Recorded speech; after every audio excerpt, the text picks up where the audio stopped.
The Complete Works of Swami Vivekananda, Volume 9. 9.1 Letters, 5th Series. 9.1.1 Balaram Bose. Glory to Ramakrishna, Ghazipur, February 6, 1890. Respected Sir, I have talked with Pavhari Baba. He is a wonderful saint, the embodiment of humility, devotion, and yoga. Although he is an orthodox Vaishnava, he is not prejudiced against others of different beliefs.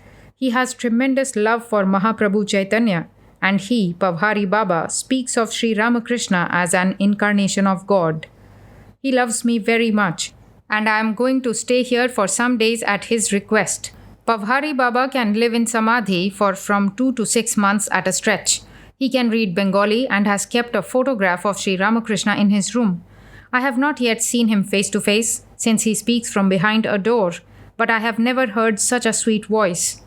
I have many things to say about him, but not just at present. Please try to get a copy of Chaitanya Bhagavata for him and send it immediately to the following address: Gagan Chandra Roy, Opium Department, Ghazipur. Please don't forget. Pavhari Baba is an ideal Vaishnava and a great scholar, but he is reluctant to reveal his learning. His elder brother acts as his attendant, but even he is not allowed to enter his room. Please send him a copy of Chaitanya Mangala also if it is still in print. And remember that if Pavhari Baba accepts your presents, that will be your great fortune. Ordinarily, he does not accept anything from anybody. Nobody knows what he eats or even what he does. Please don't let it be known that I am here, and don't send news of anyone to me. I am busy with an important work. Your servant, Narendra. 9.1.2 Balaram Bose. Glory to Ramakrishna, Ghazipur, February 11, 1890. Respected Sir, I have received your book. In Rishikesh, Kali, Swami Abhedananda, has had a relapse and is again suffering from what seems to be malaria. Once it comes, the fever does not easily leave those who have never had it before. I too suffered the same way when I first had the attack of fever. Kali has never had the fever before. I have not received any letter from Rishikesh. Where is? I am suffering terribly from a backache which began in Allahabad. I had recovered from it some time back, but it has recurred. So I will have to stay here a while longer because of my back and also because Babaji, Pavhari Baba, has requested it. What you have written about uncooked bread is true, but a monk dies that way, not like the breaking of a cup and saucer. This time I am going to be overcome by weakness in any way, and if I die, that will be good for me. It is better to depart from this world very soon. Your servant, Narendra. 9.1.3 Balaram Bose. Salutation to Bhagavan Sri Ramakrishna, Ghazipur, February 1890. Respected Sir, I have received an anonymous letter which I have been unable to trace back to the gigantic soul who wrote it. Indeed, one should pay homage to such a man. He who considers a great soul like Pavhari Baba to be no more than water in a hoof print, he who has nothing to learn in this world, and who feels it a disgrace to be taught by any other man, truly, such a new incarnation must be visited. I hope that if the government should discover the identity of this person, he will be handled with special care and be placed in the Alipur Garden Zoo. If you happen to know this man, please ask him to bless me, so that even a dog or a jackal may be my guru, not to speak of a great soul like Pavhari Baba. I have many things to learn. My master used to say, as long as I live, so long do I learn. Also, please tell this fellow that unfortunately I do not have the time to cross the 7 seas and 13 rivers or to go to Sri Lanka in order to sleep after having put oil in the nostrils. Your servant, Narendra. P.S. Please have the rose water brought from Ishan Babu's, Ishan Chandra Mukherjee's residence if there is delay in their sending it to the Baranagar Mutt. The roses are still not in bloom. The rose water has just been sent to the residence of Ishan Babu. 9.1.4 Balaram Bose, Ghazipur, March 12, 1890. Balaram Babu, as soon as you get the railway receipt, please send someone to the railway warehouse at Fairley Place, Calcutta, to pick up the roses and send them on to Shashi. See that there is no delay in bringing or sending them. Babu Ram is going to Allahabad soon. I am going elsewhere. Narendra. P.S. Know it for certain that everything will be spoiled if delayed. Narendra. 9.1.5 Tulsiram Ghosh, Ghazipur, 10th May 1890. Dear Tulsiram, a basket of roses will be sent to you in a few days at Chitpur. Do you please send them up immediately to Shashi, Swami Ramakrishnananda at Baranagar Mutt. They would not be sent to the care of Balaram Basu, for there would be such nice delays and that would be death to the flowers. I think if sent to Chitpur, to your depot, it would reach you there at the very place. If not, right sharp. Babu Ram, Swami Premananda is here, going up in a day or two to Allahabad. I too am going off from this place very soon. I go perhaps to Bareilly and up. What is Balaram Babu, Balaram Bose, doing? My pranams, etc. to you all. Yours affectionately, Narendra. 9.1.6 Swami Saradananda. Salutation to Bhagavan Ramakrishna, Calcutta, 32 Ashadha, July 15, 1890. My dear Sharath, I am sorry to learn that Vaikuntanath, Sanyal's habits are as yet not pakka, firm. And what about Brahmacharya? I don't understand you. If so, the best thing for you both is to come down and live here. The widow of Mohindra Mukherjee is trying head and heart to erect a mutt for you, and Surendranath Mitra has left another 1,000 so that you are very likely soon to get a beautiful place on the river. As for all the hardships up there, I reserve my own opinions. It was not at all my intention to come down. Only the death of Balaram Bose had made me have a peep here and go back. If the mountains be so bad, there is more than enough place for me. Only I leave Bengal. If one does not suit, another will. So that is my determination. Everyone here will be so glad at your return here, and from your letter I see it would be downright injurious to you if you didn't come down. So come down at your earliest opportunity. I will leave this place before this letter reaches you, only I won't go to Almora. I have my own plans for the future, and they shall be a secret. As for Sanyal, I do not see how I can benefit him. Of course, you are at liberty to hold your own opinion about the Sangha, Holy Company here. That I can find places Sudrishya, having scenic beauty, and Subhiksha, where alms are available is enough. Sangha is not much, or I think not at all necessary for me. Yours, etc., Narendra. 9.1.7 Mrs. G. W. Hale. Minneapolis, 21 November, 1893. Dear Mother, I reached Madison safely, went to a hotel, and sent a message to Mr. Updike. He came to see me. He is a Congregational, and so of course was not very friendly at first, but in the course of an hour or so became very kind to me, and took me over the whole place and the university. I had a fine audience and $100. Immediately after the lecture, I took the night train to Minneapolis. I tried to get the clergyman's ticket, but they could not give me any, not being the headquarters. The thing to be done is to get a permit from every head office of every line in Chicago. Perhaps it is possible for Mr. Hale to get the permits for me. If it is so, I hope he will take the trouble to send them over to me to Minneapolis if they can reach me by the 25th, or to Des Moines if by the 29th. Else I would do it the next time in Chicago. I have taken the money in a draft on the bank, which cost me 40 cents. May you be blessed forever, my kind friend. You and your whole family have made such a heavenly impression on me as I would carry all my life. Yours sincerely, Vivekananda. 9.1.8 Mrs. G. W. Hale, Minneapolis, 24 November, 1893. Dear Mother, I am still in Minneapolis. I am to lecture this afternoon and the day after tomorrow go to Des Moines. The day I came here, they had their first snow, and it snowed all through the day and night. And I had great use for the Arctics. I went to see the frozen Minnehaha Falls. They are very beautiful. The temperature today is 21 degrees below zero, but I had been out sleighing and enjoyed it immensely. I am not the least afraid of losing the tips of my ears or nose. The snow scenery here has pleased me more than any other sight in this country. I saw people skating on a frozen lake yesterday. I am doing well, hoping this will find you all the same. I remain, yours obediently, Vivekananda. 9.1.9 Mrs. G. W. Hale, Detroit, 14 February 1894. Dear Mother, arrived safely night before last at 1 o'clock a.m. The train was 7 hours late, being blocked by snowdrifts on the way. However, I enjoyed the novelty of the sight. Several men cutting and clearing the snow and 2 engines tugging and pulling was a new sight to me. Here I met Mr. Bagley, the youngest, Paul F. Bagley, waiting for me at the station. And it being very late in the night, Mrs. Bagley had retired, but the daughters sat up for me. They are very rich, kind, and hospitable. Mrs. Bagley is specially interested in India. The daughters are very good, educated, and good looking. The eldest gave me a luncheon at a club where I met some of the finest ladies and gentlemen of the city. Last evening there was a reception given here in the house. Today I am going to speak for the first time. Mrs. Bagley is a very nice and kind lady. I hope the lectures will please her. With my love and regards for you all, I remain yours sincerely, Vivekananda.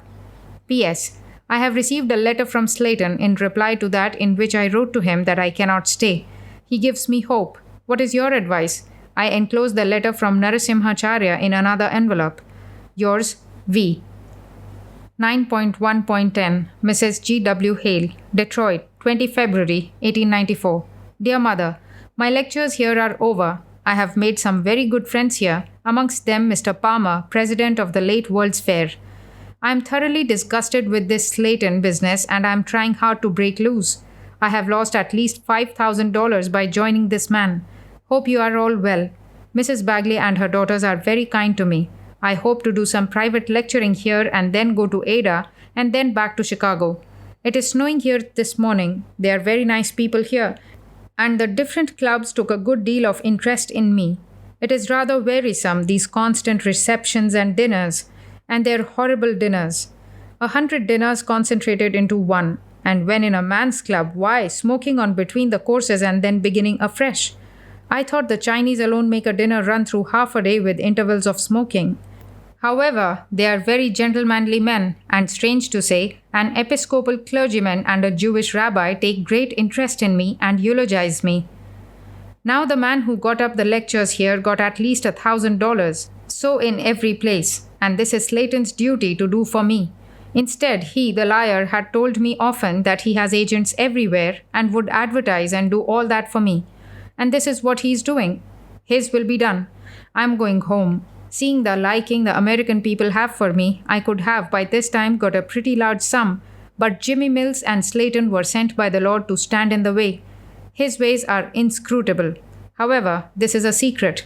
President Palmer has gone to Chicago to try to get me loose from this liar of a Slayton. Pray that he may succeed. Several judges here have seen my contract, and they say it is a shameful fraud and can be broken any moment. But I am a monk, no self-defense. Therefore, I had better throw up the whole thing and go to India. My love to Harriet, Mary, Isabel, Mother Temple, Mr. Matthews, Father Pope, and you all. Yours obediently, Vivekananda. 9.1.11 Mrs. G. W. Hale, Detroit, February 22, 1894. Dear Mother, I have got the $200 for the engagements, $175 and $117 by private lectures, and $100 as a present from a lady. This sum will be sent to you tomorrow in checks by Mrs. Bagley. Today, the banks being closed, we could not do it. I am going tomorrow to lecture at Ada, Ohio. I do not know whether I will go to Chicago from Ada or not. However, kindly let not Slayton know anything about the rest of the money, as I am going to separate myself from him. Yours obediently, Vivekananda. 9.1.12 Mrs. G. W. Hale, Detroit, 10th March 1894. Dear Mother, reached Detroit safely yesterday evening. The two younger daughters were waiting for me with a carriage.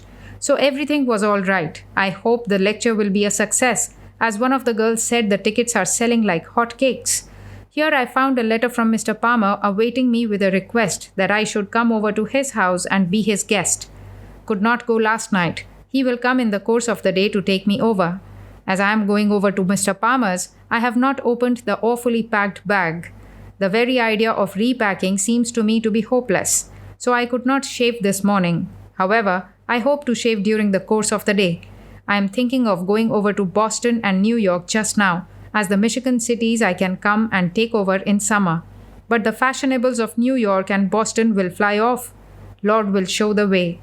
Mrs. Bagley and all the family are heartily glad at my return, and people are again coming in to see me. The photographer here has sent me some of the pictures he made.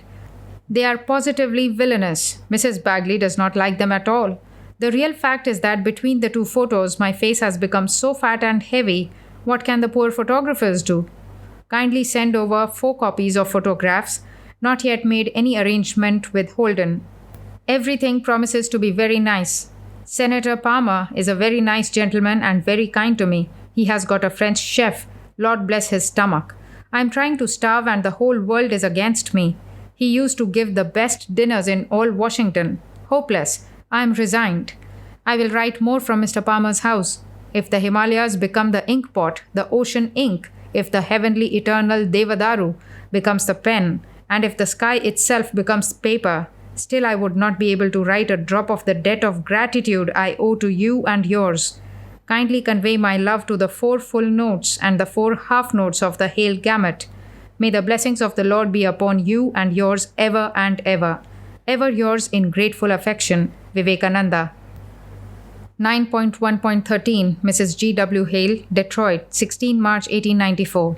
Dear Mother, since my last there has been nothing of interest here, except that Mr. Palmer is a very hearty, jolly, good old man and very rich. He has been uniformly kind to me. Tomorrow I go back to Mrs. Bagley's because I am afraid she is rather uneasy at my long stay here. I am shrewd enough to know that in every country in general, and America in particular, she is the real operator at the nose string. I am going to lecture here on Monday and in 2 places near the town on Tuesday and Wednesday. I do not remember the lady you refer me to, and she is in Lynn. What is Lynn? Where on the globe its position is, I do not know. I want to go to Boston. What good would it do me by stopping at Lynn? Kindly give me a more particular idea. Nor could I read the name of the lady at whose house you say I met the lady. However, I am in no way very anxious. I am taking life very easy in my natural way. I have no particular wish to go anywhere, Boston or no Boston. I am just in a nice come-what-may mood. Something should turn up, bad or good. I have enough now to pay my passage back and a little sightseeing to boot. As to my plans of work, I am fully convinced that at the rate it is progressing, I will have to come back 4 or 5 times to put it in any shape. As to informing others and doing good that way, I have failed to persuade myself that I have really anything to convey to the world. So I am very happy just now and quite at my ease. With almost nobody in this vast house and a cigar between my lips, I am dreaming just now and philosophizing upon that work fever which was upon me. It is all nonsense. I am nothing. The world is nothing. The Lord alone is the only worker. We are simply tools in His hands, etc., etc., etc. Have you got the Alaska information? If so, kindly send it to me, care of Mrs. Bagley. Are you coming to the East this summer? With eternal gratitude and love, your son, Vivekananda. 9.1.14 Mrs. G. W. Hale, Detroit, Tuesday, 27 March 1894. Dear Mother, herewith I send 2 checks of $114 and $75 to be put in the banks for me. I have endorsed them to your care. I am going to Boston in a day or 2. I have got $57 with me. They will go a long way. Something will turn up, as it always does. I do not know where I go from Boston. I have written to Mrs. Frances W. Breed, but as yet heard nothing from her. His will be done. Not I, but thou. That is always the motto of my life. With my eternal gratitude, love, and admiration for Mother Church and all the dignitaries, I remain your son, Vivekananda. 9.1.15 Mrs. G. W. Hale, care of Dr. Guernsey, 528 Fifth Avenue, New York, 2nd April 1894. Dear Mother, I am in New York. The gentleman, Dr. Guernsey, whose guest I am, is a very nice and learned and well-to-do man. He had an only son whom he lost last July, has only a daughter now. The old couple have received a great shock, but they are pure and God-loving people and bear it manfully. The lady of the house is very, very kind and good. They are trying to help me as much as they can, and they will do a good deal, I have no doubt. Awaiting further developments. This Thursday, April 5, they will invite a number of the brainy people of the Union League Club and other places of which the doctor is a member, and see what comes out of it. Parlor lectures are a great feature in this city, and more can be made by each such lecture than even platform talks in other cities. It is a very clean city, none of that black smoke tarring everyone in 5 minutes, and the street in which the doctor lives is a nice, quiet one. Hope the sisters are doing well and enjoying their music, both in the opera and the parlor. I am sure I would have appreciated the music at the opera about which Miss Mary wrote to me. I am sure the opera musicians do not show the interior anatomy of their throats and lungs. Kindly give Brother Sam my deep love. I am sure he is bewailing of the widows. Some of the baby Bagleys are going to Chicago. They will go to see you, and I am sure you would like them very much. Nothing more to write. With all respect, love, and obedience, your son, Vivekananda. P.S. I have not to ask now for addresses. Mrs. Sherman has given me a little book with A, B, C, etc. marks, and has written under them all the addresses I need. And I hope to write all the future addresses in the same manner. What an example of self-help I am. V. 9.1.16 Mrs. G. W. Hale. Care of Dr. Egbert Guernsey, 528 Fifth Avenue, New York, 10 April 1894. Dear Mother, I just now received your letter. I have the greatest regard for the Salvationists. In fact, they and the Oxford Mission gentlemen are the only Christian missionaries for whom I have any regard at all. They live with the people, as the people, and for the people of India. Lord bless them. But I would be very, very sorry of any trick being played by them. I never have heard of any lord in India, much less in Ceylon. The people of Ceylon and northern India differ more than Americans and Hindus, nor is there any connection between the Buddhist priest and the Hindu. Our dress, manners, religion, food, language differ entirely from southern India, much less to speak of Ceylon. You know already that I could not speak a word of Narasimha's language, although that was only Madras. Well, you have Hindu princesses. Why not a lord, which is not a higher title? There was a certain Mrs. Smith in Chicago. I met her at Mrs. Stockham's. She has introduced me to the Guernseys. Dr. Guernsey is one of the chief physicians of this city and is a very good old gentleman. They are very fond of me and are very nice people. Next Friday I am going to Boston. I have not been lecturing in New York at all. I will come back and do some lecturing here. For the last few days, I was the guest of Miss Helen Gould, daughter of the rich Gould, at her palatial country residence, an hour's ride from the city. She has one of the most beautiful and large greenhouses in the world, full of all sorts of curious plants and flowers. They are Presbyterians, and she is a very religious lady. I had a very nice time there. I met my friend Mr. Flagg several times. He is flying merrily. There is another Mrs. Smith here who is very rich and pious. She has invited me to dine today. As for lecturing, I have given up raising money. I cannot degenerate myself any more. When a certain purpose was in view, I could work. With that gone, I cannot earn for myself. I have sufficient for going back. I have not tried to earn a penny here, and have refused some presents which friends here wanted to make to me. Especially Flagg. I have refused his money. I had in Detroit tried to refund the money back to the donors and told them that, there being almost no chance of my succeeding in my enterprise, I had no right to keep their money. But they refused and told me to throw that into the waters if I liked. But I cannot take any more conscientiously. I am very well off, Mother. Everywhere the Lord sends me kind persons and homes, so there is no use of my going into beastly worldliness at all. The New York people, though not so intellectual as the Bostonians, are, I think, more sincere. The Bostonians know well how to take advantage of everybody, and I am afraid even water cannot slip through their closed fingers. Lord bless them. I have promised to go, and I must go, but Lord, make me live with the sincere, ignorant, and the poor, and not cross the shadow of the hypocrites and tall talkers, who, as my master used to say, are like vultures who soar high and high in their talks, but the heart is really on a piece of carrion on the ground. I would be the guest of Mrs. Breed for a few days, and after seeing a little of Boston, I would come back to New York. Hope the sisters are all right and enjoying their concerts immensely.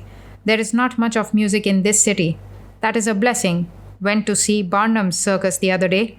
It is no doubt a grand thing. I have not been as yet downtown. This street is very nice and quiet. I heard a beautiful piece of music the other day at Barnum's. They call it a Spanish serenada.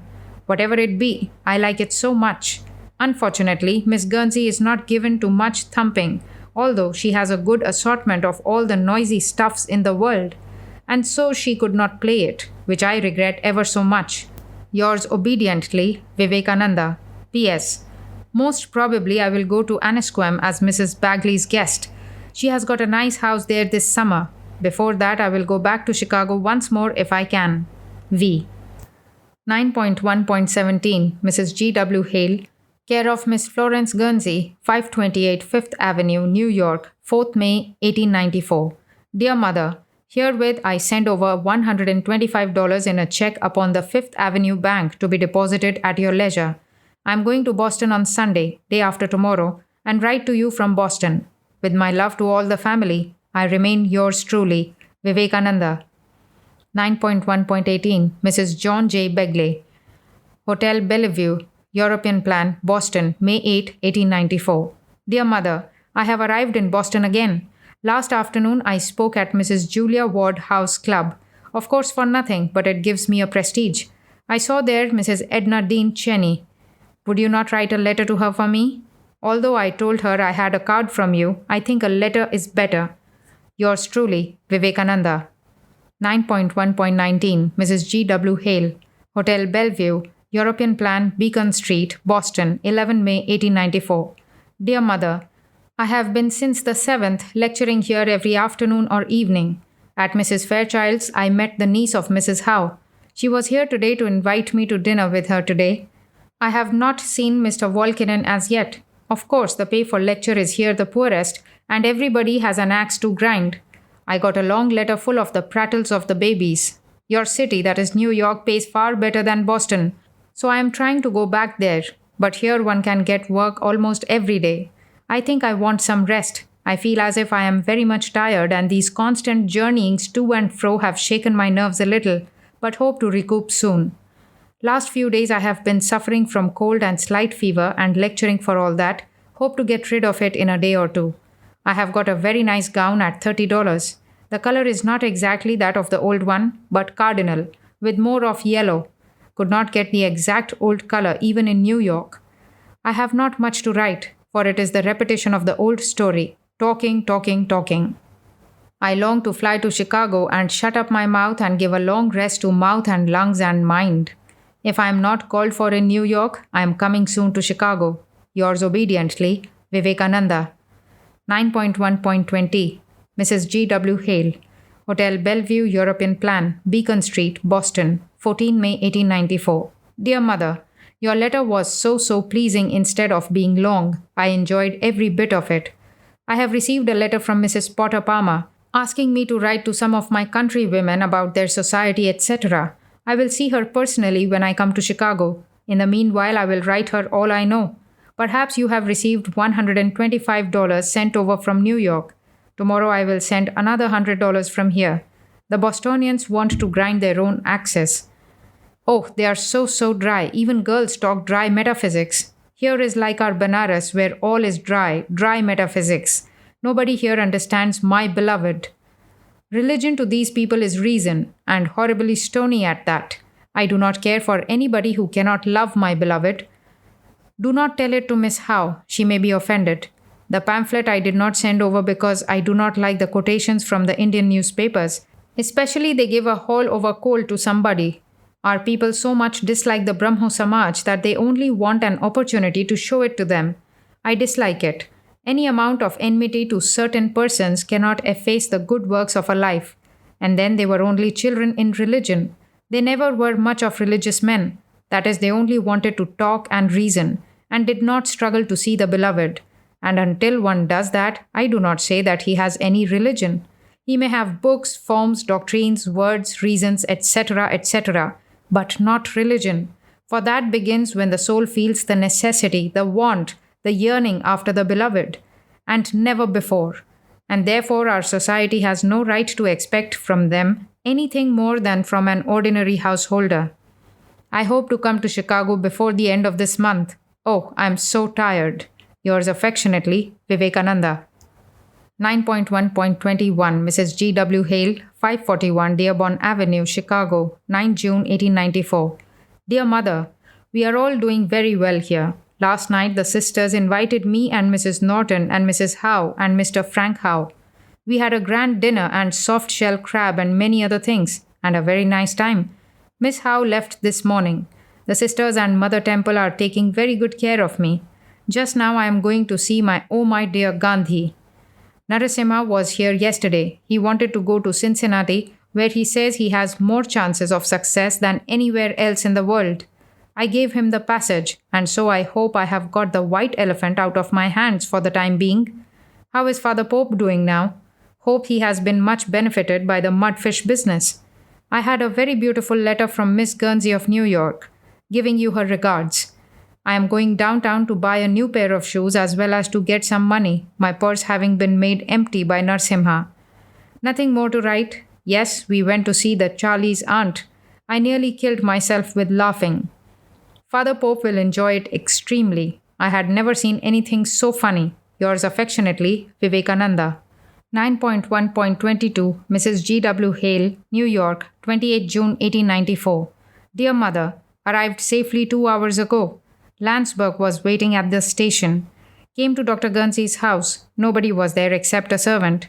I took a bath and strolled with Landsberg to some restaurant where I had a good meal. Then I have just now returned to Landsberg's rooms in the Theosophical Society and am writing you this letter. I haven't been to see my other friends yet. After a good and long rest through the night, I hope to see most of them tomorrow. My love to you all. By the by, somebody stepped on my umbrella on board the train and broke its nose off. Your affectionate son, Vivekananda. P.S. I have not settled myself.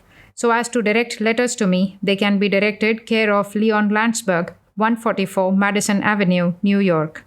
9.1.23 Mrs. G. W. Hale, care of Leon Landsberg, 144 Madison Avenue, New York, 1st July 1894. Dear Mother, hope you are settled down in peace by this time. The babies are doing well in Mudville in their nunnery, I'm sure. It is very hot here, but now and then a breeze comes up which cools it down. I am now with Miss Mary A. Phillips. Will move off from here on Tuesday to another place. Here I find a quotation from a speech by Sir Monier Williams, professor of Sanskrit in the Oxford University. It is very strange as coming from one who every day expects to see the whole of India converted to Christianity. And yet it is a remarkable characteristic of Hinduism that it neither requires nor attempts to make converts, nor is it at present by any means decreasing in numbers, nor is it being driven out of the field by two such proselytizing religions as Mohammedanism and Christianity.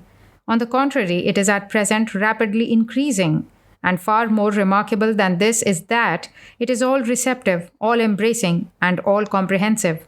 It claims to be the one religion of humanity, of human nature, of the entire world. It cares not to oppose the progress of Christianity nor of any other religion, for it has no difficulty in including all other religions within its all-embracing arms and ever-widening fold. And in real fact, Hinduism has something to offer which is suited to all minds.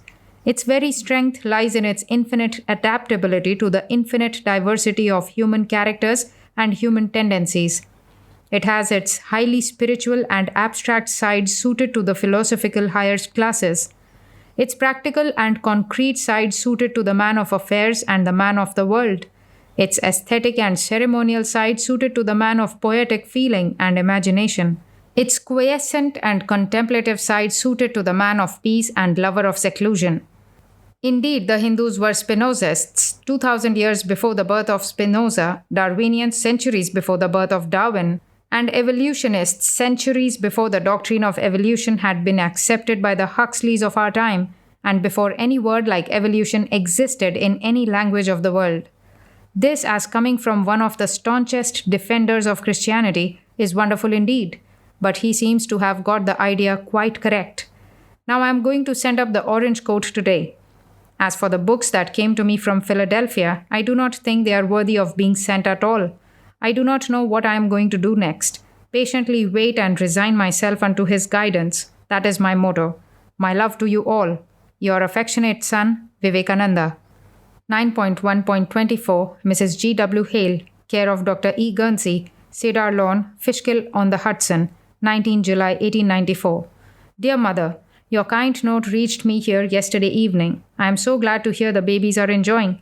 I got the interior, and I am very glad to see my friend Mazumdar's book spoken of so highly. Mazumdar is a great and a good man and has done much for his fellow beings. It is a lovely summer place, this Cedar Lawn of the Guernseys. Miss Guernsey has gone on a visit to Swampscott, I had also an invitation there, but I thought it better to stay here in the calm and silent place full of trees and with the beautiful Hudson flowing by and mountain in the background. I am very thankful for Miss Howe's suggestion, and I am also thinking of it. Most probably I will go to England very soon, but between you and me, I am a sort of mystic and cannot move without orders, and that has not come yet. Mr. Charles M. Higgins, a rich young lawyer and inventor of Brooklyn, is arranging some lectures for me.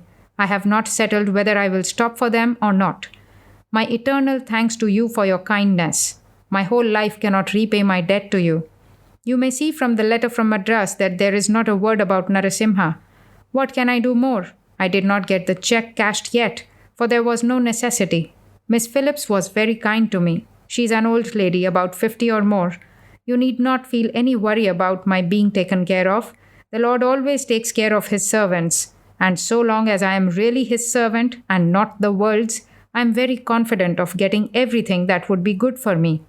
The Guernseys love me very much, and there are many families in New York and Brooklyn who would take the best care of me.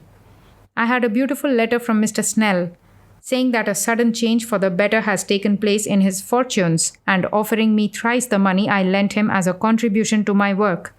And he also has beautiful letters from Dharmapala and others from India. But of course, I politely refused his repayment. So far, so good. I have seen Mr. Walter Hines Page, the editor of the Forum, here. He was so sorry not to get the article on missionaries, but I have promised to write on other interesting subjects. Hope I will have patience to do so.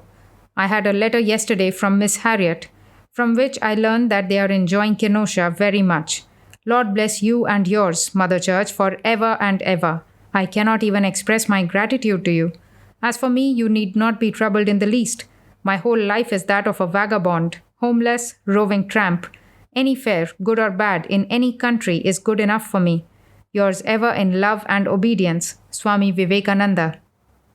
9.1.25 Mrs. G. W. Hale, Swampscott, Massachusetts, 23 July 1894. Dear Mother, I think I have all your questions answered and you are in good humor again. I am enjoying this place very much, going to Greenacre today or tomorrow, and on our way back I intend to go to Annisquam, to Mrs. Bagley's. I have written to her. Mrs. Breed says you are very sensitive.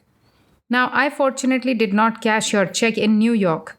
I wanted to cash it here, when lo, you have not signed your name to it.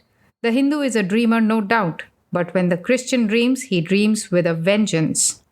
Do not be distressed. Somebody gave me plenty of money to move about. I would be taken care of right along. I sent here with the check back to you. I had a very beautiful letter from Miss Mary. My love to them. What is Father Pope doing? Is it very hot in Chicago? I do not care for the heat of this country. It is nothing compared to our India heat. I am doing splendidly. The other day I had the summer cholera, and cramp, etc. came to pay their calls to me. We had several hours nice talk and groans, and then they departed. I am on the whole doing very well. Has the Meerschaum pipe reached Chicago? I had nice yachting, nice sea bathing, and am enjoying myself like a duck. Miss Guernsey went home just now. I do not know what more to write. Lord bless you all. Affectionately, Vivekananda. 9.1.26 Mrs. G. W. Hale, Greenacre Inn, Eliot, Maine, 5 August 1894. Dear Mother, I have received your letter and am very much ashamed at my bad memory. I unfortunately forgot all about the check.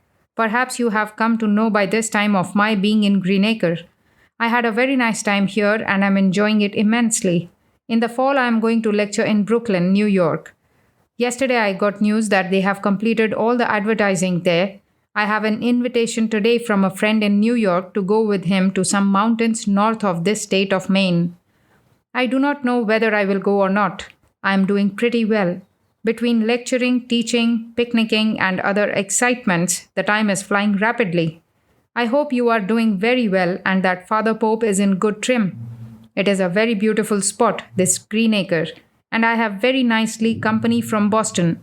Dr. Everett Hale, you know, of Boston, and Mrs. Old Bull of Cambridge.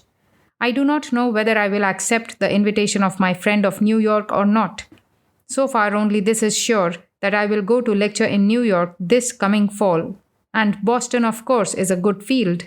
The people here are mostly from Boston and they all like me very much. Are you having a good time? And Father Pope? Has your house painting been finished? The babies, I'm sure, are enjoying their Mudville. I am in no difficulty for money. I have plenty to eat and drink. With my best love and gratitude to you and Father Pope and the babies, yours affectionately, Vivekananda. Excuse this hasty scroll. The pen is very bad. V. The Harrison people sent me 2 nasty standing photos. That is all I have out of them, when they ought to give me 40 minus the 10 or 15 I have got already. V. 9.1.27 Mrs. G. W. Hale, Greenacre Inn, Elliot, Maine, 8th August, 1894. Dear Mother, I have received the letter you sent over to me coming from India.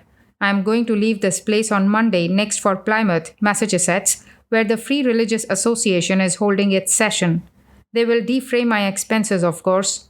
I'm all right, enjoying nice health, and the people here are very kind and nice to me. Up to date, I had no occasion to cash any check as everything is going on smoothly. I have not heard anything from the babies. Hope they are doing well.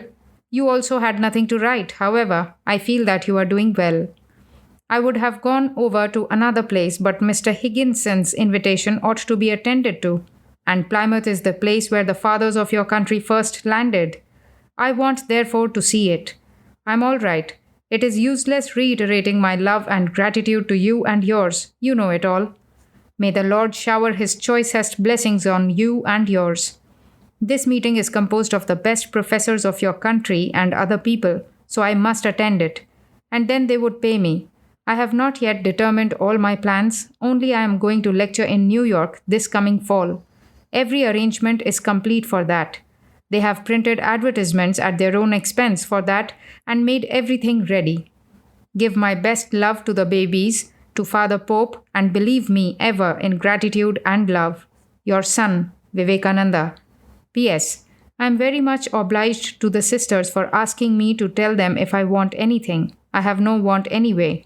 I have everything I require and more to spare. He never gives up his servants. My thanks and gratitude eternal to the sisters for their kindness in asking about my wants. V. 9.1.28 Mrs. G. W. Hale, care of Mrs. J. J. Bagley, Annisquam, 20 August 1894. Dear Mother, your letters just now reached me. I had some beautiful letters from India. The letter from Ajit Singh shows that the phonograph has not reached yet, and it was dated 8th June. So I do not think it is time yet to get an answer. I am not astonished at my friends asking Cook and Sons to hunt for me. I have not written for a long time. I have a letter from Madras which says they will soon send money to Narasimha. In fact, as soon as they get a reply to their letter written to Narasimha. So kindly let Narasimha know it. The photographs have not reached me, except 2 of Fishkill when I was there last. Landsberg has kindly sent over the letters. From here I will probably go over to Fishkill. The meerschaum was not sent over by me direct, but I left it to the Gunzis, and they are a lazy family in that respect. I have beautiful letters from the sisters. By the by, your missionaries try to make me a malcontent before the English government in India, and the Lieutenant Governor of Bengal in a recent speech hinted that the recent revival of Hinduism was against the government. Lord bless the missionary. Everything is fair in love and religion. The word Shri means of good fortune, blessed, etc. Paramahamsa is a title for a sannyasi who has reached the goal, that is, realized God. Neither am I blessed nor have I reached the goal, but they are courteous, that is all. I will soon write to my brothers in India. I am so lazy and I cannot send over the newspaper nonsense day after day. I want a little quiet, but it is not the will of the Lord, it seems. At Greenacre, I had to talk on an average 7 to 8 hours a day. That was rest, if it ever was. But it was of the Lord, and that brings vigor along with it. I have not much to write, and I do not remember anything of what I said or did all these places over, so I hope to be excused. I will be here a few days more at least, and therefore I think it would be better to send over my mail here. I have now almost become dizzy through the perusal of a heavy and big mail, so excuse my hasty scrawl. Ever affectionately yours, Swami Vivekananda. 9.1.29 Mrs. G. W. Hale, Annisquam, 23 August 1894. Dear Mother, the photographs reached safely yesterday. I cannot tell exactly whether Harrison ought to give me more or not. They had sent only 2 to me at Fishkill, not the pose I ordered, though. Narasimha has perhaps got his passage by this time. He will get it soon, whether his family gives him the money or not. I have written to my friends in Madras to look to it, and they write me they will. I would be very glad if he becomes a Christian or Mohammedan or any religion that suits him, but I am afraid for some time to come none will suit our friend. Only if he becomes a Christian, he will have a chance to marry again, even in India, the Christians there permitting it. I am so sorry to learn that it is the bondage of heathen India that after all was the cause of all this mischief. We learn as we live. So we were all this time ignorantly and blindly blaming our much suffering, persecuted, saintly friend Narasimha, while all the fault was really owing to the bondage of heathen India. But to give the devil his due, this heathen India has been supplying him with money to go on a spree again and again. And this time too, heathen India will take or already has taken our enlightened and persecuted friend from out of his present scrape, and not Christian America. Mrs. Smith's plan is not bad after all, to turn Narasimha into a missionary of Christ. But unfortunately for the world, many and many a time the flag of Christ has been entrusted to such hands. But I would beg to add that he will then be only a missionary of Smithian American Christianity, not Christ's. Arrant humbug, that thing to preach Lord Jesus. Is he in want of men to uphold his banner? Pooh, the very idea is revolting. Do good to India indeed. Thank your charity and call back your dog, as the tramp said. Keep such good workers for America. The Hindus will have a quarantine against all such outcasting to protect their society. I heartily advise Narasimha to become a Christian. I beg your pardon, a convert to Americanism, because I am sure such a jewel is unsaleable in poor India. He is welcome to anything that will fetch a price. I know the gentleman whom you name perfectly well, and you may give him any information about me you like. I do not care for sending scraps and getting a boom for me. And these friends from India bother me enough for newspaper nonsense. They are very devoted, faithful, and holy friends. I have not much of these scraps now. After a long search, I found a bit in a Boston transcript. I sent it over to you. This public life is such a botheration. I'm nearly daft. Where to fly? In India, I have become horribly public. Crowds will follow me and take my life out. I got an Indian letter from Landsberg. Every ounce of fame can only be bought at the cost of a pound of peace and holiness. I never thought of that before. I have become entirely disgusted with this blazoning. I am disgusted with myself. Lord will show me the way to peace and purity. Why, Mother, I confess to you, no man can live in an atmosphere of public life, even in religion, without the devil of competition now and then thrusting his head into the serenity of his heart. Those who are trained to preach a doctrine never feel it, for they never knew religion. But those that are after God and not after the world feel at once that every bit of name and fame is at the cost of their purity. It is so much gone from that ideal of perfect unselfishness, perfect disregard of gain or name or fame. Lord help me. Pray for me, Mother. I am very much disgusted with myself. Oh, why the world be so that one cannot do anything without putting himself to the front? Why cannot one act hidden and unseen and unnoticed? The world has not gone one step beyond idolatry yet. They cannot act from ideas, they cannot be led by ideas, but they want the person, the man. And any man that wants to do something must pay the penalty. No hope. This nonsense of the world. Shiva, Shiva, Shiva. By the by, I have got such a beautiful edition of Thomas à Kempis. How I love that old monk. He caught a wonderful glimpse of the behind the veil. Few ever got such. My, that is religion. No humbug of the world. No shilly-shallying, tall talk, conjecture. I presume, I believe, I think.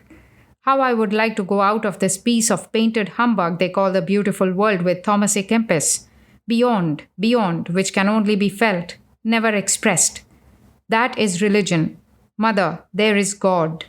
There all the saints, prophets, and incarnations meet. Beyond the babel of Bibles and Vedas, creeds and crafts, dupes and doctrines, where is all light, all love, where the miasma of this earth can never reach. Ah, who will take me thither? Do you sympathize with me, mother? My soul is groaning now under the 100 sorts of bondage I am placing on it. Whose India? Who cares? Everything is his. What are we? Is he dead? Is he sleeping? He, without whose command a leaf does not fall, a heart does not beat, who is nearer to me than my own self. It is bosh and nonsense to do good or do bad or do fuzz. We do nothing. We are not. The world is not. He is. He is. Only he is. None else is. He is. Om, the one without a second. He in me, I in him. I am like a bit of glass in an ocean of light. I am not. I am not. He is. He is. He is. Om, the one without a second. Yours ever affectionately, Vivekananda. 9.1.30 Mrs. G. W. Hale, Annisquam, date do not know. Postmarked August 28, 1894. Dear Mother, I have been for 3 days at Magnolia. Magnolia is one of the most fashionable and beautiful seaside resorts of this part. I think the scenery is better than that of Annisquam. The rocks there are very beautiful, and the forests run down to the very edge of the water. There is a very beautiful pine forest. A lady of Chicago and her daughter, Mrs. Smith and Mrs. Sower, were the friends that invited me up there. They had also arranged a lecture for me, out of which I got $43. I met a good many Boston people, Mrs. Smith Jr., who said she knows Harriet, and Mrs. Smith the elder, who knows you well. In Boston the other day I met a Unitarian clergyman who said he lives next to you in Chicago. I have unfortunately forgotten his name. Mrs. Smith is a very nice lady and treated me with all courtesy. Mrs. Bagley is kind as ever, and I will have to remain here a few days more, I am afraid. Professor Wright and I are having a good time. Professor Bradley of Evanston has gone home. If you ever meet him at Evanston, give him my best love and regards. He is really a spiritual man. I do not find anything more to write. Some unknown friend has sent me from New York a fountain pen, so I am writing with it to test it. It is working very smoothly and nicely, as you can judge from the writing. Perhaps Narasimha's difficulties have been settled by this time, and heathen India has helped him out yet, I hope. What is Father Pope doing? What the babies are doing, and where are they? What news of our Sam? Hope he is prospering. Kindly give him my best love. Where is Mother Temple now? Well, after all, I could fill up 2 pages. Yes, there was a Miss Barn who said she met me at your house. She is a young lady of Chicago. Magnolia is a good bathing place, and I had 2 baths in the sea. A large concourse of men and women go to bathe there every day, the most part men. And strange, women do not give up their coat of mail even while bathing. That is how these mail-clad she-warriors of America have got the superiority over men. Our Sanskrit poets lavish all the power of expression they have upon the soft body of women. The Sanskrit word for women is komala, the soft body. But the mail-clad ones of this country are armadillos, I think. You cannot imagine how ludicrous it appears to a foreigner who never saw it before. Shiva, Shiva. Now Narasimha's Mrs. Smith does not torture you anymore with letters, I hope. Did I tell you I met your friend Mrs. H. O'Quarry at Swampscott? She can swamp a house for all that, not to speak of a cot. And that I met there the woman that pulls by the nose Mr. Pullman. And I also heard there the best American singer. They said she sang beautifully. She sang Bye Baby Bye. I am having a very, very good time all the time. Lord be praised. I have written to India not to bother me with constant letters. Why, when I am traveling in India, nobody writes to me. Why should they spend all their superfluous energy in scrawling letters to me in America? My whole life is to be that of a wanderer, here or there or anywhere. I am in no hurry. I had a foolish plan in my head unworthy of a sannyasin. I have given it up now and mean to take life easy. No indecent hurry. Don't you see, Mother Church? You must always remember, Mother Church, that I cannot settle down even at the North Pole. That wander about I must. That is my vow, my religion. So India or North Pole or South Pole, don't care where. Last 2 years I have been traveling among races whose language even I cannot speak. I have neither father nor mother, nor brothers nor sisters, nor friends nor foes, nor home nor country, a traveler in the way of eternity, asking no other help, seeking no other help but God. Yours ever affectionately, Vivekananda. 9.1.31 Mrs. G. W. Hale, Gloucester, Massachusetts, 4th September 1894. Dear Mother, the bundle was the report of the meeting. Hope you will succeed in publishing some in the Chicago papers. Here is letter from Devanji to you which will explain his sending a pamphlet to Mr. Hale. The rugs are coming. When they come, take them in, even paying the duty if any. I will pay it to you afterwards. I have plenty of money, more than $150 in pocket. Will get more tonight. Here are some newspaper clippings and an Indian Mirror I will send later on. Some have been sent to Mr. Barrows. Don't hope he will give them publicity. Now for your Mrs. Bartlett. I am in haste. Will write more with the clippings. Write to me always, kind mother. I become very anxious when I do not hear from you. Write whether I reply sharp or not. Your son, Vivekananda. 9.1.32 Mrs. G. W. Hale, Annisquam, 5 September 1894. Dear Mother, the news of the arrival of the phonograph from Khetri has not come yet, but I am not anxious because I just now got another letter from India wherein there is no mention of the photographs I sent, showing that parcels reach later than letters.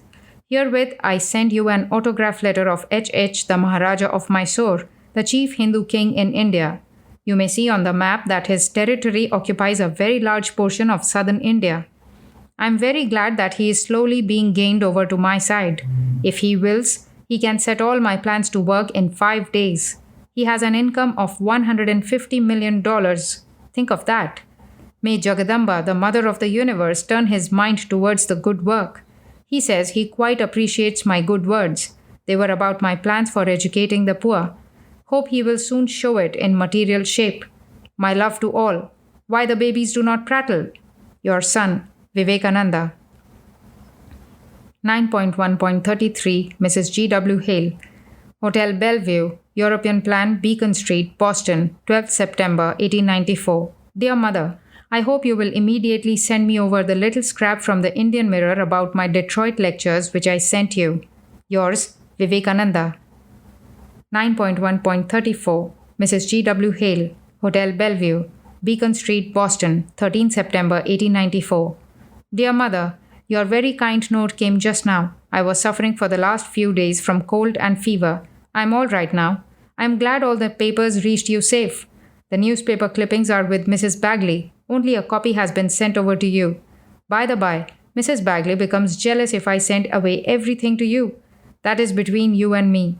The Indian Mirror is with Professor Wright, and he will send it over to you. There is yet no news of the phonograph. Wait 1 week more, and then we will inquire.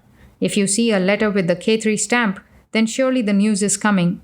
I do not smoke 1/3 as much as I used to when Father Pope's eternal box was ready and open day and night.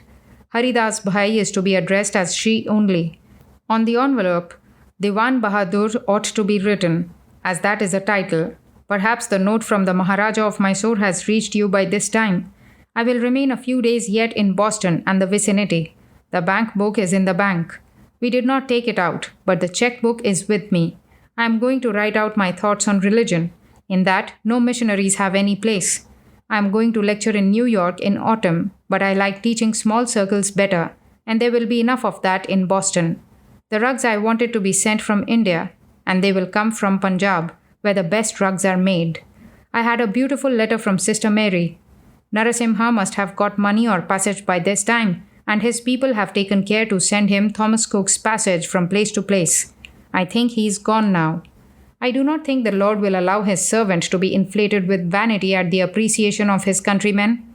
I am glad that they appreciate me, not for my sake, but that I am firmly persuaded that a man is never improved by abuse, but by praise. And so with nations. Think how much of abuse has been quite unnecessarily hurled at the head of my devoted, poor country. And for what? They never injured the Christians or their religion or their preachers. They have always been friendly to all. So you see, Mother, every good word a foreign nation says to them has such an amount of power for good in India. The American appreciation of my humble work here has really done a good deal of benefit to them. Send a good word, a good thought, at least to the downtrodden, vilified, poor millions of India instead of abusing them day and night. That is what I beg of every nation. Help them if you can. If you cannot, at least cease from abusing them. I did not see any impropriety in the bathing places at the seashore, but only vanity in some. In those that went into water with their corsets on, that was all. I have not got any copy of the Inter-Ocean yet. With my love to Father Pope, babies, and to you, I remain your obedient son, Vivekananda. 9.1.35 Mrs. G. W. Hale, Hotel Bellevue, Beacon Street, Boston, 19 September 1894. Dear Mother, the huge packet received. It was a few pamphlets sent over to me from my monastery in Calcutta. No news at all about the phonograph. I think it is high time we make them inquire into it. The 2 volumes of Todd's History of Rajasthan have been presented to me by Mrs. Potter Palmer. I have asked her to send it over to your care. The babies will like reading it very much, and after they finish, I will send it over with my Sanskrit books to Calcutta.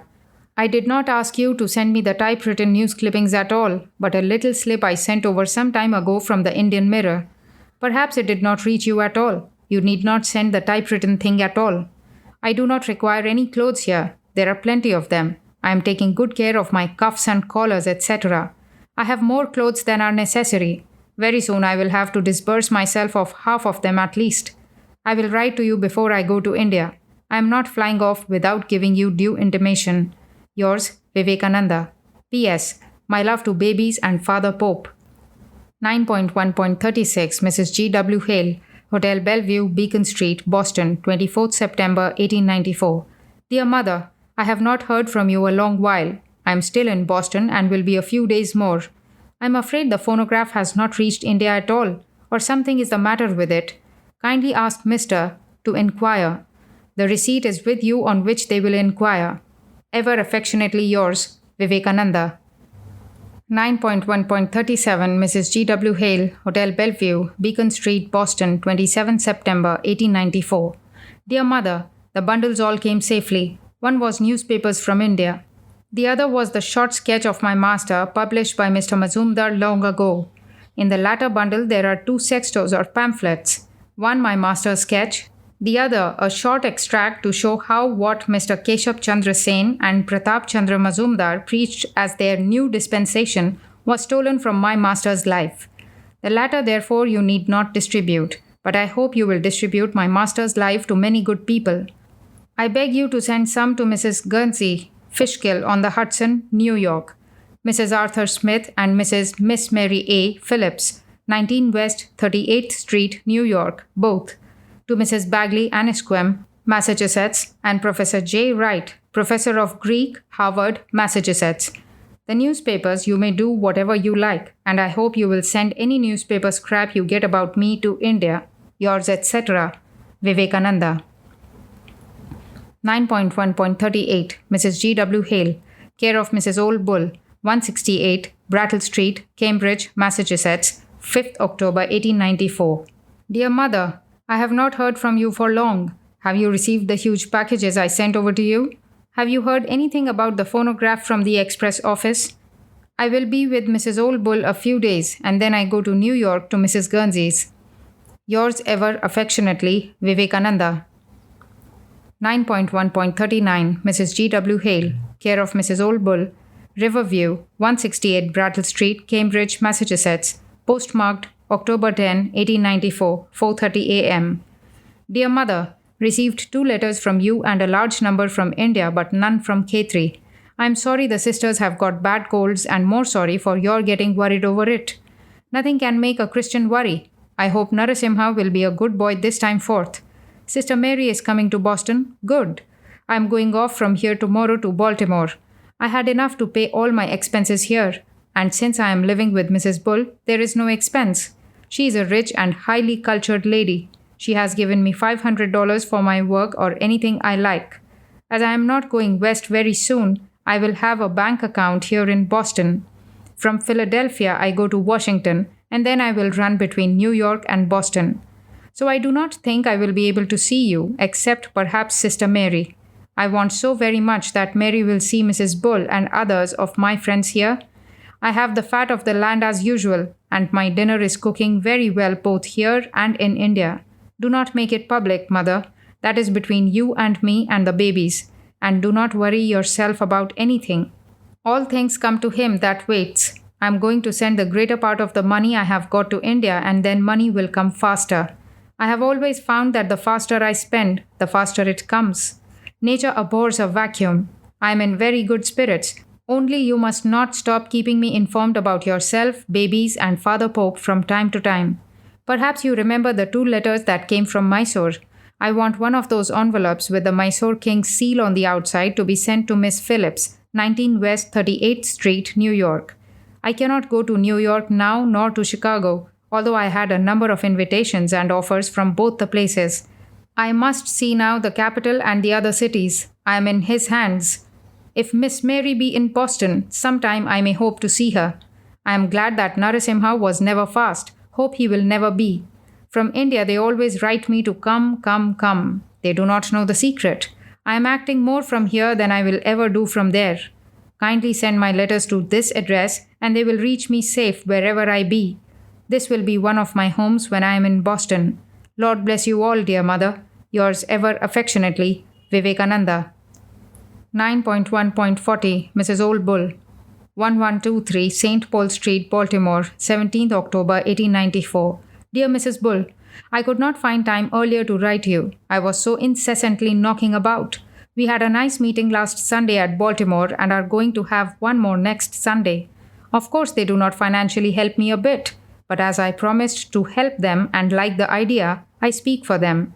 In the letters you sent over from India was an address sent over to me from Calcutta by my fellow citizens for my work here and a number of newspaper cuttings. I will send them on to you later. Yesterday I went to see Washington and met Mrs. Colville and Miss Young, who were very kind to me. I am going to speak at Washington again and then will go over to Philadelphia and from there to New York. Your affectionate son, Vivekananda. 9.1.41 Miss Emma Thursby, Washington, D.C., 26 October 1894. Dear Miss Thursby, I received your kind note and the introductory letters. I will make it a point to see the ladies and hope to be benefited much by it. I had a beautiful letter from Mr. Flagg. I am soon coming to New York where I hope to see you.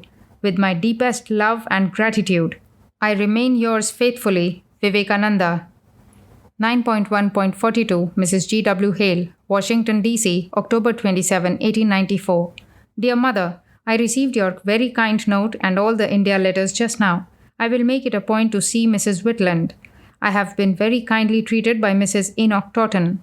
Will you kindly order 100 photographs from Harrison and send them over to India to Ramdayal Chakravarti, care of Swami Ramakrishnananda, Varahanagar Mutt, Alambazar, Calcutta? I will pay for it when I come to Chicago. I have nothing special to write, except I had good treatment everywhere. How I long to give up this life of weariness and blazoning day and night. I will go from here to New York and will come back to see you in Chicago before I start for England. Yours, etc., Vivekananda. 9.1.43 Mrs. G. W. Hale, Baltimore, Maryland, 3rd November 1894. Dear Mother, I do not know what to say about this phonograph business. It takes 6 months to go to India, and the company cannot get an inquiry in another 6 months. American Express, indeed. Well, however, they are bound to make good my money. Mother, do not lose the receipt of the express company. I am going to New York as soon as possible. Yours affectionately, Vivekananda. 9.1.44 Mrs. G. W. Hale, New York, 18th November 1894. Dear Mother, I have been very late this time in writing you as Sister Mary has already written to you, no doubt, about me. The clothes have all reached safe. Only I will send over some of the summer and other clothes as it will be impossible to carry the burden all along with me. The certainty about going to Europe this December has gone, so I am uncertain when I go. Sister Mary has improved a great deal from what I saw her last. She lives with a number of fox-hunting squires and is quite happy. I hope she will marry one of those fellows with long pockets. I am going again to see her tomorrow at Mrs. Spaulding's. I was there last afternoon. I will be in New York this month. Then I go to Boston and perhaps will be there all through December.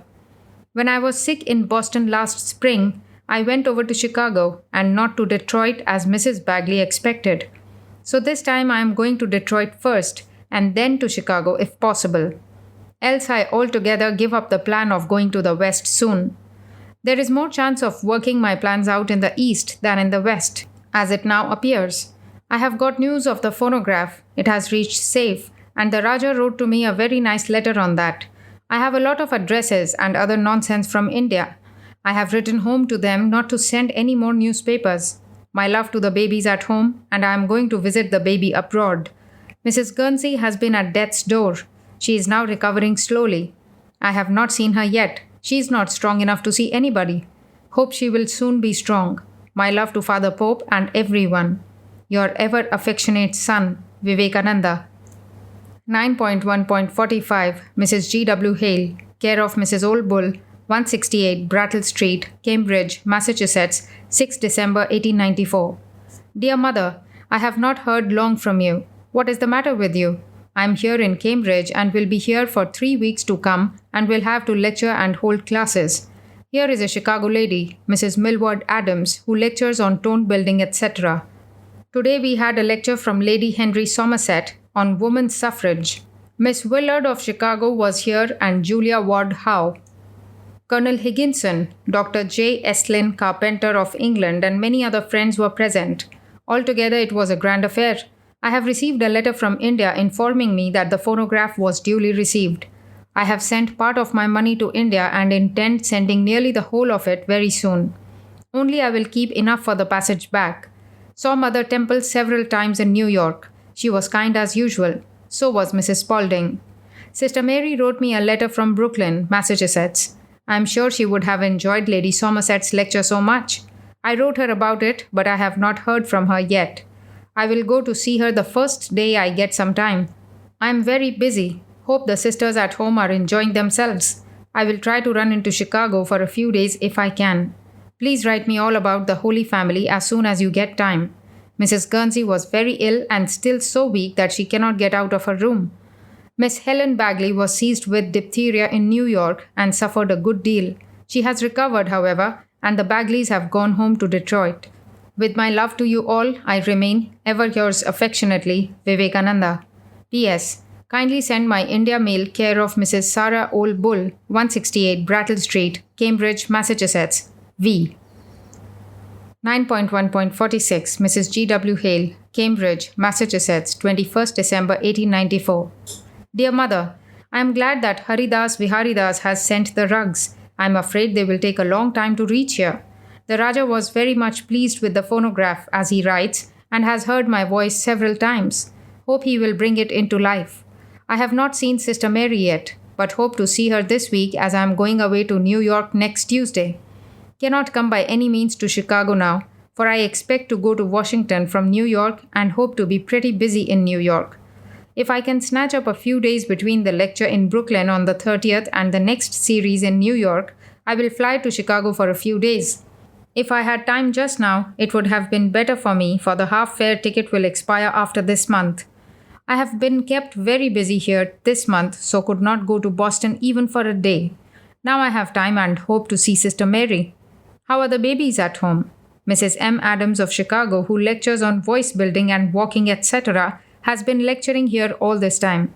She is a very great lady in every respect and so intelligent. She knows all of you and likes the Hale girls very much. Sister Isabel knows her specially, I think. Do not you see, Mother, I am determined to work my project out. I must see the light. India can cheer alone, but no money. In the East and South, I am getting slowly friends who will help me in my work, I'm sure, as they have done already. They all like me more and more. I have made friends of Lady Somerset and Miss Willard, you will be glad to know. So you see, Mother, you are the only attraction in Chicago, and so long I am in this country, wherever you live is my home. As soon as I have time, I will run in to see you and the sisters.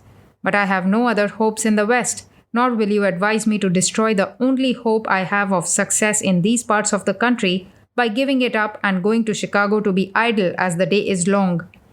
Mrs. Bull and a few other ladies here who are helping me on are not only sincere and love me, but they have the power to do as leaders of society.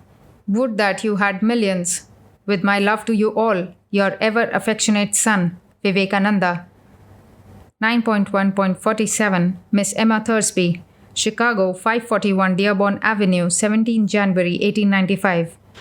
Dear Miss Thursby, I am very sorry to learn about the passing on of Mr. Thorpe.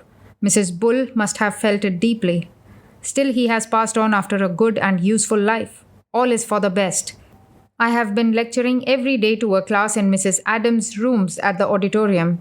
Today I also lecture there and in the evening to a class of Miss Josephine Locke's at the Plaza Hotel. Have you seen Mrs. Peake in New York? She is lecturing to a class at Mrs. Guernsey's. Miss Locke is as kind as usual. She is enamored of Mrs. Peake, as are many of Miss Locke's friends. You will be glad to learn. Mrs. Peake has made a very favorable impression on Chicago. So she does wherever she goes. Mrs. Adams invited me to an organ concert in the auditorium. She is so good and kind to me. Lord bless her. I have not seen Mr. Young, nor I am afraid will I have time to see him, as I start for New York on Friday next. I will hear him once in New York. I was so busy here these 2 weeks. I have got a new scarlet coat, but can get no orange here. Ever with blessings, your brother Vivekananda. 9.1.48 Professor John H. Wright. 54 West 33 Street, New York, 1st February 1895. Dear Adhyapak Ji, you must be immersed in your work now. However, taking advantage of your kindness to me, I want to bother you a little. What was the original Greek idea of the soul, both philosophical and popular? What books can I consult? Translations, of course, to get it. So with the Egyptians and Babylonians and Jews. Will you kindly name me the books? I am sure you are perfectly well, and so are Mrs. Wright and the children. Ever gratefully and fraternally. Yours, Vivekananda. 9.1.49 Mrs. G. W. Hale, 54 West 33, New York, 18 March, February 1895. Dear Mother, I am sure you are all right by this time. The babies write from time to time, and so I get your news regularly. Miss Mary is in a lecturing mood now. Good for her. Hope she will not let her energies fritter away now. A penny saved is a penny gained. Sister Isabel has sent me the French books and the Calcutta pamphlets have arrived, but the big Sanskrit books ought to come. I want them badly. Make them payable here, if possible, or I will send you the postage. I am doing very well. Only some of these big dinners kept me late, and I returned home at 2 o'clock in the morning several days. Tonight I am going to one of these. This will be the last of its kind. So much keeping up the night is not good for me. Every day from 11 to 1 o'clock I have classes in my rooms and I talk to them till they grow tired. The Brooklyn course ended yesterday. Another lecture I have there next Monday. Bean soup and rice or barley is now my general diet. I am faring well. Financially I am making the ends meet, and nothing more because I do not charge anything for the classes I have in my rooms. And the public lectures have to go through so many hands. I have a good many lectures planned ahead in New York, which I hope to deliver by and by. Sister Isabel wrote to me a beautiful letter and she does so much for me. My eternal gratitude to her. Baby has stopped writing. I do not know why. Kindly tell Baby to send me a little Sanskrit book which came from India. I forgot to bring it over. I want to translate some passages from it. Mr. Charles M. Higgins is full of joy. It was he who planned all this for me, and he is so glad that everything succeeded so well. Mrs. Guernsey is going to give up this house and going to some other house. Miss Florence Guernsey wants to marry, but her father and mother do not like it at all. I am very sorry for her, poor Sister Jenny, and so many men are after her. Here is a very rich railway gentleman called Mr. Austin Corbin. His only daughter, Miss Anna Corbin, is very much interested in me. And though she is one of the leaders of the 400, she is very intellectual and spiritual too in a way. Their house is always chock full of swells and foreign aristocracy, princes and barons and what not from all over the world. Some of these foreigners are very bright. I am sorry your home-manufactured aristocracy is not very interesting. Behind her parlor she has a long arbor with all sorts of palms and seats and electric light. There I will have a little class next week of a score of long pockets. The fun is not bad. This world is a great humbug after all, Mother. God alone is real. Everything else is a dream only. Mother Temple says she does not like to be bossed by you, and that is why she does not come to Chicago. She is very happy nearby. Between swells and Delmonico and Waldorf dinners, my health was going to be injured, so I quickly turned a thorough vegetarian to avoid all invitations. The rich are really the salt of this world. They are neither food nor drink. Goodbye for the present. Your ever affectionate son, Vivekananda. 9.1.50 Mrs. G. W. Hale, 54 West 33rd Street, New York, 11th March 1895.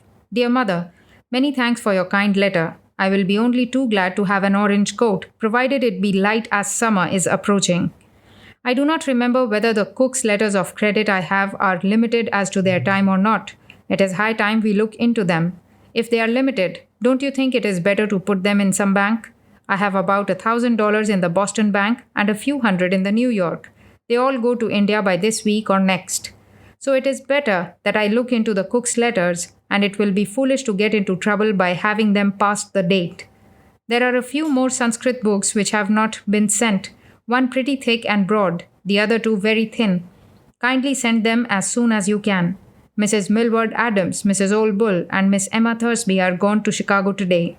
With eternal love to the babies and to you and Father Pope, I remain ever your affectionate son, Vivekananda.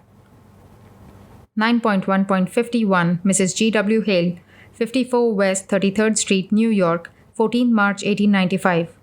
Dear Mother, the last letter you sent over is a notice from the Chicago Post Office of a parcel received by them. I think it is some book sent to me from India. The rugs cannot come through the post office. I do not know what to do. I send you therefore back this notice, and if they deliver it to you, all right. Else I hope you will ask them to send it over to New York and kindly give them my address. Yours obediently, Vivekananda. 9.1.52 Mrs. G. W. Hale, New York, April 25, 1895. Dear Mother, I was away a long time in the country, came back day before yesterday. I think the summer court is in Chicago. If so, will you kindly send it over care of Miss Phillips, 19 West 38th Street, New York? It is getting hot here every day. I will remain in New York till the end of May at least. Hoping you are all in perfect health, I remain yours truly, Vivekananda. 9.1.53 Mrs. G. W. Hale, 54 West 33, New York, April 26, 1895. Dear Mother, perhaps you did not receive my letter asking you to send the Calcutta pamphlets about the Paramahamsa Ramakrishna. Kindly send them to me at 54W33 and also the pamphlets about the Calcutta meeting if you have any. Also the summer coat to the care of Miss Phillips, 19 West 38.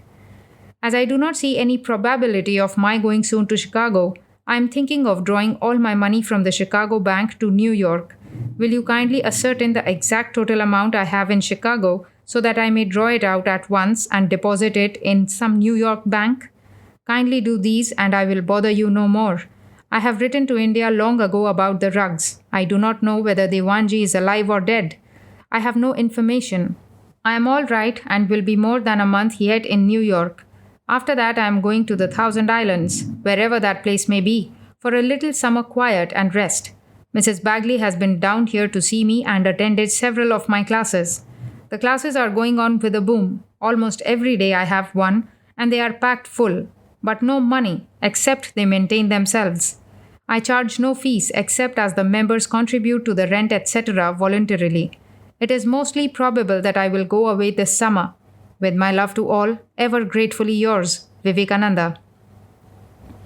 9.1.54 Mrs. G. W. Hale, 54 West 33, New York, the 1st of May 1895. Dear Mother, many thanks for sending the coat. Now I am well equipped for summer. I am so sorry the rugs could not come before I leave this country. They will come if Devanji is alive. I have been out of town a few days and have now come back all right, healthy as ever. Lord bless you ever and ever for your untiring kindness to me. Ever your grateful son, Vivekananda. P.S. The history of Rajasthan I present you and the satchel to the babies. Yours, Vivekananda. 9.1.55 Mr. Francis H. Leggett, 54 West 33rd Street, New York, the 4th May 95. Dear friend, many thanks for your kind present. The cigars are indeed delicious, and 100 times so as coming from you. With everlasting love and regards, I remain yours truly, Vivekananda. 9.1.56 Mrs. G. W. Hale, 54 West 33, New York, 16th May 95. Dear Mother, your kind note duly reached. The books have arrived safe and more are coming. The Sanskrit books pay no duty, being classics. I expect a big package from Khetri. The big packet was from the Raja of Khetri, sending me an address from a meeting held of Rajput nobility at Mount Abu for my work in this country. I do not know whether I will be able to come over to Chicago or not. I am trying to get a free pass. In case I succeed, I will come, else not. Financially, this winter's work was no success at all. I could barely keep myself up, but spiritually, very great. I am going to the Thousand Islands for the summer to visit a friend, and some of my pupils will be there. I have got plenty of books now to read from India, and I will be quite engaged this summer. The K3 package will not arrive soon, so kindly make arrangements that it will be received during your absence if you go away. They will have to be paid a heavy duty for it, I'm afraid.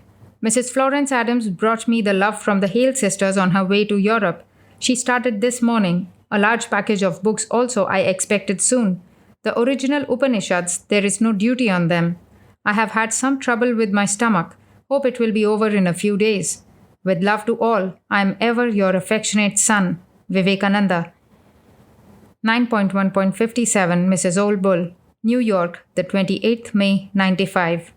Dear Mother, your last kind letter to hand.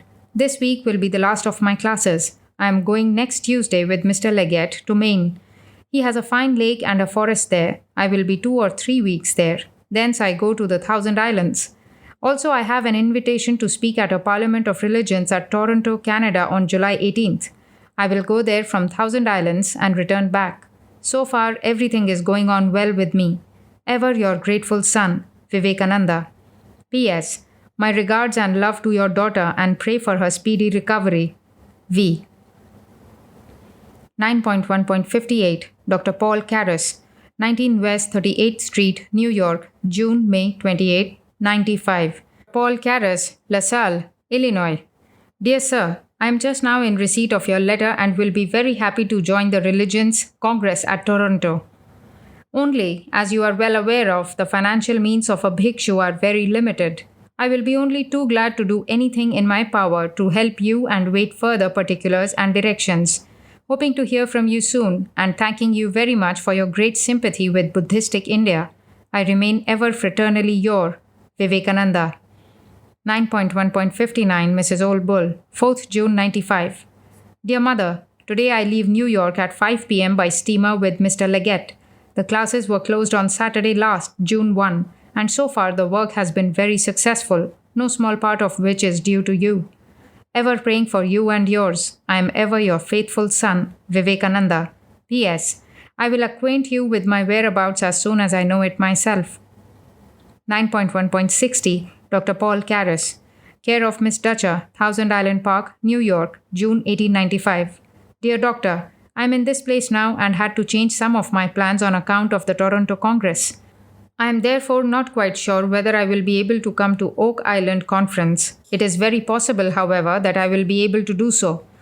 I also hope Mr. Charles Carroll Bonney will come. He is a noble, noble soul, one who sincerely wishes the fellowship of all humanity. Is it not true, Doctor, that Mr. Bonney, as I have every reason to think, originated the plan of the Parliament of Religions? I will certainly try my best to come. Thanking you very much for your kindness. I remain ever yours in the Lord of Compassion, Vivekananda. P.S. Will you kindly inform me what lines of thought you want me to take? V. 9.1.61 Mrs. G.W. Hale, care of Miss Dutchers, Thousand Island Park, New York, 2nd July 1895. Dear Mother, you did not write to me a single line for a long time. Neither did Sister Mary write about the duty paid on the rugs from the Diwan of Junagadh. I am afraid the rugs are small. Here is another consignment from Raja Ajit Singh, the Maharaja of Khetri, consisting of carpets, shawls, etc., etc., for which the bill of lading you sent me the other day. This consignment has no duty to pay because it was all prepaid in India, and the bill of lading says so expressly. I will send you the bill of lading and the receipt for the duty. Kindly take one more trouble for me and get it out of the express company, and keep it with you till I come. The goods have arrived in New York, and I had a notice of that. They are on their way to Chicago. In 2 or 3 days, I will send the bill of lading and the receipt for duty paid to you. I foolishly asked Miss Phillips, as soon as I got the company's notice, to get them out before I got the bill of lading. Now the bill of lading shows that it is bound for Chicago. So I am bound to give you this trouble. I am so sorry.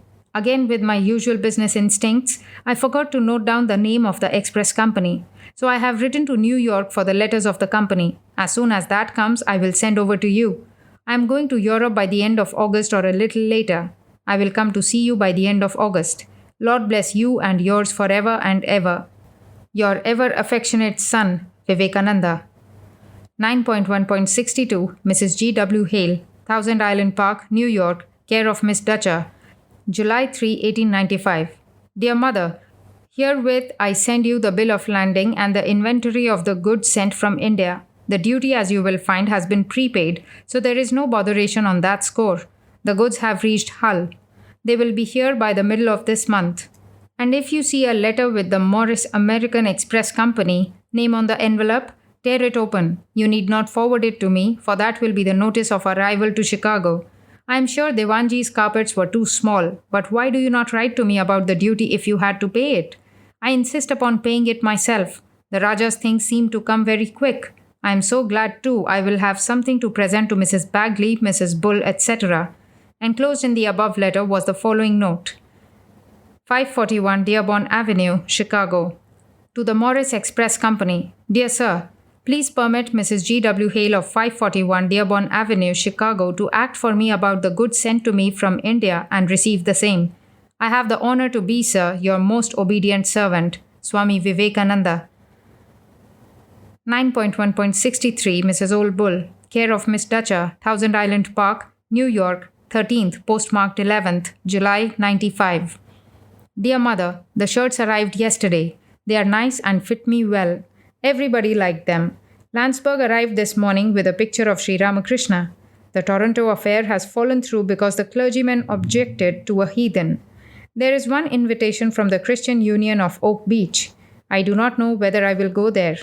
As I intend to go to Chicago in August, I ought to give to the people here all the time I can.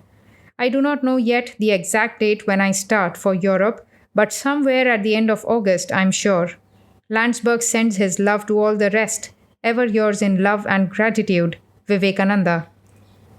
9.1.64 Mrs. G. W. Hale, Thousand Island Park, care of Miss Dutcher, New York, 27th July 95. Dear Mother, I will be ever so much obliged if you kindly look into the bead affair. I think there will be a little duty to pay. I will pay it to you when I come. I start from here next week. I will be in Detroit a day or two on my way. I will be in by the 3rd or 4th of August. With everlasting love, your son, Vivekananda. Enclosed in the above letter was the following note. 27th July 95 to the United States Express Company, Foreign Department. Dear Sir, herewith I authorize Mrs. George W. Hale to take delivery of the beads that have been expressed to me from India. Hoping they will be regularly delivered to her, I remain yours obediently, Swami Vivekananda. 9.1.65 Mrs. G. W. Hale, care of Miss Dutcher, Thousand Island Park, 30th August, July 95. Dear Mother, I was starting for Chicago Thursday next, August 1, but your letter stopped me. The letter and the package have safely arrived. Write to me or wire if you want me to come to Chicago. I will then start for Chicago next week, that is on Tuesday next, August 6. I thought Sister Mary was at home. When are the other babies coming? My going to Europe is not yet settled finally. The babies have not written me a line, not one of them. Oh, Mother, my heart is so sad. The letters bring the news of the death of Devanji. Haridas Viharidas has left the body. He was as a father to me.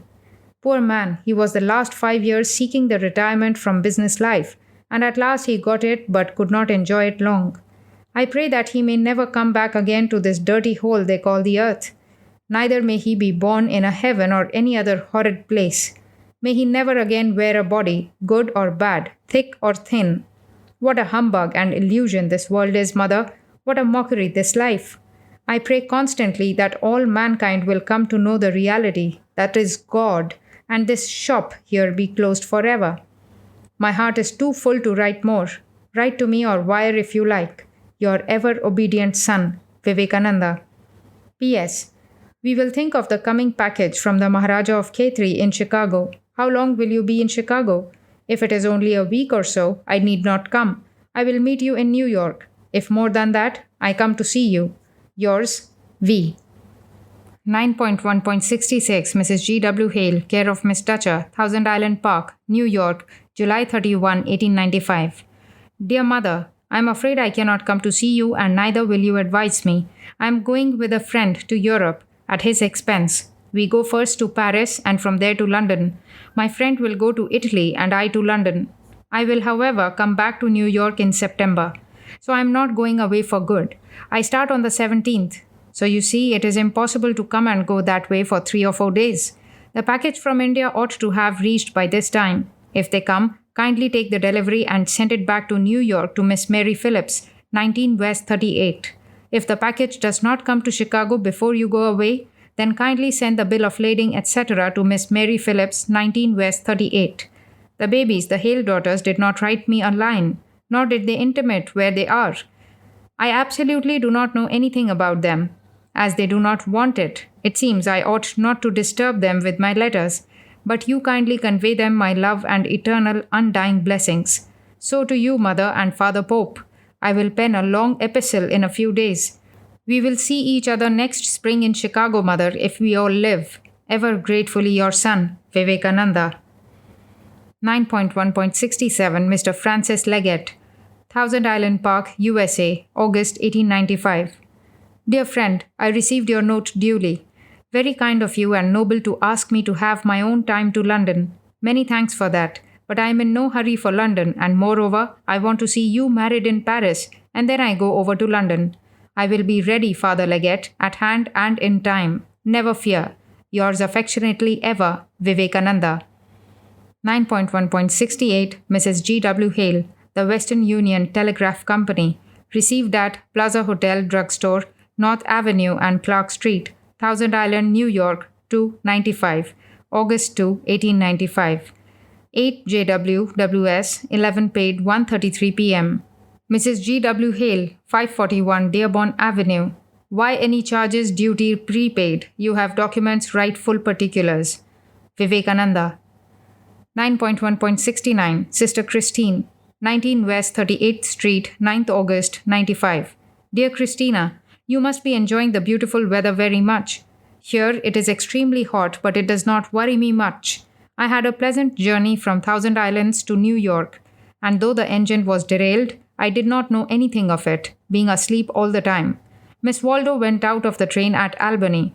I did not see her off as I was asleep. I have not heard anything from her yet. Hope to hear soon. Dr. L. White and Miss Ruth Ellis must have gone home by this time. We gave them a telepathic message, but Miss Ellis has not got it sure, else she would write. I am making preparations for my departure. I came in time for one of the meetings here and had another one last evening. Going to have one more this evening and almost every evening till I go over. What is Mrs. Funke, Mary Caroline Funk, doing? And Miss Mary Elizabeth Dutcher? Do you go to meditate on the mountain as usual? Did you hear from Kripananda? Write to me as soon as you can. I am so anxious to hear from you. Ever yours with blessings and love, Vivekananda. P.S. My love and blessings to Mrs. Funke and Miss Dutcher. V. 9.1.70 Mrs. Old Bull, 19 West 38th Street, New York, 9th August 95. Dear Mother, your note duly received. I saw also Miss Thursby yesterday. After the hard work at the Thousand Islands, I am taking a few days quiet and preparation for my departure, so I cannot come to Greenacre. I am with Miss Phillips and will be till the 17th, on which day I depart for Europe. I have seen Mr. Leggett. You remember Mrs. Sturgis, the widow in black in my classes? She is going to marry Mr. Leggett in Paris. They will be married the first week we arrive, and then they go on a tour through Europe, and I to England. I hope to return in a few weeks back to New York.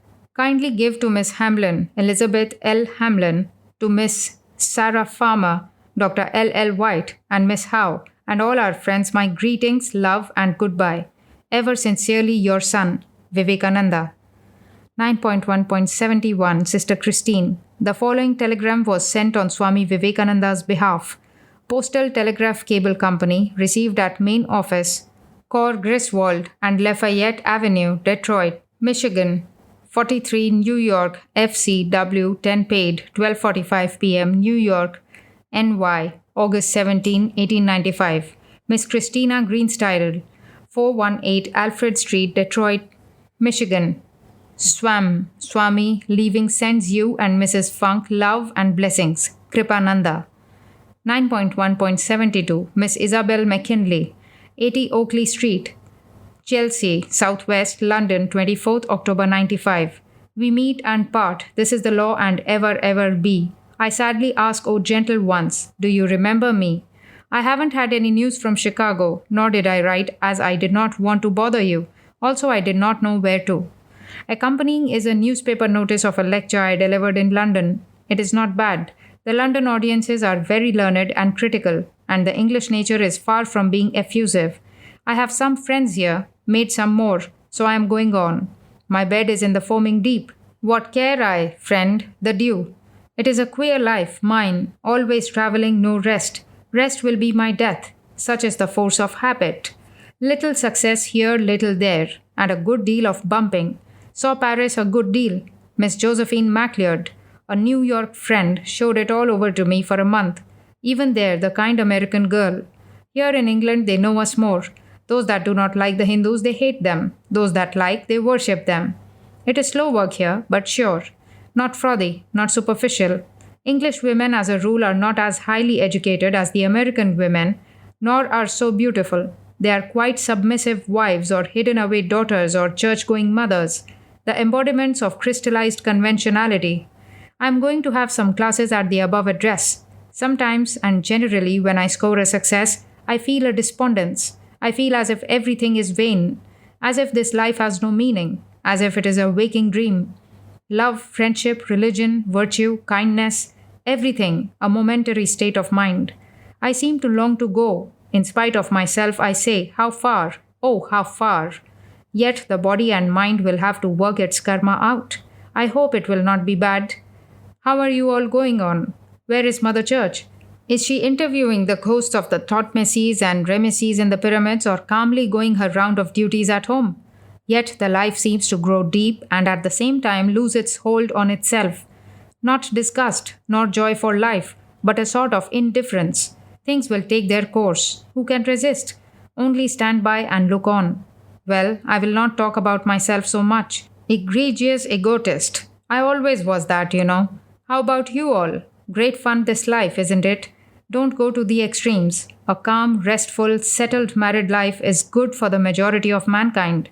Mr. Edward T. Sturdy, the friend with whom I am living now, was in India several times. He mixed with our monks and is very ascetic in his habits, but he is married at last and has settled down. And he has got a beautiful little baby. Their life is very nice. The wife, of course, doesn't much care about metaphysics or Sanskrit, but her whole life is in her husband, and husband's soul is in Sanskrit metaphysics. Yet it is a good combination of theory and practice, I think. Write me all about yourselves if you have time and inclination, and give Mother Church my eternal gratitude. My movements are so uncertain, yet I will be a month more in London.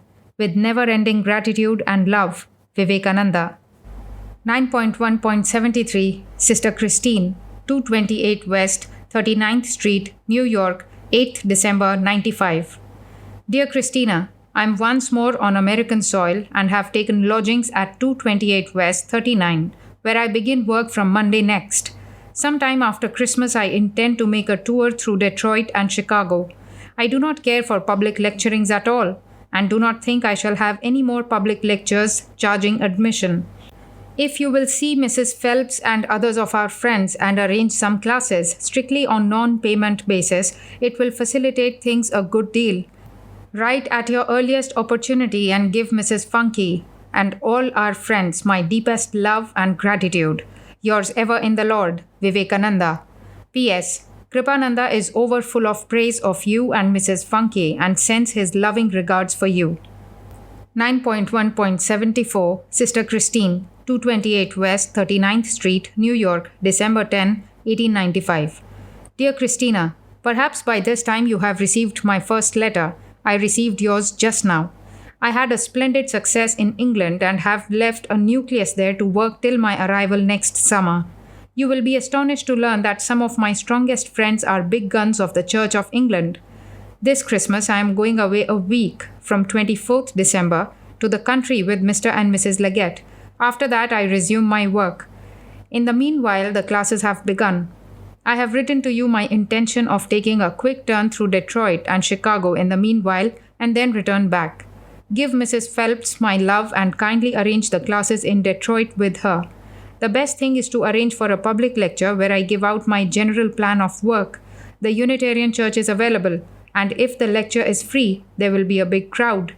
The collection most possibly will cover the expenses. Then out of this, we will get the materials of a big class and then hurry them through, leaving Mrs. Phelps and you and Mrs. Funke to work on with them. This plan is entirely feasible, and if Mrs. Phelps and Mrs. Bagley desire it, they can work it out very quickly. Ever yours with love and blessings, Vivekananda. 9.1.75 Sister Christine, 228 West, 39th Street, New York, 12th December 1895. Dear Christina, I am going away out of town from the 24th of this month and will come back on the 2nd of January. From the 24th to the 2nd, I will not be here. I will settle the dates for Detroit and Chicago after hearing from you and from Chicago. Paragraph excised from the original letter. My love to Mrs. Funke, excised, and all other friends. Ever yours in the Lord, Vivekananda. 9.1.76 Maharaja of Limdi, Kathiawad, Bombay, Chicago, 14th December 95. Your Highness, the gentleman whom I have the pleasure of introducing to you was the chairman of the Parliament of Religions held in Chicago. He is a holy and noble gentleman. We owe him a deep debt of gratitude. And as he is going to make a tour through India, I hope your Highness will extend him the same hospitality as he has to us. Yours with blessings, Vivekananda. 9.1.77 Diwan of Mysore, Madras. His Excellency Seshahari Iyer, KCSI, Chicago, the 14th December 95. Dear Sir, the gentleman I have the pleasure of introducing to you was the chairman of the Chicago Parliament of Religions. All India owes him a deep debt of gratitude. He is now on a tour through our country, and I am sure you will help him in seeing your part of the country and oblige. Yours with blessings, Vivekananda. 9.1.78 Sister Christine, 228 West, 39th Street, New York, December 24, 1895. Dear Christina, Merry Christmas and Happy New Year to you. I am going today to the country. I return in 10 days.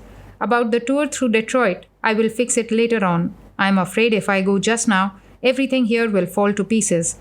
I will come anyway, but I am afraid it will be later than I expected. My love to Mrs. Phelps, Mrs. Funke, and all our friends and Christmas greetings. Ever yours in the Lord, Vivekananda. P.S. Kripananda sends his greetings too. V. 9.1.79 Mrs. Old Bull, 228 West 39, New York, 24th December 1895. Merry Christmas and Happy New Year to you, dear Mrs. Bull, and may peace and health rest on you and yours forever. I am going out of town today and will be back in 10 days. My love to all. Yours affectionately, Vivekananda. 9.1.80 Editor, Light of the East, 1896. Dear Sir, many thanks for your kindly sending me several copies of the Light of the East. I wish the paper all success. As you have asked for my suggestion that I can make towards improving the paper, I must frankly state that in my lifelong experience in the work, I have always found occultism injurious and weakening to humanity. What we want is strength. We Indians, more than any other race, want strong and vigorous thought. We have enough of the superfine in all concerns. For centuries, we have been stuffed with the mysterious. The result is that our intellectual and spiritual digestion is almost hopelessly impaired, and the race has been dragged down to the depths of hopeless imbecility, never before or since experienced by any other civilized community. There must be freshness and vigor of thought behind to make a virile race. More than enough to strengthen the whole world exists in the Upanishads. The Advaita is the eternal mine of strength, but it requires to be applied. It must first be cleared of the incrustation of scholasticism, and then in all its simplicity, beauty, and sublimity be taught over the length and breadth of the land, as applied even to the minutest detail of daily life. This is a very large order, but we must work towards it nevertheless, as if it would be accomplished tomorrow. Of one thing I am sure, that whoever wants to help his fellow beings through genuine love and unselfishness will work wonders. Yours truly, Vivekananda. 9.1.81 Mrs. Old Bull, 228 West, 39th Street, New York, the 3rd January, 96. Dear Mrs. Bull, I have had a letter from Mr. Trine asking me to have some classes at the Procopia in February. I do not see my way to go to Boston in February, however, I may like it. I have given up for the present my plan of going to Detroit and Chicago in February. Later on, I will try. Miss Josephine Locke will see to my having classes in Chicago, and I have some friends in Detroit. I may go to Baltimore for a few days in the meanwhile. I enjoyed my visit with the Legettes exceedingly. It has braced me for further work. I am very well both physically and mentally. Wishing you a happy new year. I remain yours affectionately, Vivekananda. 9.1.82 Mrs. Charles Mary Funke, 228 West, 39 New York, the 6th January 1896. Dear Mrs. Funke, many thanks for the sweet flowers. It recalls to me the beautiful times we had at the Thousand Islands and presages many such summer gatherings. The work here had begun in right earnest, and we will advance it farther this year than in the last. I am therefore uncertain as to the exact date of my coming to Detroit.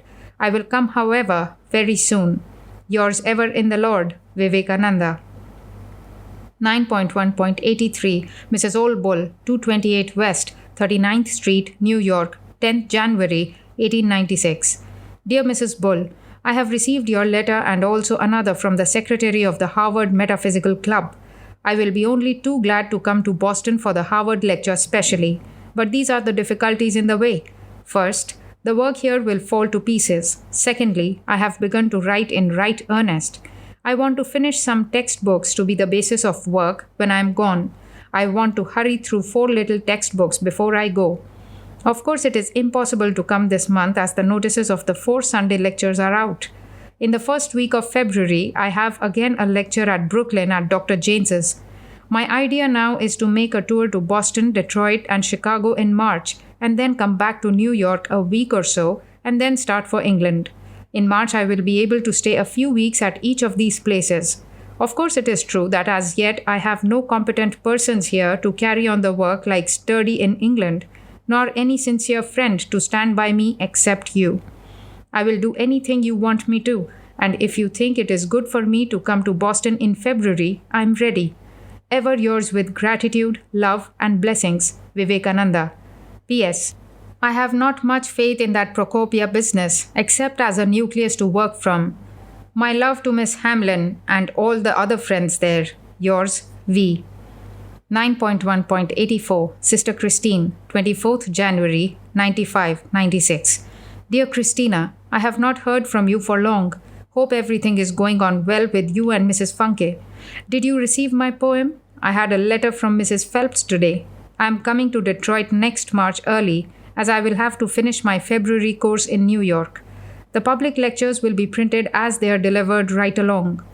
The class lectures will very soon be collected and edited in little volumes. May the Lord bless you ever and ever. Yours ever with love and blessings, Vivekananda. 9.1.85 Mrs. Old Bull, 228 West, 39, New York, the 6th of February, 96. Dear Mrs. Bull, I received your last duly, but owing to many things I have given up the idea of taking rest next month. I go to Detroit the first week of March and then towards the middle or last week come to Boston.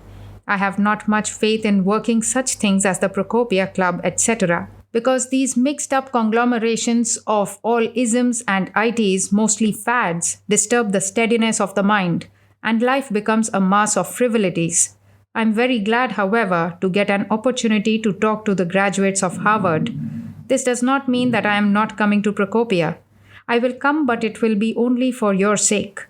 There is one if, however, and that is if I am physically able. My health has nearly broken down. I have not slept even one night soundly in New York since I came. And this year there is incessant work, both with the pen and the mouth. The accumulated work and worry of years is on me now, I'm afraid. Then a big struggle awaits me in England. I wish to go to the bottom of the sea and have a good long sleep.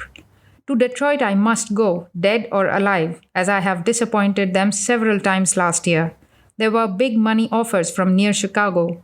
I have rejected them as I do not any longer believe in paid lectures and their utility in any country.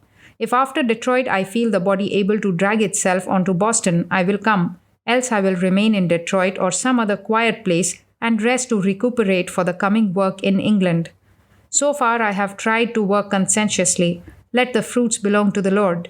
If they were good, they will sprout up sooner or later. If bad, the sooner they die, the better. I am quite satisfied with my task in life. I have been much more active than a sannyasin ought to be. Now I will disappear from society altogether.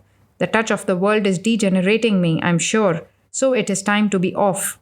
Work has no more value beyond purifying the heart.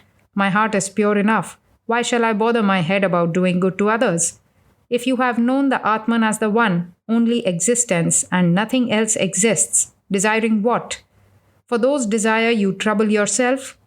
This universe is a dream, pure and simple. Why bother myself about a dream? The very atmosphere of the world is poison to the yogi, but I am waking up. My old iron heart is coming back. All attachments of relatives, friends, disciples are vanishing fast. Neither through wealth nor through progeny, but by giving up everything as chaff is that immortality attained. The Vedas. I am so tired of talking too. I want to close my lips and sit in silence for years. All talk is nonsense.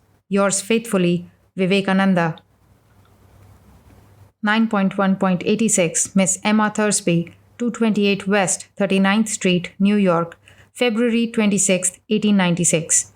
Dear Miss Thursby, will you oblige me by giving Mr. Goodwin any particulars you can with reference to the business arrangements made for my 6 lectures with Miss Corbin? He will see her, with the idea of obtaining payment. Thanking you in anticipation and with best regards, very truly yours, Vivekananda. 9.1.87 Giridhari Das, Mangaldas Viharidas Desai, 228 West, 39th Street, New York, 2nd March 1896. Dear friend, excuse my delay in replying to your beautiful note. Your uncle was a great soul, and his whole life was given to doing good to his country. Hope you will all follow in his footsteps. I am coming to India this winter and cannot express my sorrow that I will not see Haribhai once more. He was a strong, noble friend, and India has lost a good deal in losing him. I am going to England very soon, where I intend to pass the summer, and in winter next I come to India. Recommend me to your uncles and friends. Ever always the well-wisher of your family, Vivekananda. P.S. My England address is care of E.T. Sturdy, Esquire, Highview, Caversham, Reading, England. 9.1.88 Sister Christine, care of the Procopia, 45 Street, Botolph Street, Boston, Massachusetts, 22nd March 96. Dear Christina, herewith words excised. To countersign it and put it, words excised. I am afraid I have made a mistake in writing Miss to your name. In that case, you will have to sign also as Miss etc. I am enjoying Boston very much, especially the old friends here. They are all kind. Reply promptly. Write fully later on. With everlasting love and blessings, yours etc. Vivekananda. 9.1.89 Mrs. Charles Mary Funke, care of the Procopia, 45 Street, Botolph Street, Boston, Massachusetts, 22nd March 96. Dear Mrs. Funke, I had no time to write a line even. I was so busy. I am enjoying Boston immensely. Only hard work. The meeting with old friends is very pleasing, no doubt. The so-called class swelled up to 500 people last night and I'm afraid will go on increasing. Everything going on splendidly. Mr. Goodwin as nice as ever. We are all friends here. I go next week to Chicago. Hope everything is going on well with you there. Kindly give my love to Mrs. Phelps, Mr. Phelps, and all the rest of my friends. With all love and blessings, yours, Vivekananda. 9.1.90 Sister Christine, 1628 Indiana Avenue, Chicago, Illinois. April 6, 1896. Dear Christina, line excised. Reply as soon as possible. I am going forward to New York on Thursday, April 9, and will start for England on the 15th of April. Goodbye and love to you all. To Mrs. Funke, to Mrs. Phelps, and all the rest of our friends. In this life, we meet and part again and again, but the mind is omnipresent and can be, hear, and feel anywhere. Yours with love and blessings, Vivekananda. P.S. Give Kripananda and Miss Martha Hamilton my love and blessings when you meet them next. V. Written in the margin, I will go to New York next Friday, April 10. 9.1.91 Sister Christine, Highview, Caversham, Reading, London, 26th April 96. Dear Christina, how are things going on with you? I'm all safe and sound here in England. Going to begin work from May 4th. How is Mrs. Funke? Give them all my love. Write me all about yourself and Mrs. Funke when you have time. Address me at 63 Street, George's Road, Southwest London. Where is Krip, Swami Kripananda? What is he doing now? Has he been able to get up any classes yet? Has his temper gone down? Give them all my love, and to Miss Hamilton, and to all my friends, and to the Rabbi, Grossman of Detroit. Yours ever with love and blessings, Vivekananda. 9.1.92 Mrs. Old Bull, 63 Street, George's Road, London, Southwest, May 8, 1896. Dear Mrs. Bull, your last letter to study at hand. They, I am sorry to say, leave us nowhere. I could not make anything out of them. What are we to do? Is the book going to be published or not? Professor William James's introduction is of no use in England. So why wait so long for that? And what use are those long explanations about him? Our hands are tied down. Why do you not write something plain and decisive? Life is short and time is flying. I am so sorry you are losing sight of that. Your letters are full of explanations and directions, but not one word about what is to be done. So much red tape about printing a little book. Empires are managed with less manipulation than that, I'm sure. So kindly write at your earliest something precise about the book and whether it is going to be printed or not. And pray make the writing a little legible. Poor Sturdy is out of his wits as to what to do. He has gone through the MSS long ago. Joking apart, I'm very sorry you are not coming over this year.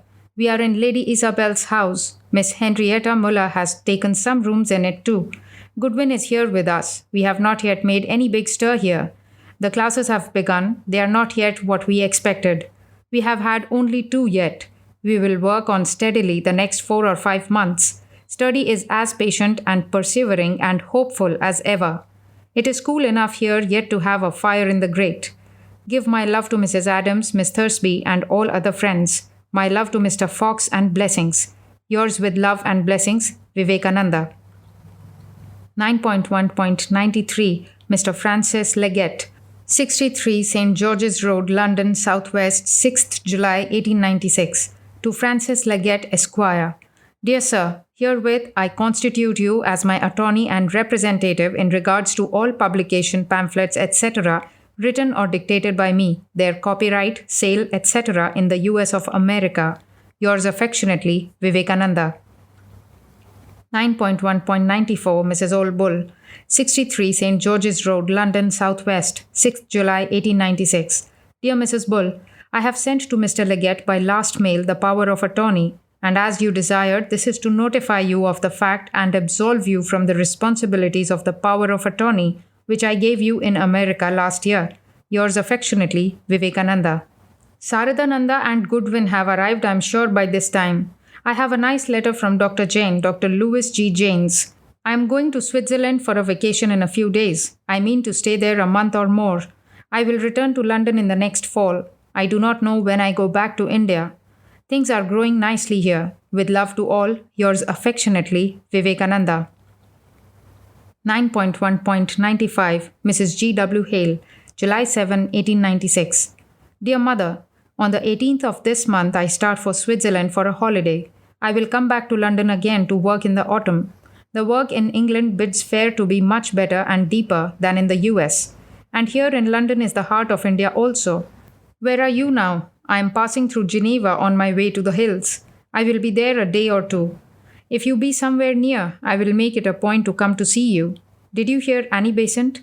How did you like her? What about your plans of going to India next winter? What about the innocents at home? I haven't had any news of them. My love to Father Pope, Mother Temple, and yourself. Kindly answer as I will be only a few days here. Ever yours with love and gratitude, Vivekananda. 9.1.96 Editor Light. A letter to the editor which appeared in the July 11, 1896 issue of The Light. 63 St. George's Road, Southwest. Sir, allow me to put a few words in your estimable journal as comments on an article in your paper dated July 4th. I must thank you without reserve for the kind and friendly spirit manifested throughout the article towards me and the philosophy I preach. But as there is a fear of misconstruction in one part of it, especially by my spiritualistic friends, I want to clear my position. The truth of correspondence between the living and the dead is, I believe, in every religion, and nowhere more than in the Vedantic sects of India, where the fact of mutual help between the departed and the living has been made the basis of the law of inheritance. I would be very sorry if I be mistaken as antagonistic to any sect or form of religion, so far as they are sincere. Nor do I hold that any system can ever be judged by the frauds and failures that would naturally gather round every method under the present circumstances. But all the same, I cannot but believe that every thoughtful person would agree with me when I affirm that people should be warned of their dangers with love and sympathy. The lecture alluded to could but accidentally touch the subject of spiritualism, but I take this opportunity of conveying my deep admiration for the spiritualist community for the positive good they have done already and are doing still. 1. The preaching of a universal sympathy. 2. The still greater work of helping the human race out of doctrines which inculcate fear and not love. Ever ready to cooperate with and at the service of all who are striving to bring the light of the Spirit, I remain yours sincerely, Vivekananda. 9.1.97 Mrs. Old Bull, 63 St. George's Road, 18th July 96. Dear Mrs. Bull, I received your last note duly, and you already know my gratitude and love for you, and that I perfectly agree with most of your ideas and work. I did not understand, however, one point. You speak of Sturdy and myself being members. Members of what? I, as you well know, cannot become a member of any society. I am very glad to learn that you have been favorably impressed by Saradananda. There is one big mistake you are laboring under. What do you mean of my writing to my workers more confidentially and not to you? I seldom write to anyone. I have no time to write. I have no workers. Everyone is independent to work as one likes. I do not bother my head about these little things at all. I can give ideas, that is all. Let people work them out any way they like. And Godspeed to all. He who works unattached to persons and giving up the fruits of work is a genuine worker. Gita. Yours ever with love and gratitude, Vivekananda. 9.1.98 Sister Christine, postmarked SAAS Fee, Switzerland, 5th August 1896. Blessed and beloved, surrounded on all sides by eternal snow peaks, sitting on the grass in a beautiful wood, my thoughts go to those I love, so I write. I am in Switzerland, constantly on the move, getting a much-needed rest. It is a miniature Himalayas and has the same effect of raising the mind up to the self and driving away all earthly feelings and ties. I am intensely enjoying it. I feel so uplifted. I cannot write, but I wish you will have the same forever. When your feet do not want, as it were, to touch the material earth, when the soul finds itself floating, as it were, in an ocean of spirituality. Professor Max Muller has written in the 19th century an article on my master. Read it if you can, August number. I hope you are enjoying this beautiful summer and are perfectly rested after hard work. My love to all, blessings to all. Yours ever with love and blessings, Vivekananda. P.S. A few alpine flowers growing almost in the midst of eternal snow I send you, praying that you may attain spiritual hardihood amidst all snows and ice of this life. V. 9.1.99 Sister Christine, Airlie Lodge, Ridgeway Gardens, Wimbledon, England, October 6, 1896. Dear Christina, I am sure you got my letter from Switzerland. I am now in London, back after having travelled through Germany and Holland. How are things going with you? Had you a nice summer? How are you physically and spiritually? How is Mrs. Funke and all the other friends? Have you any news of baby? Where is Kripananda, and what is he doing now? I have another sannyasin over here with me now, who will work here whilst I am away to India, where I go this winter. I will write to you in extenso later. Tonight it is so late and I am so weary. With all love and blessings, yours, Vivekananda. 9.1.100 Sister Nivedita, 14 Grey Coat Gardens, Westminster, October 29, 1896. Dear Miss Margaret Noble, I will be at yours on Friday next at 4 p.m. I did not know of any arrangements made to meet anybody Friday last, hence my absence. Yours, Vivekananda.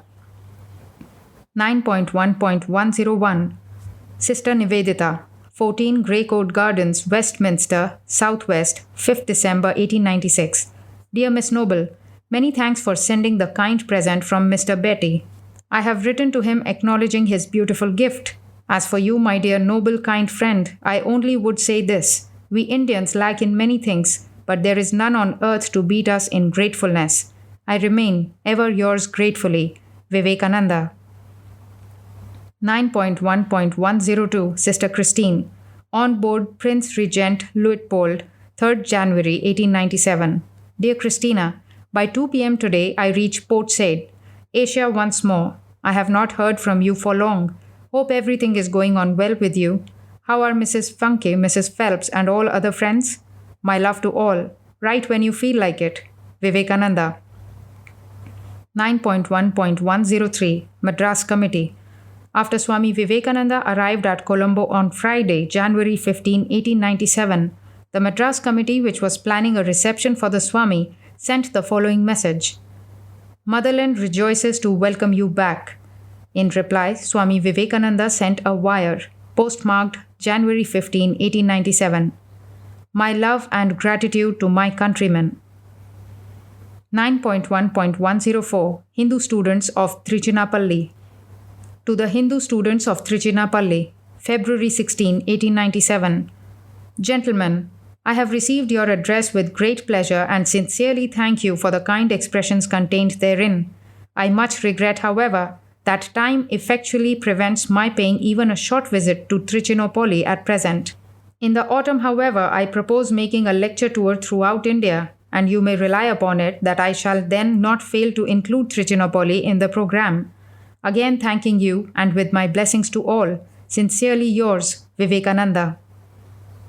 9.1.105 Sister Christine, Darjeeling, return address Alam Bazar Mutt, Calcutta, 16th March 1897. Dear Christina, many thanks for the photograph and the poem. I never saw anything half as beautiful.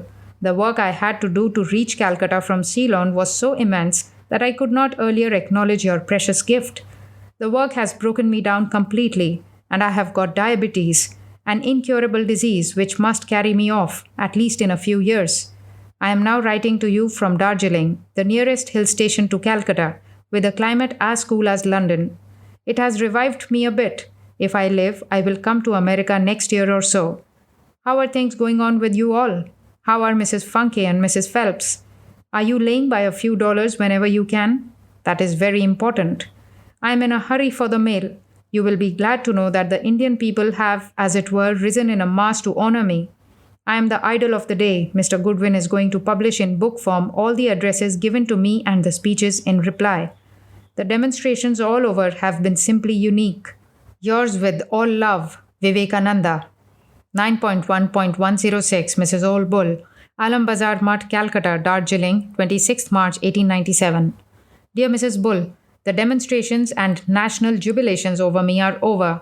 At least I had to cut them short, as my health broke completely down. The result of this steady work in the West and the tremendous work of a month in India upon the Bengali constitution is diabetes. It is a hereditary foe and is destined to carry me off at best in a few years' time. Eating only meat and drinking no water seems to be the only way to prolong life, and above all, perfect rest for the brain. I am giving my brain the needed rest in Darjeeling, from where I am writing you now. I am so glad to hear about Saradananda's success. Give him my best love and do not allow him to do too much work. The Bengali body is not the same as the American. Mr. Chatterjee Mohini came to see me in Calcutta and he was very friendly. I gave him your message. He is quite willing to work with me. Nothing more to write, only I am bent upon seeing my monastery started. And as soon as that is done, I come to America once more. By the by, I will send to you a young lady from England, one Gertrude Orchard. She has been a governess, but she has talent in art, etc., and I wished her to try her chance in America. I will give her a letter to you and Mrs. Florence Adams. With my love to Mrs. Adams, Miss Thursby, Miss Farmer, the noble sister, and all the rest of our friends, with eternal love and gratitude, yours affectionately, Vivekananda. 9.1.107 Pandit Ram Ram Samjami, Darjeeling, April 1897. Dear Ram Ram, I received your first letter in Calcutta. I was busy there, and so it seems that I forgot to reply. You have deplored this in your letter, but that is not right. I do not forget anyone, especially those who have received grace from him. While I was in England, I received your Avadhuta Gita. It is beautifully printed. You mentioned Karma Yoga. I do not have that book with me. It was printed in Madras. If there are any copies at the Mutt, I shall ask them to send one to you. I have been very sick, so right now I am staying at Darjeeling. As soon as I feel better, I shall return to Calcutta. Please accept my special love. I pray for your welfare always. Yours, etc., Vivekananda. 9.1.108 Sister Nivedita, Darjeeling, 3rd April 1897. Dear Miss Noble, I have just found a bit of important work for you to do on behalf of the downtrodden masses of India.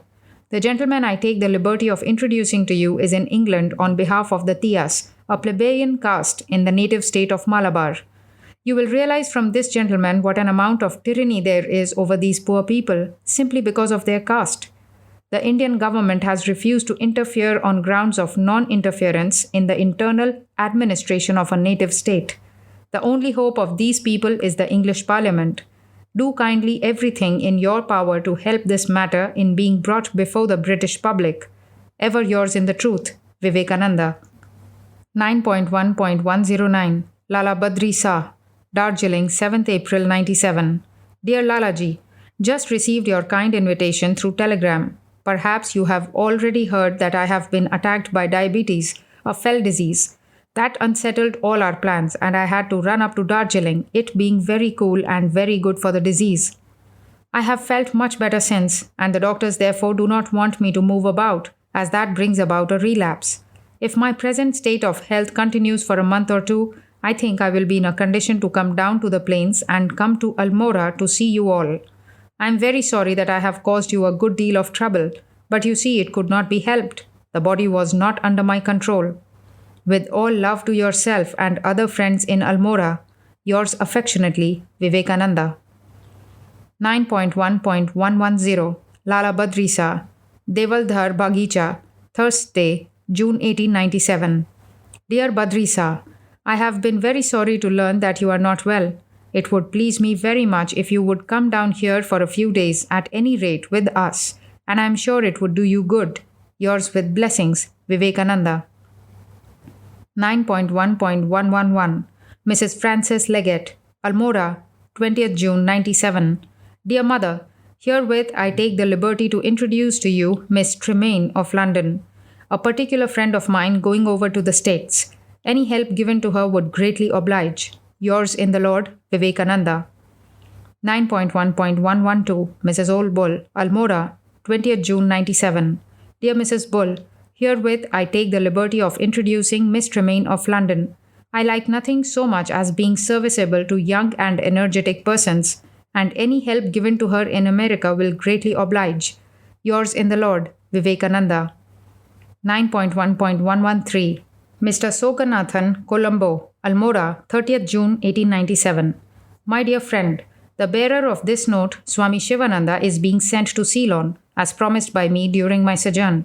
He is quite fit for the work entrusted to his care, of course, with your kind help. I hope you will introduce him to other Ceylon friends. Yours ever in the Lord, Vivekananda.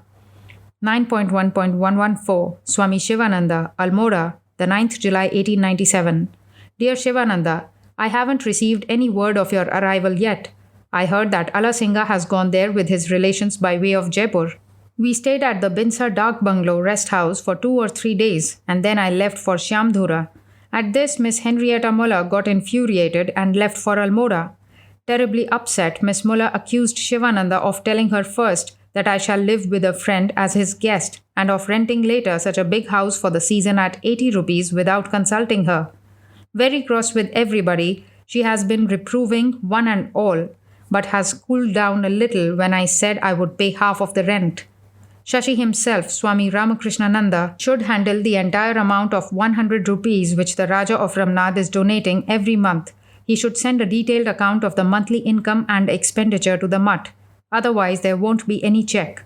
Advise him to spend as little as necessary on Thakur's worship, for the money is primarily for propagation of truth. In case Gupta, Swami Sadananda, has lost his mental balance, ask him to come to Almora, but only when the boy selected for Shashi reaches there. I received a letter from R.A. Rajam Iyer. The money he sent has reached the mutt. I have received 2 volumes of Ramanuja's commentary. Advise him to send me the third. Ask Gigi Narasimhachari to send me similar commentaries by Madhava and others if he can. A public meeting will have to be organized at Madras to present an address of welcome to the Raja Ajit Singh of Khetri and to Pratap Singh of Jodhpur for their boldness in visiting England as well as for representing their principalities in India in the Jubilee celebration. This has to be done on their return to India, but for that, you have to endeavour from now on. Please go to Colombo and arrange a similar public meeting there. Give my love to Kiddy, Singaravelu Mudaliyar, and Dr. Nanjundar Rao. Ask Kiddy why he hasn't written to me. What is wrong with him? Has he lost his devotion? Bear this in mind that you should not assume a teacher's place in the beginning. Do all your work with humility, otherwise everything will crumble to pieces. Please see that there is no opposition, criticism, or obstacles to Shashi's work in Madras, for everybody should obey him, whoever may be in charge of a particular center. If Shashi goes to Ceylon, he will have to obey your authority, etc. Make sure that every center sends a weekly report to the mutt. I have not seen a single one from Shashi yet. Oh Rama, how hard it is to turn a donkey into a horse, even by beating. Above all, obedience and esprit de corps. The work cannot succeed unless there is perfect obedience to the authority of the order and sacrifice of individual views for the sake of the order. Trinair gunatvam apannair badhyante mattadantinaha. Blades of grass woven into a rope can restrain even mad elephants. With love to Shashi and Gupta, Vivekananda. 9.1.115 Sister Christine, Khetri, 13th December 1897. My dear Christina, how funny all these dreams and evil prognostications of yours. You don't want to send me evil influences by thinking that way of me? I will be only too glad to lose 50 pounds of my weight. A little rest puffs me up, and I am the same bloated monk as ever. I'm all right except for a bad cold the last few days, owing to exposure and travel in the desert. I thank you for the letter though. I am pleased with it enormously as it shows the mind. Give Mrs. Funke, baby Stella Campbell, and all the rest my love, and as you know, yourself. Yours ever in the Lord, Vivekananda. P.S. I will write a better note when this cold has left. V. 9.1.116 Sister Christine, Jodhpur, Rajputana, 4th January 1898. Love and greetings etc. to thee, dear Christina, and a happy new year. May it find you younger in heart, stronger in body, and purer in spirit. I am still traveling in season and out of season, lecturing some, working a good deal.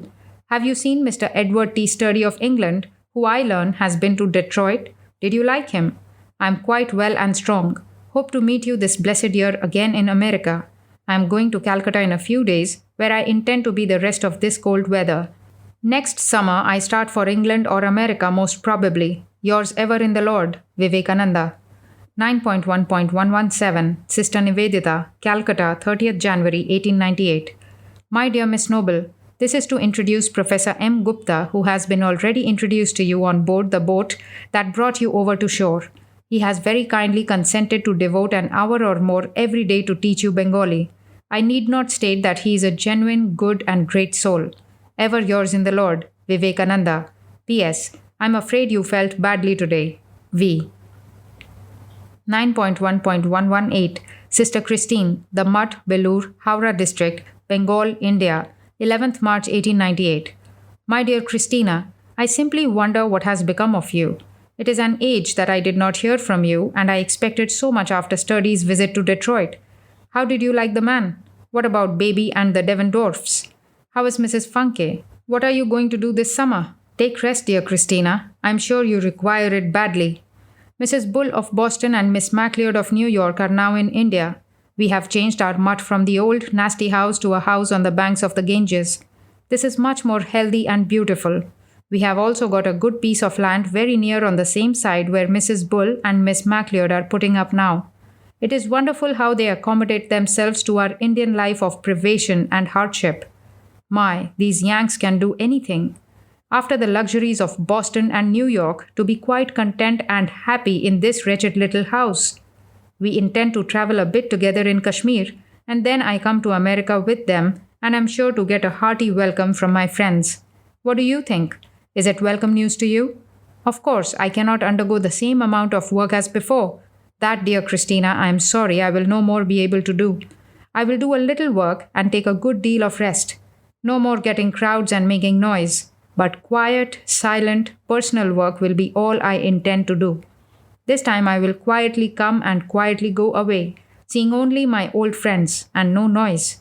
Write soon, as I am so anxious. Ever yours in the Lord, Vivekananda. There are two sorts of persons. One sort has the heart of water, the other of stone. The one easily takes an impression and as easily throws it off. The other seldom takes an impression, but once it takes, it is there forever. Nay, the more they struggle to cast it off, the more it cuts deep into the stone soul. R.K. Ramakrishna Paramahamsa.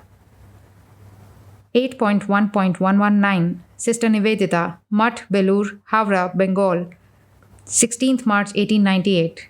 My dear Margaret, it is needless to let you know you have fulfilled all my expectations in your last lecture. It appears to me that the platform is the great field where you will be of great help to me, apart from your educational plans. I am glad to learn that Miss Henrietta Muller is going to have a place on the river. Are you also going to Darjeeling? So you will all the better work after a trip up there. Next season I am planning a series of lectures for you all over India. Ever yours with all love and blessings. Stamped with Swamiji's portrait. The Calcutta Boy. 9.1.120 Mrs. Old Bull, Darjeeling. The 4th April 98. My dear Dhira Mata, I am afraid you are getting roasted down there in the heat of Calcutta. Here it is nice and cool and rather chill when it rains, which it does almost every day. Yesterday the view of the snows was simply superb, and it is the most picturesque city in the world. There is such a mass of color everywhere, especially in the dress of the Lepchas and Bhutias and the Paharis. Had it not been for the awful corrugated iron roofs everywhere, it would have been 20 times more picturesque. My health was not bad in Calcutta. Here it is the same. Only the sugar has entirely disappeared, the specific gravity being only 13. I slept very well last night too, but the morning ride up or climb of a few miles is proving too much for my adipose tissues. The flannel clothes only made me worse, so I have given them up and have gone to my summer dress and am all right. I have sent you Sturdy's letter already. Poor fellow, I do not know what to do for him. He is really living in a desert of his own making. You see, one thing is not good for everyone. Marriage has indeed proved a hell for Sturdy, and he cannot come although he is skirting the coast of India. Lord help the poor boy. May he cut all his bonds and make him free soon. Aye, it is good that he is feeling the bondage, and not hugging and kissing its spokes of agony. I gave a little lecture to the Hindus here yesterday, and I told them all their defects purposely and with their permission. I hope it will make them howl. Miss Muller has taken a bungalow here and she is coming on Wednesday. I do not know whether Miss Noble is coming with her. She, Miss Noble, had better be your guest in Kashmir as according to our plan. Have you got that place yet or changed places? I am going to Kashmir anyway, as I have promised. I will be here only a few days and then I come to Calcutta to be there only a week, and then I start for the Northwest. Of course, this is not the time to see anything in the NWP. Everything is burning there, yet that heat is much healthier than that of Bengal. Ever yours in the Lord, Vivekananda. 9.1.121 Munshi Jagmohan Lal, Ballinville, Darjeeling, 15 April 1898. My dear Jagmohan, if you can find out all the letters that I had addressed to HH on my way to and stay in Japan, Europe and America, please do send them carefully packed, under registered cover to my address in the Mutt as early as possible. With blessings to you, I remain yours truly, Vivekananda. 9.1.122 Miss Josephine MacLeod, Darjeeling, 19th April 98. My dear Miss MacLeod, Miss Muller is very glad to learn that you intend inviting Miss Noble to join our party to Kashmir. It has her hearty approval. On her way back, Miss Muller will start something for her in Calcutta. She need not come to Darjeeling at all. Hope you are enjoying the baking quite a bit. I start this week most probably. Ever yours in the Lord, Vivekananda. 9.1.123 Officer in charge of telegrams, Srinagar. April 19, 1898. Sir, please allow Miss MacLeod or her agent to receive any telegrams that you have received for me and receipt the same. Yours truly, Vivekananda. 9.1.124 Miss Josephine MacLeod or Mrs. Old Bull. Seshnag, Chandanbari, Kashmir. En route from Srinagar to Amarnath, end of July 1898. I sent back the old Dundee as it is difficult to carry it through. I have got another like Margaret's. Please send it back to the Tehsildar of Vernag, Khan Chand, Esquire, whom you already know. We are all right. Margot has discovered some new flowers and is happy. There is not much ice, so the road is good. Yours affectionately, Vivekananda. P.S. Keep this Dundee till I come and pay the coolies. 4 rupees, 2 annas each. Coolie, Tara. Accounts list. Illegible word, 20. Dundee, 26. Coolies, 16. 2 hours, 8 rupees. Coolies, 4. 2.5 hours at 4 annas per hour, 2 rupees, 8 annas. Dundee, 26. 3.5 hours at 6 annas per hour, 34 rupees, 2 annas. 4 extra, 1 hour at 4 annas per hour, 1 rupee, 0 annas. 2 ponies, 2.5 hours at 12 annas per hour, 3 rupees, 12 annas. 1 pony, 1 hour at 12 annas per hour, 0 rupees, 12 annas. Total 50 rupees, 2 annas. 2 Dundies, 3 hours, illegible words. 52, 0, illegible words, 8, 0, 60, 0, bed chairs, 4 rupees, luggage, 25 rupees, Dundee, 26 rupees, 55 rupees, 55 rupees, all inclusive. 2 horses, first stage, 12 miles. Batakuti, Pahalgam, next stage. 9.1.125 Mr. J.J. Goodwin's mother. On receiving news of the untimely death of Josiah, Goodwin, Swami Vivekananda, sent the following paragraph along with the poem Requiescat in Pace to the newspapers as well as to Goodwin's mother. Almora, June 1898. With infinite sorrow I learned the sad news of Mr. Goodwin's departure from this life, the more so as it was terribly sudden and therefore prevented all possibilities of my being at his side at the time of death. The debt of gratitude I owe him can never be repaid, and those who think they have been helped by any thought of mine ought to know that almost every word of it was published through the untiring and most unselfish exertions of Mr. Goodwin. In him I have lost a friend true as steel, a disciple of never-failing devotion, a worker who knew not what tiring was, and the world is less rich by one of those few who are born, as it were, to live only for others. Unsigned. 9.1.126 Maharaja Ajit Singh, Raja of Khetri.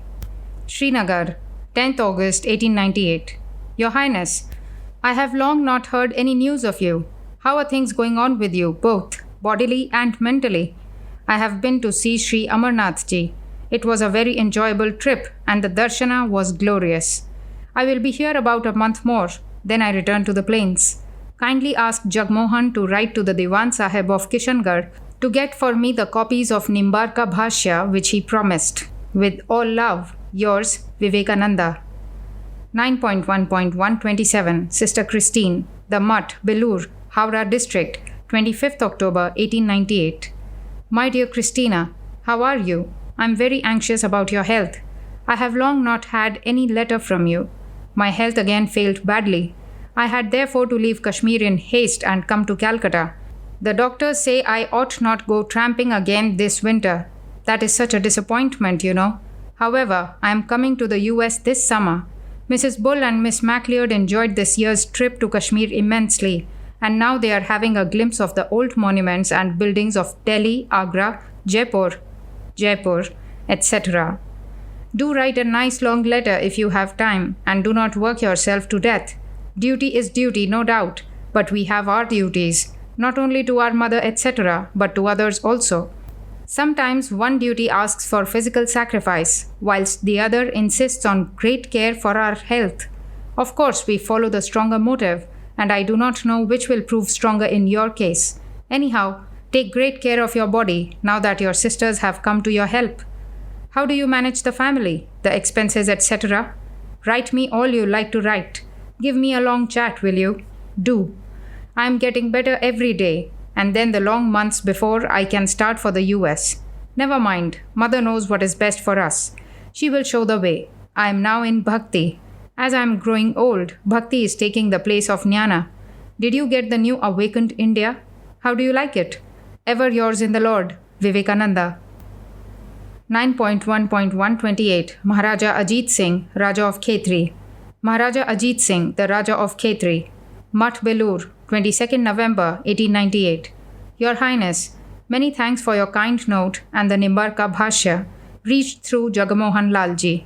I approach Your Highness today on a most important business of mine, knowing well that I have not the least shame in opening my mind to you, and that I consider you as my only friend in this life. If the following appeals to you, good. If not, pardon my foolishness as a friend should. As you know already, I have been ailing since my return. In Calcutta, Your Highness assured me of your friendship and help for me personally and advised me not to be worried about this incurable malady. This disease has been caused by nervous excitement, and no amount of change can do me good unless the worry and anxiety and excitement are taken off me. After trying these 2 years a different climate, I am getting worse every day and now almost at death's door. I appeal to Your Highness's work, generosity, and friendship. I have one great sin rankling always in my breast, and that is, in order to do a service to the world, I have sadly neglected my mother. Again, since my second brother has gone away, she has become awfully worn out with grief. Now my last desire is to make seva, give service, and serve my mother, for some years at least. I want to live with my mother and get my younger brother married to prevent extinction of the family. This will certainly smoothen my last days as well as those of my mother. She lives now in a hovel. I want to build a little decent home for her and make some provision for the youngest, as there is very little hope of his being a good earning man.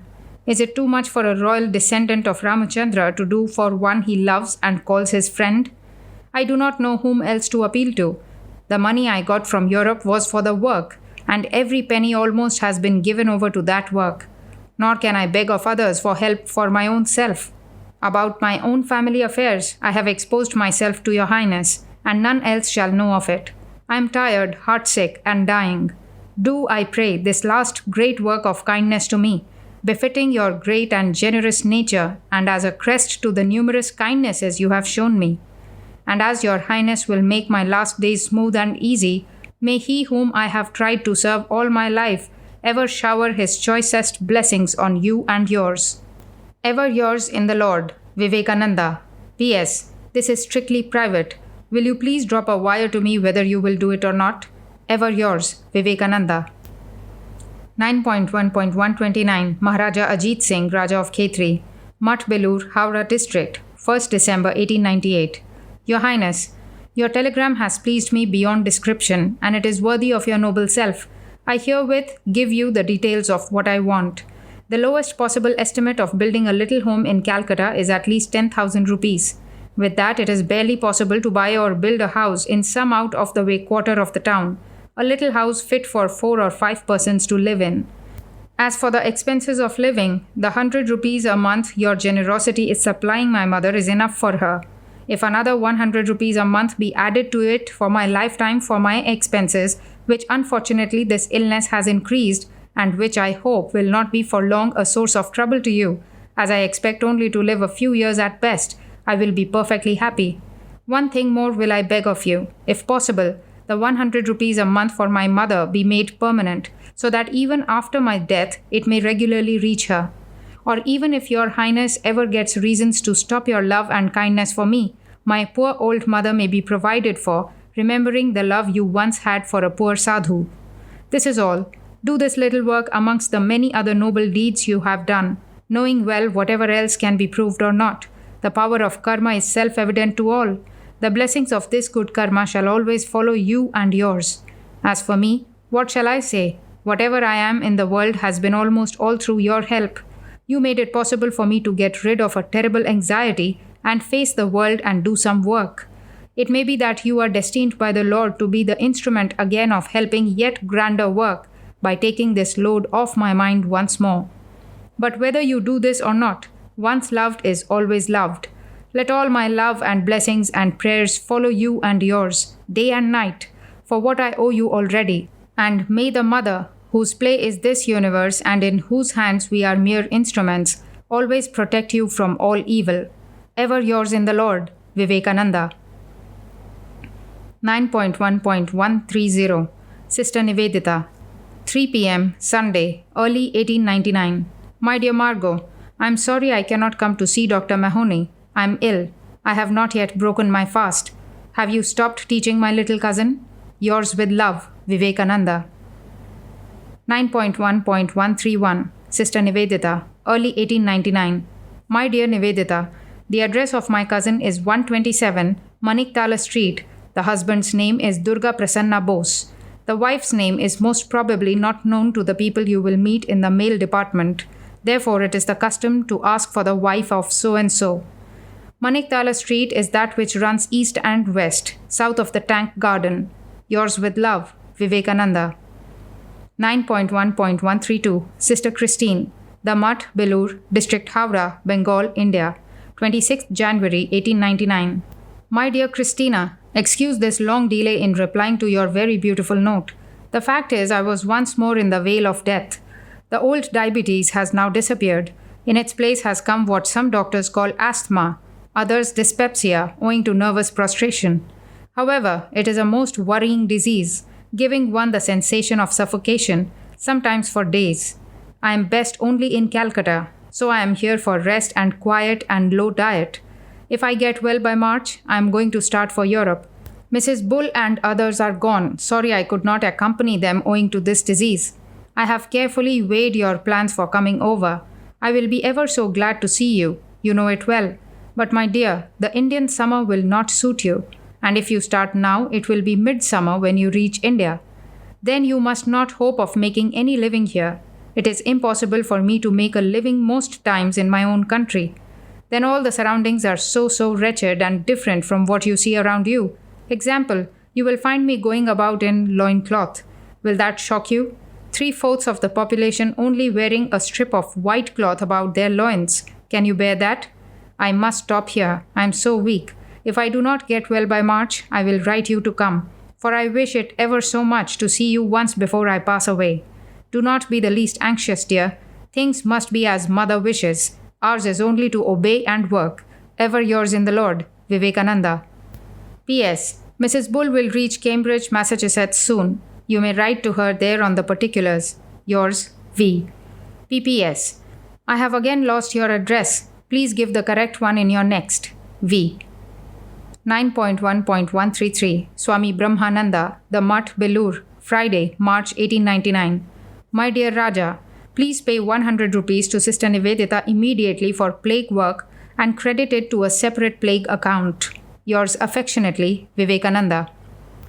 9.1.134 Swami Swarupananda, to Swami Swarupananda, editor of Prabuddha Bharata, Mayavati, March 1899. My dear Swarupananda, I have no objection whether Mrs. Sevier's name goes on top or mine or anybody else's. The prospectus ought to go in the name of the Seviers, mustering my name also if necessary. I send you a few lines for your consideration in the prospectus. The rest are all right.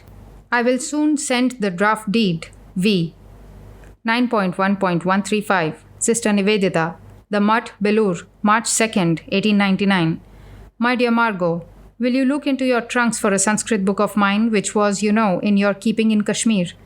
I do not find it in our library here. I have been thinking of your friend Miss Sarala Ghosal's coming to see the Mutt on Sunday. The difficulty is here. The ebb tide will be on till 5 p.m. In that case, our big boat can go down easily to bring the party up, and going back if the party starts long before 5 pm, say 4 pm, will be alright. To come up will take at least 2 hours from Bagh Bazaar. If the party starts from Bagh Bazaar, say at 12 am, and reaches the Mutt at 2 pm for lunch and then starts back by 4 pm, it will be nice. If you cannot start as early as that, I will advise you to send the carriage to wait at Baranagar on the other side so that our boat can ferry the party over any time they like. The boat journey in that case will only be oncoming. With all love and blessings, Vivekananda. 9.1.136 Ishwar Chandra Ghosh, Mutt Belur, Howrah District, 6th March 99. My dear sir, many thanks for your kind invitation. I am so sorry that so many days' delay should occur in reply to your note. I was very ill at the time, and the gentleman on whom the duty fell of replying could not do it, it seems. I got notice of it just now. I am not yet sufficiently recovered to take advantage of your kindness. This winter I had made it a point of visiting your part of the country, but my karma will have otherwise. I will have to wait to give myself the pleasure of visiting the seat of civilization of ancient Bengal. With my thanks again for all your kindness, I remain yours in the Lord, Vivekananda. 9.1.137 Sister Nivedita, The Mutt Belur, April 25th, 1899. My dear Margot, I could not come today. I am so sorry. The body would not allow. Neither can I come to the Boses. I have written to them. I have an engagement tomorrow. Possibly I may see you in the evening. With all love and blessings, Vivekananda. 9.1.138 Sister Christine, The Mutt Belur, District, Howrah, Bengal, India, 10th May 1899. My dear Christina, I am getting better again. In my mind, the whole of my complaint is bad assimilation of food and nervous exhaustion. The first I am taking care of. The second will completely pass off when I meet you again. The great joy of meeting old friends, you know. Cheer up. There is no cause for anxiety. Do not believe a single desponding line I write now, because I am at times not myself. I get so nervous. I start this summer for Europe anyway, as you say in America. With all love and blessings, yours ever in the Lord, Vivekananda. 9.1.139 Miss Josephine MacLeod. When Swami Vivekananda sailed from Calcutta, he dispatched the following cablegram. Calcutta, June 21, 1899. Started, wire sturdy. 9.1.140 Sister Christine, Suez, 14th July 1899. My dear Christina, you see this time I'm really out and hope to reach London in 2 weeks. I'm sure to come to America this year and earnestly hope we'll have the opportunity of seeing you. I am so materialistic yet, you know. Want to see my friends in the gross body. I had a beautiful letter from baby, Stella Campbell, before I left. I am soon going to pen a reply to your care as directed. I could not write her earlier. I was so bad in health in India. My heart went wrong all the way. What with mountain climbing, bathing in glacier water, and nervous prostration. I used to get terrible fits of asthma, the last lasting about 7 days and nights. All the time I was suffocating and had to stand up. This trip has almost made a new man of me. I feel much better, and if this continues, hope to be quite strong before I reach America. How are you? What are you doing? Write everything about yourself. Care of E.T. Sturdy, Esquire, 25 Holland Villas Road, London, West. With everlasting love and blessings, ever yours in the Lord, Vivekananda. 9.1.141 Sister Christine, Marseille, 23rd July 1899. My dear Christina, your very welcome wire just came. By next Sunday, we arrive in London, Albert Dock. We are a party of 4, myself, another sannyasin, a Calcutta boy going to study in America, and Miss Margaret Noble. Miss Noble is a young lady from Wimbledon, near London, who has been working in India on the education of girls. Our stay in England will not be long, I'm afraid, as this is neither the season nor am I in fit condition to work much. Anyhow, we will be in London a few weeks, at least myself, then go to the US. We will talk over all this and infinite things besides when we meet. I do not think even English summer days are long enough for all the chatter I will assail you with. We go to Wimbledon for a day or two, and then I come back to London and find lodgings for myself and make plans. Come to the dock if that is possible and discreet. Yes, it is discreet. as there is a lady in the party and others will come to meet her. Only Christina, don't if you feel the least tired or unwell. I hope you are enjoying London immensely. The Orientals do not like any effusion of feeling. They are trained to hide all expression. Is Mrs. Funke, Mary Caroline Funke, with you? If so, give her my best love. I am much, much better just now. I am really quite another man this time. I was nearly dead in Calcutta when I started, but this voyage has improved me immensely. Hoping soon to see you. Ever yours in the Lord, Vivekananda. 9.1.142 Sister Christine, Telegram. To Christina Grinstidle, 23 Crowhurst Road, Angel Road, Brighton, London. 30th July 1899. Golconda due docks 6 a.m. Monday. 9.1.143 Mrs. Old Bull, The Limes, Woodside, Wimbledon, England, 6th August 1899. My dear mother, your letter directed to study at hand. I am very thankful for your kind words. As for me, I don't know what I am to do next or anything to do at all. On board the steamer I was all right, but since landing I am feeling quite bad again.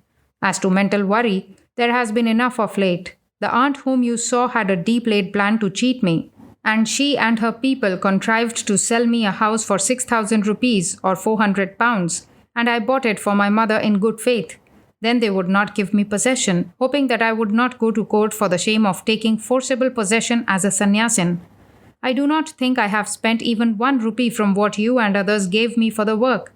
Captain Sevier gave me 8,000 rupees with the express desire of helping my mother. This money, it seems, has also gone to the dogs. Beyond this, nothing has been spent on my family or even on my own personal expenses, my food, etc. being paid for by the Khetri Raja, and more than half of that went to the mutt every month. Only if Brahmananda spends some in the lawsuit against the aunt, as I must not be robbed that way, if he does, I will make it good anyway, if I live to do it. The money which I got in Europe and America by lecturing alone I spent just as I like, but every cent I got for the work has been accounted for and is in the mutt. And the whole thing ought to be clear as daylight if Brahmananda never cheated me. I don't believe he will ever cheat me. I got a letter at Aden from Saradananda that they are preparing an account.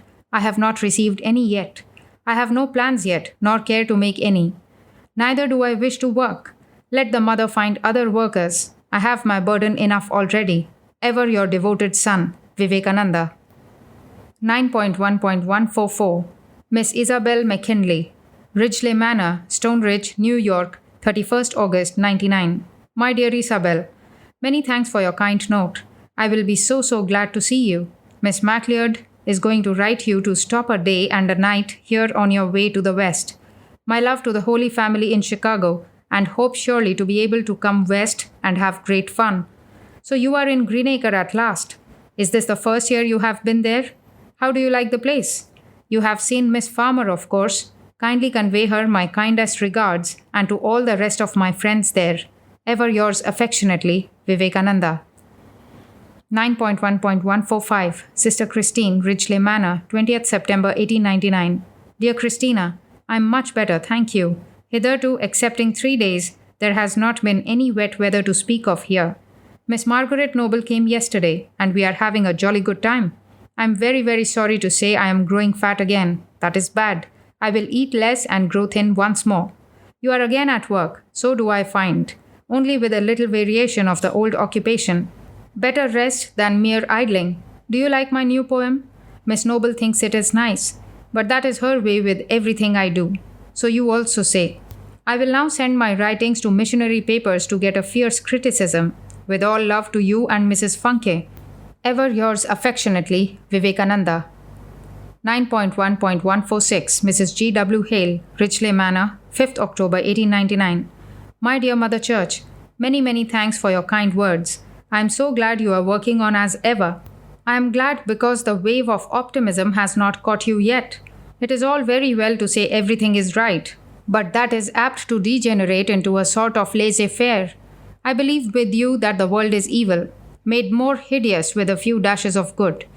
All our works have only this value, that they awaken some to the reality of this horror, and those flee for refuge to some place beyond, which is called God or Christ or Brahma or Buddha, etc. Names do not make much difference. Again, we must always remember ours is only to work. We never attain results. How can we? Good can never be done without doing evil. We cannot breathe a breath without killing thousands of poor little animals. National prosperity is another name for death and degradation to millions of other races. So is individual prosperity the beggaring of many. The world is evil and will ever remain so. It is its nature and cannot be changed. Which one of you by taking thought, etc. Such is truth. The wisdom is therefore in renunciation, that is, to make the Lord our all in all. Be a true Christian, mother, like Christ. Renounce everything and let the heart and soul and body belong to Him and Him alone. All this nonsense which people have built round Christ's name is not His teaching. He taught to renounce. He never says the earth is an enjoyable place. And your time has come to get rid of all vanities, even the love of children and husband, and think of the Lord and Him alone. Ever your son, Vivekananda. 9.1.147 Mrs. G. W. Hale, Ridgely Manor, New York, 23rd October 1899. My dear mother, I was taking a few days' complete rest and so am late in replying to your very kind note. Accept my congratulations on the anniversary of your marriage. I pray many such returns may come to you.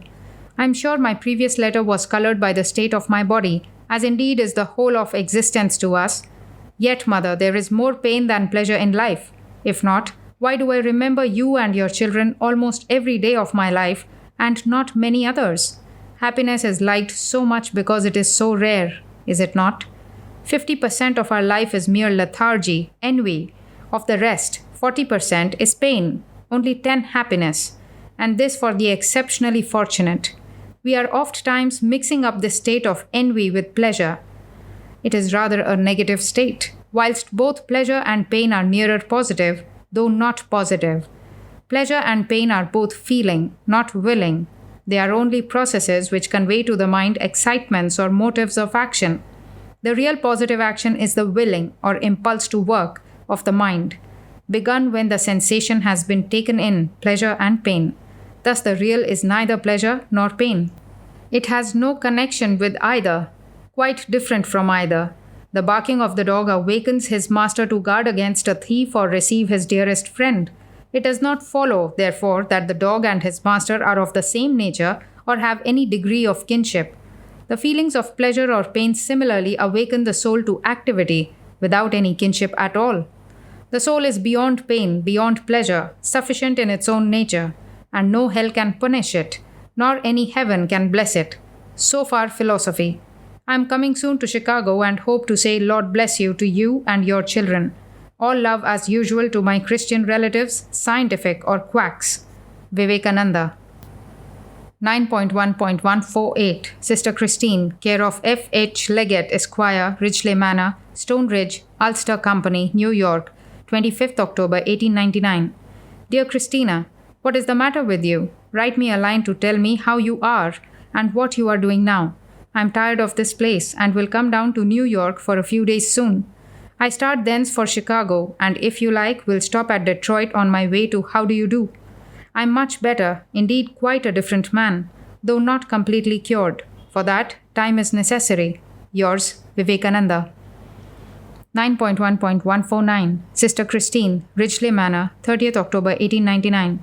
My dear Christina, did you not get my last letter? I am very anxious to know how you are. Write a line to tell me you are in very good health. I am afraid the previous one was misdirected, so I send this care of Mrs. Funke. Do write soon. I am thinking of Battle Creek food. Baby insists on that. Do you think it will do me any good? Write soon. Ever yours in the Lord, Vivekananda. P.S. Where is this Battle Creek? Is it near Detroit? I am seriously thinking of giving it a trial. I am not bad but unfit for any exertion, even for a walk. This sort of life is no good to live. I will try Battle Creek, and if that fails, get out quick. V. Write me about Battle Creek. V. 9.1.150 Sister Christine, Ridgely Manor, 4th November 1899. My dear Christina, the letter was all right in reaching.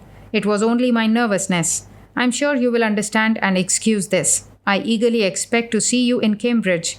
I am going to New York next week. Thence I go for a few days to Washington and then to Cambridge.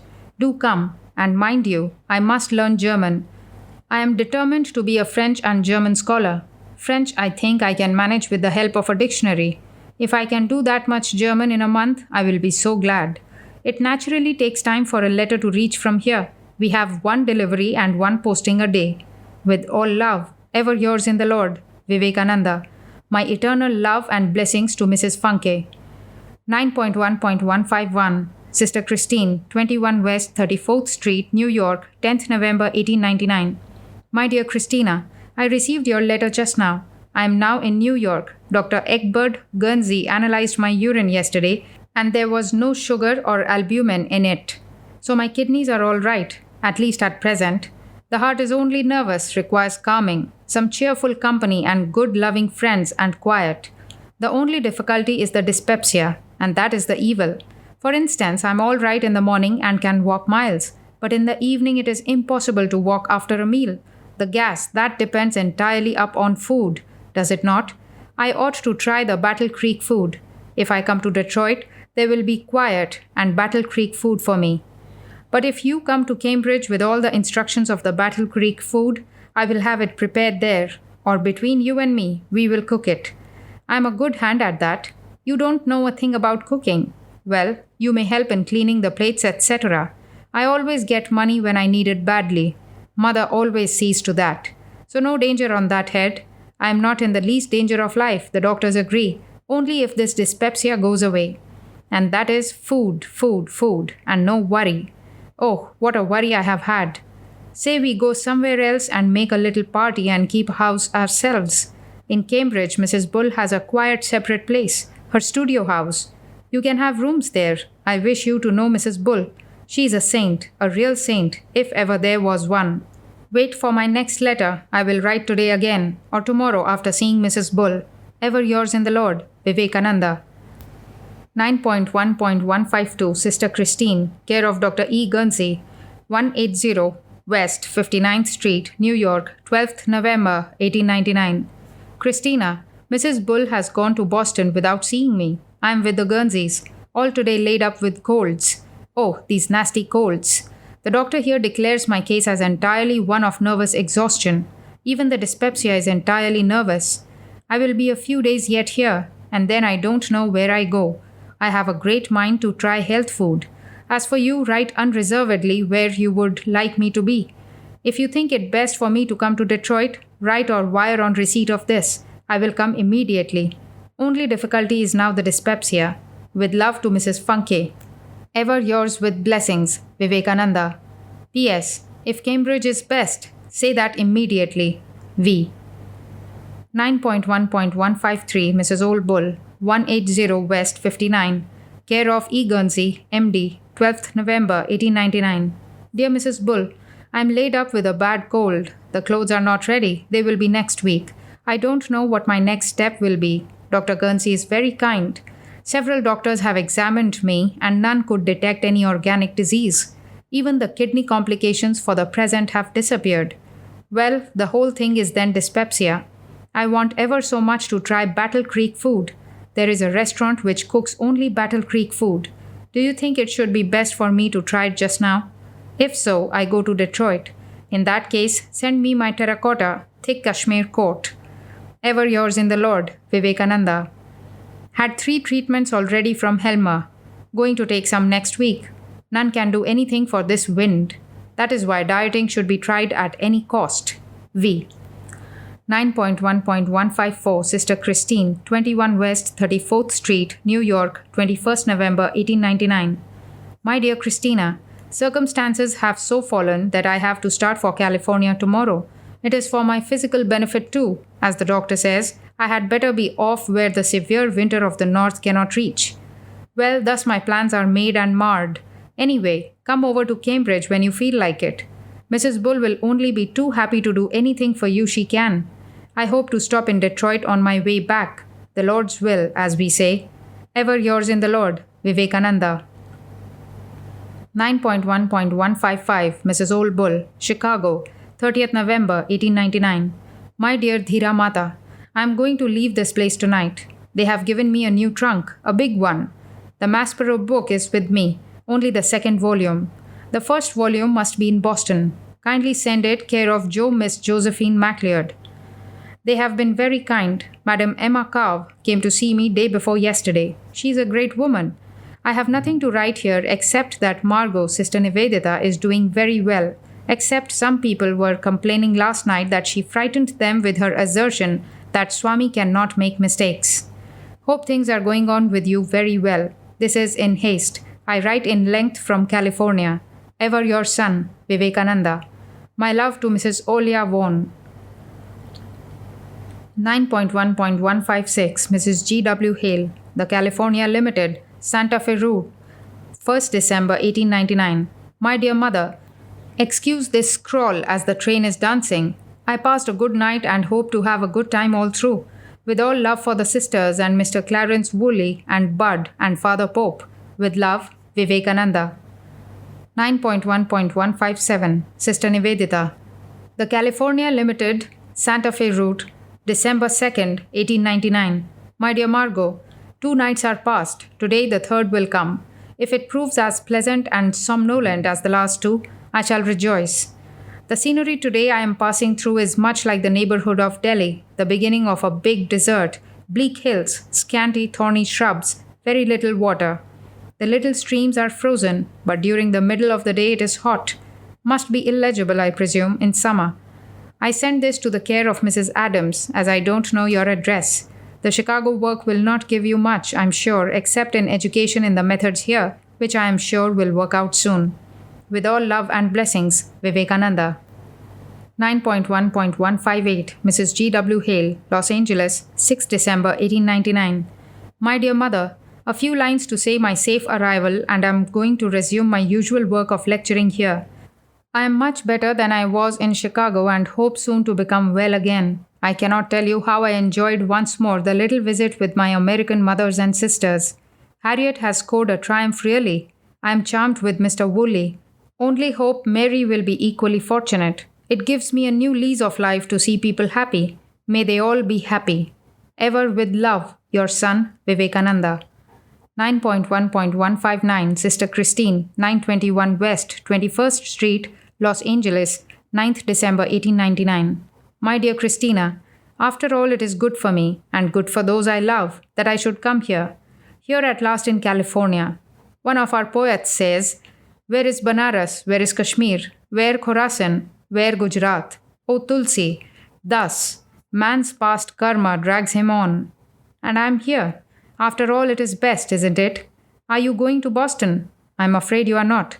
I have not unsettled any of your plans, have I? Unnecessary expenses? Well, if any, I will make it up. Only the trouble is yours. I am ashamed of my eccentricities. Well, how are you? What are you doing? How are things going with you? Sleep if you can. It is better to sleep than get awakened. I pray that all good may come to thee, all peace, all strength to do and suffer. I have a great deal of strength to do, but very little to suffer. I am so selfish again, always thinking of my own sufferings and paying no heed to others. Pray for me. Send strong thoughts that I may have strength to suffer. I know you will. Now I mean to remain a few weeks in this city. After that, Mother knows. I am physically much better now than I have been for months. The weakness of the heart is nearly gone. The dyspepsia is also much better, and there is very little. I can walk miles now without feeling it in the heart. If this continues, I expect to have a new lease on life. I'm so sorry of asking you to come to Boston and flying away. If you are there, I hope you will enjoy the place and the meetings. If you have given it up, well, did you take leave and not go to Boston? My, what a bungle. Well, I ask 1,000 pardons if such is the case. Things must look brighter anyway, sooner or later. What of these little few days of life? How is Mrs. Funke? Loads of love for her. How long a leave do you get at Christmas? When does it begin? If you feel inclined and willing, write me a long note, will you? But don't tell my friends my whereabouts. I want to be off from the world for a time, if I can. Will you kindly send Mr. Freer's address to Mrs. Bull? She needs it. I had a lecture here last night. The hall was not crowded as there was very little advertisement, but a fairly good-sized audience though. I hope they were pleased. If I feel better, I am going to have classes in this city soon. I am on the business path this time, you know. Want a few dollars quick if I can. Ever yours in the Lord, Vivekananda.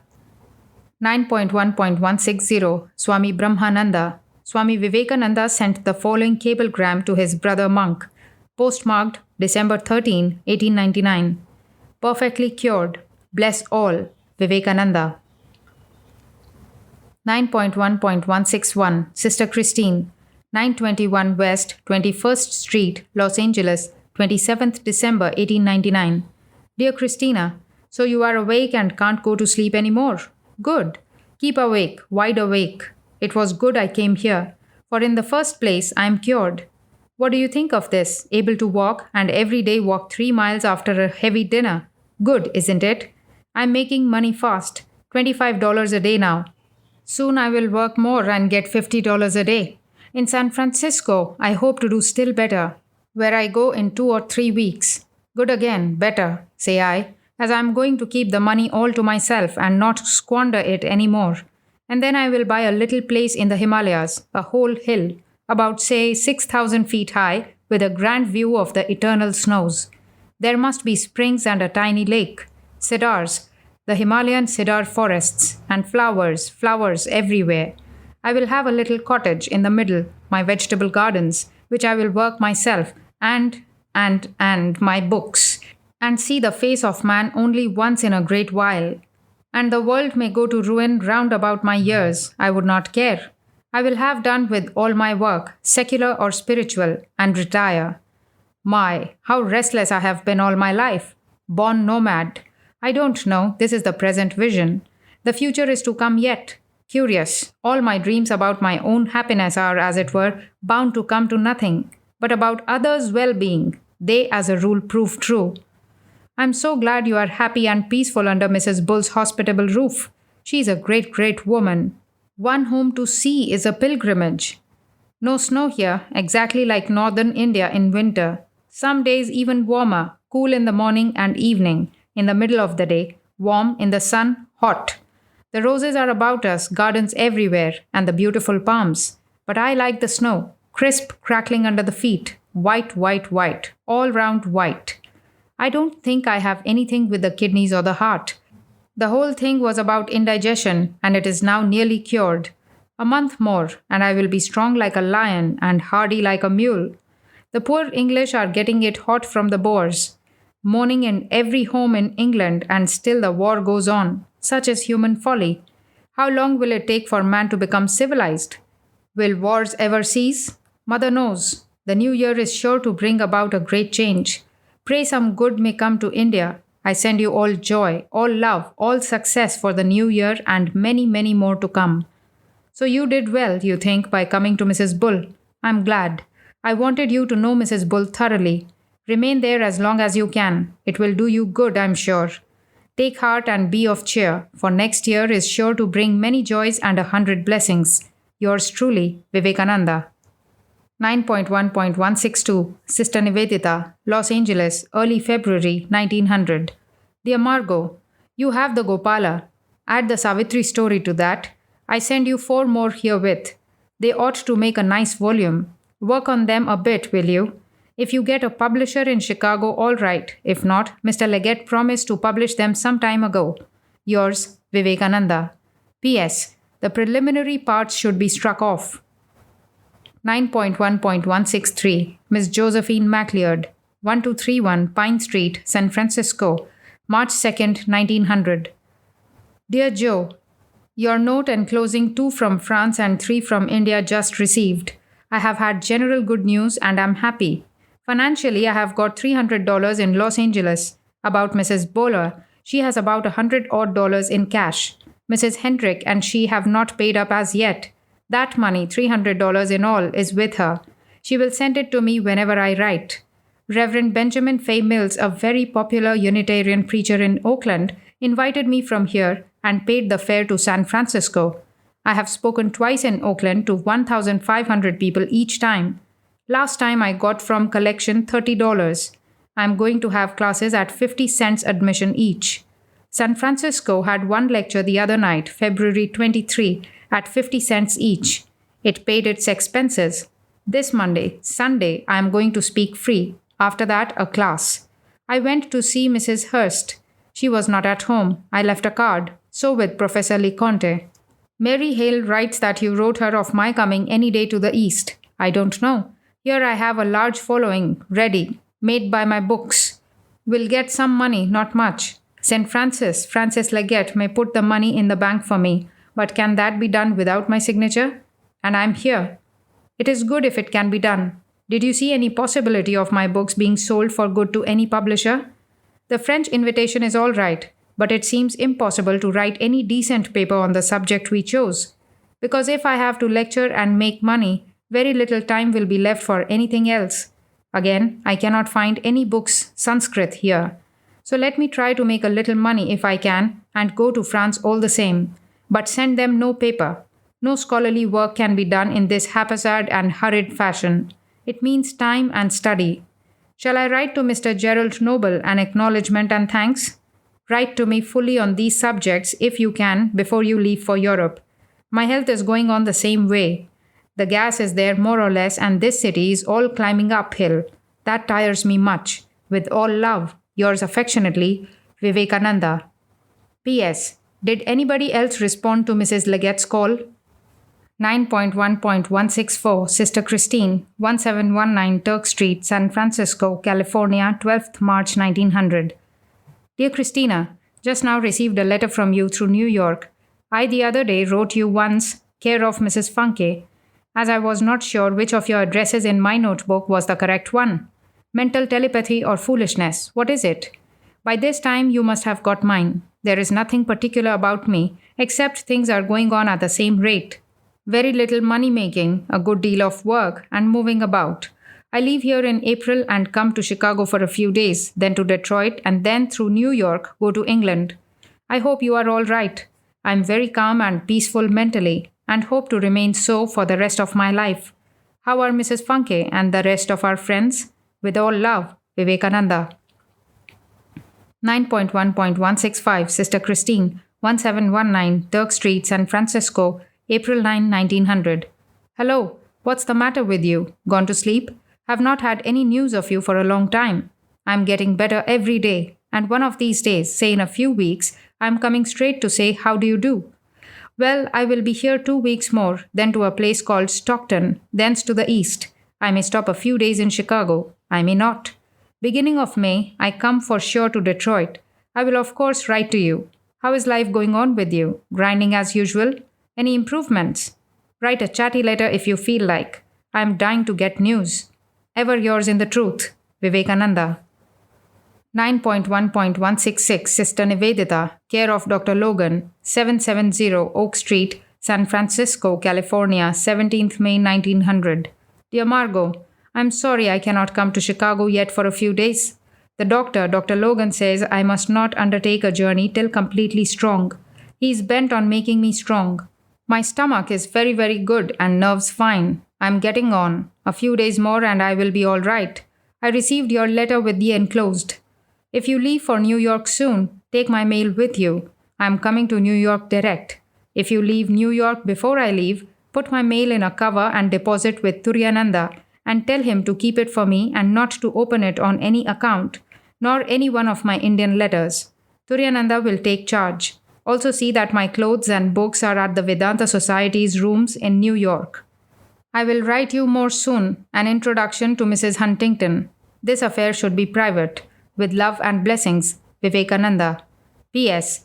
As I have got to stop at Chicago for my ticket, will you ask anybody to take me in for a day or two, if Mrs. Hale is gone east by that time? V.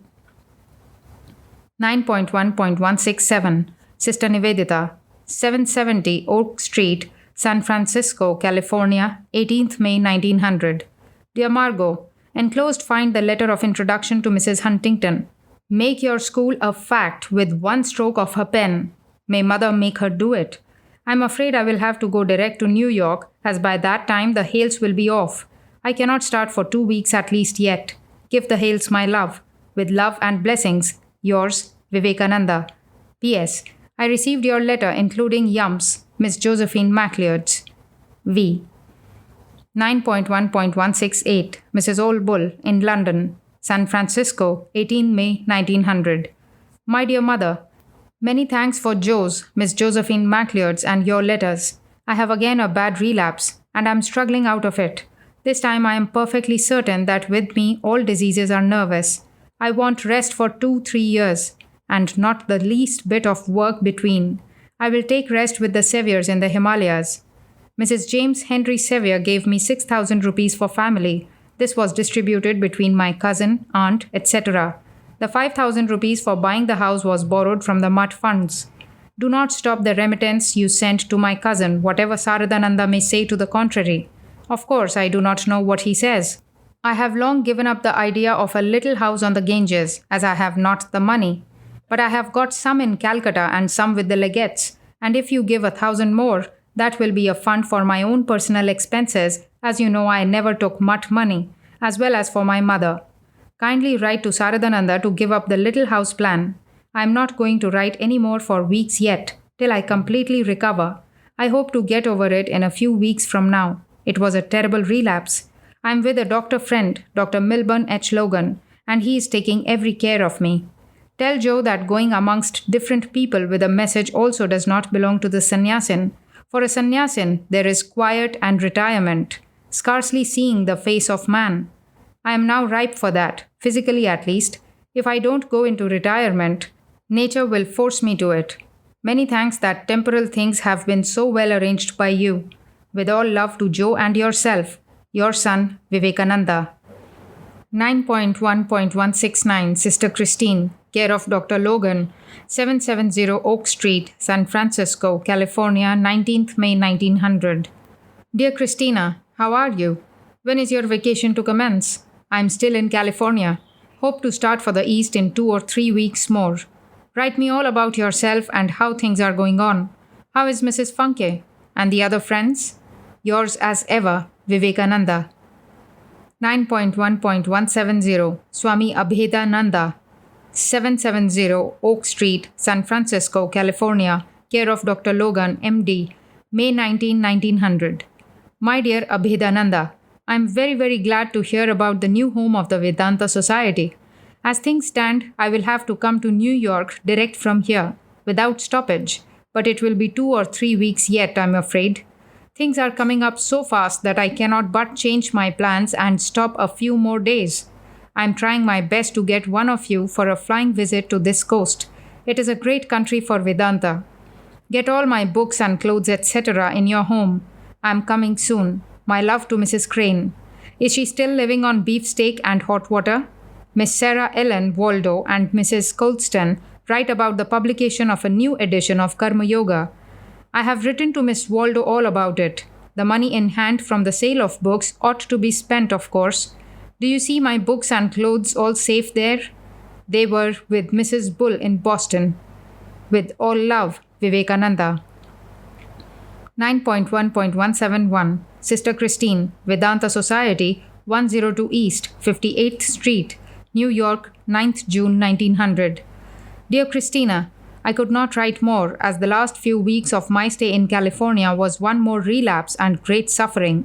However, I got one great benefit out of it, in as much as I came to know I have really no disease, except worry and fear. My kidneys are as sound as any other healthy man's. All the symptoms of Bright's disease, etc. are only brought on by nerves. I wrote you one, however, from 770 Oak Street, San Francisco, to which I did not get any reply. Of course, I was bedridden then, and my address book was not in the place I was in. There was a mistake in number. I cannot believe you did not reply willingly. As you see, now I am in New York, and will be here a few days. I have an invitation from Mrs. Walton of Cleveland, Ohio. I have accepted it. She writes me you are also invited, and have accepted her invitation. Well, we will meet in Cleveland then. I am sure to see you before I go to Europe, either there or anywhere you wish. If you don't think it would be possible for you to come to Ohio, I will come to any other place you want me to come to say goodbye. When is your school going to close? Write me all about your plans. Do. Miss Noble wants me very much to go to Cleveland. I would be very, very glad to get a few weeks' seclusion and rest before I start with friends who do not disturb me at all. I know I will find rest and peace that way, and you can help me any amount in that. In Cleveland, of course, there will be a few friends always, and much talky as a matter of course. So if you think I will have real peace and rest elsewhere, just write all about it. My reply to the Cleveland lady depends on your letter. How I wish I were in Detroit or elsewhere just now, among friends who I know are good and true always. This is weakness, but when the physical vitality is lowered and the nerves all unstrung, I feel so much to depend upon somebody. You will be glad to learn I made a little money in the West, so I will be quite able to pay my expenses. Write soon. Yours affectionately, Vivekananda. 9.1.172 Sister Christine, Vedanta Society, 102 East, 58th Street, New York, 13th June 1900.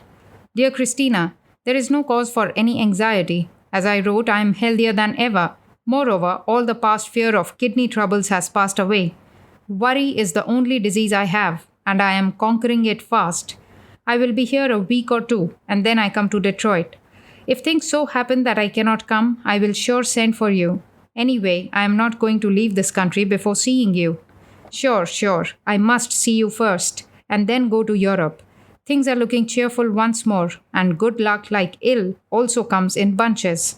So I am sure it will be smooth sailing every way now, for some time at least. With love to Mrs. Funke, ever yours in the truth, Vivekananda. 9.1.173 Sister Christine, Vedanta Society, 102 East, 58th Street, New York, 15th June 1900. My dear Christina, I am getting better every day, only this New York is a bad place for sleep. Again, I am working some, though not hard, to get the old friends together and put the thing in shape. Now you know I will in a week or so finish this work and then be ready for a real quiet of a week or two or more. Detroit, alas, will be no better than New York. With so many old friends. How can you avoid friends whom you really love? I will have perfect freedom at yours, sure, but how can I avoid seeing friends and the eternal visiting and paying visits and much talky? Do you know any other place within 8 or 10 hours? I want to avoid night rides of riding from New York where I can be quiet and free from the people. Lord bless them. I am dead tired seeing people just now. Just think of that and everything else. If after all you think Detroit is the best place for me, I am ready to come. Yours truly, Vivekananda. P.S. I am also thinking of a quiet place. V. 9.1.174 Sister Christine, Vedanta Society, 102 East, 58th Street, New York, 27th June 1900. Dear Christina, this is my plan just now. I will have to remain in New York a few days yet to see my books through. I am going to publish another edition of Karma Yoga and the London lectures in a book form. Miss Waldo is editing them, and Mr. Leggett will publish. Then I think if I am to remain in this country a few weeks more, it is better that you get a rest and change. Newport is a celebrated seaside place, 4 hours from New York. I am invited there. I will go there this week, and as promised, I will find quiet and retirement and freedom. I will try to find a place for you and wire you as soon as found. I'm sure in Detroit you cannot have rest. A little change of place and quiet from time to time is a great factor in renewing one's vigor.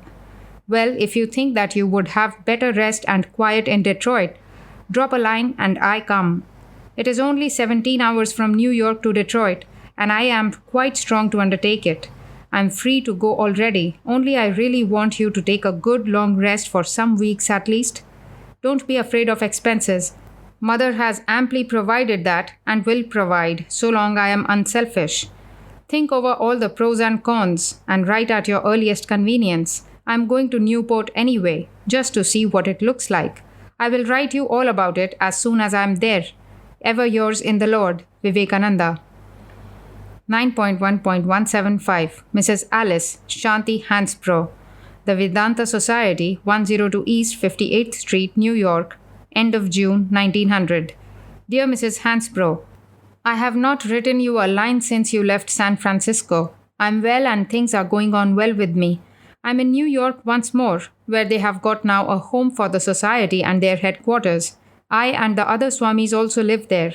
A San Francisco lady, Miss Minnie C. Book, now here owns a plot of land near Mount Hamilton, 12 miles east of Lick Observatory, 160 acres in area.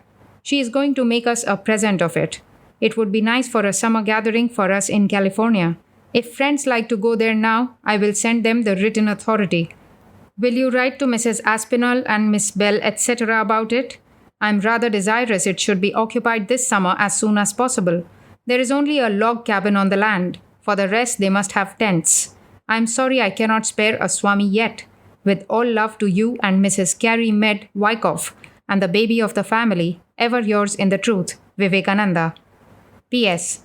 Tell Helen, the youngest maid sister, I thank her for her kind invitation, but I am so sorry I cannot accept it now.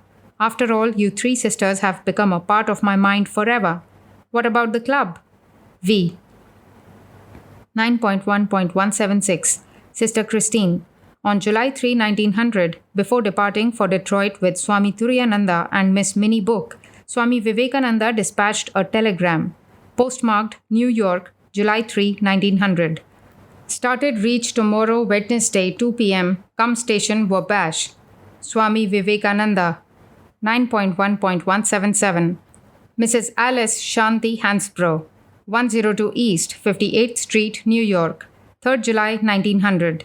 My dear Mrs. Hansbrough, this is to introduce Swami Turiyananda. The lady who gave the piece of land for Vedanta work belongs to Los Angeles. She has taken Turiyananda with her. He is a great spiritual teacher but has no experience in platform work. The best thing would be to help him to start a center for quiet and rest and meditation in the land near San Jose.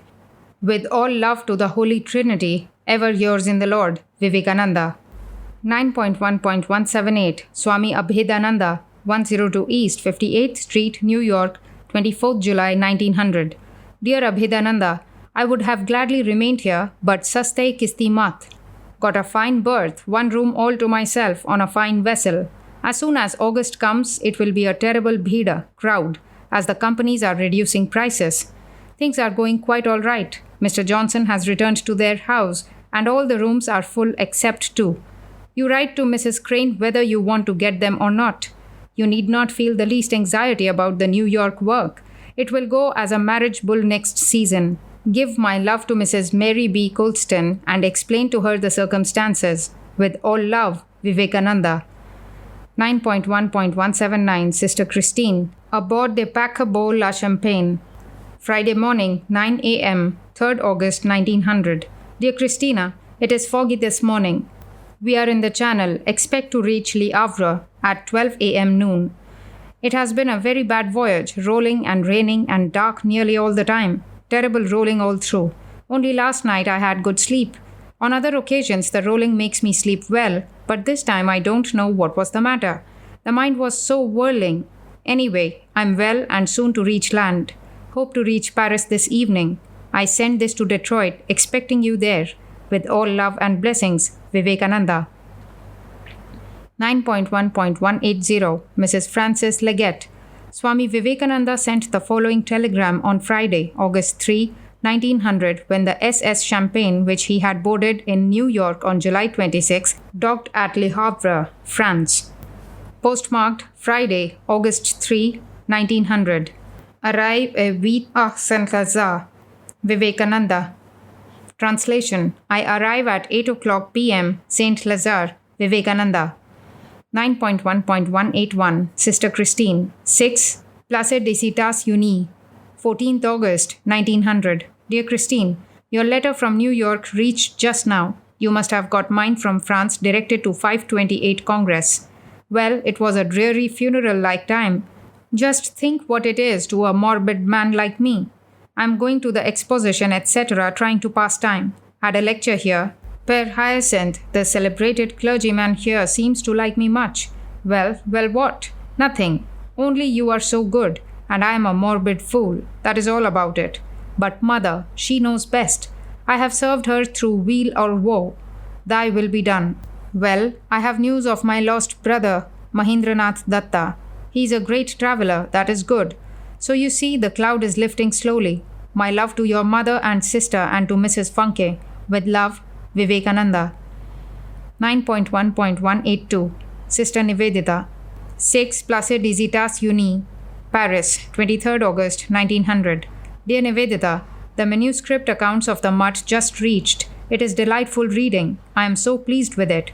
I am going to print 1,000 or more to be distributed in England, America, and India. I will only add a begging paragraph in the end. What do you think the cost will be? With love to you and Mrs. Bull, Vivekananda. 9.1.183 Sister Christine. 6 Place des États-Unis, Paris, 23rd August 1900.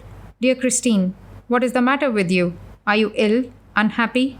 What makes you silent? I had only one little note from you in all this time. I'm getting a bit nervous about you. Not much. Otherwise, I'm enjoying this city. Did Mrs. A.P. Huntington write you? I'm well, keeping well as far as it is possible with me. With love, Vivekananda. 9.1.184 Sister Christine. 6 Place des États-Unis, Paris, 15th September 1900. Dear Christina, your letter was very reassuring. I am so glad this summer did you good. So you did not get enamored of New York City. Well, I am getting enamored of Paris. I now am living with a M. Jules Bois, a French savant who has been a student and admirer of my works. He talks very little English. In consequence, I have to trot out my jargon French and am succeeding well, he says. I can now understand if he will talk slowly. Day after tomorrow, I go to Brittany where our American friends are enjoying the sea breeze and the massage. I go with M. Bois for a short visit. Et presset. After that, I don't know where I go. I am getting quite Frenchy. Connaissez-vous? Do you know? I am also studying grammaire and hard at work. Sentence torn off. In a few months, I hope to be Frenchy, but by that time, I will forget it by staying in England. I am strong, well, and content. No morbidity. Au revoir, Vivekananda. 9.1.185 Mrs. Old Bull. 66 Rue Ampere, 22nd October 1900. Dear Mother, I am sorry to learn you are not well. Hope you will soon be better.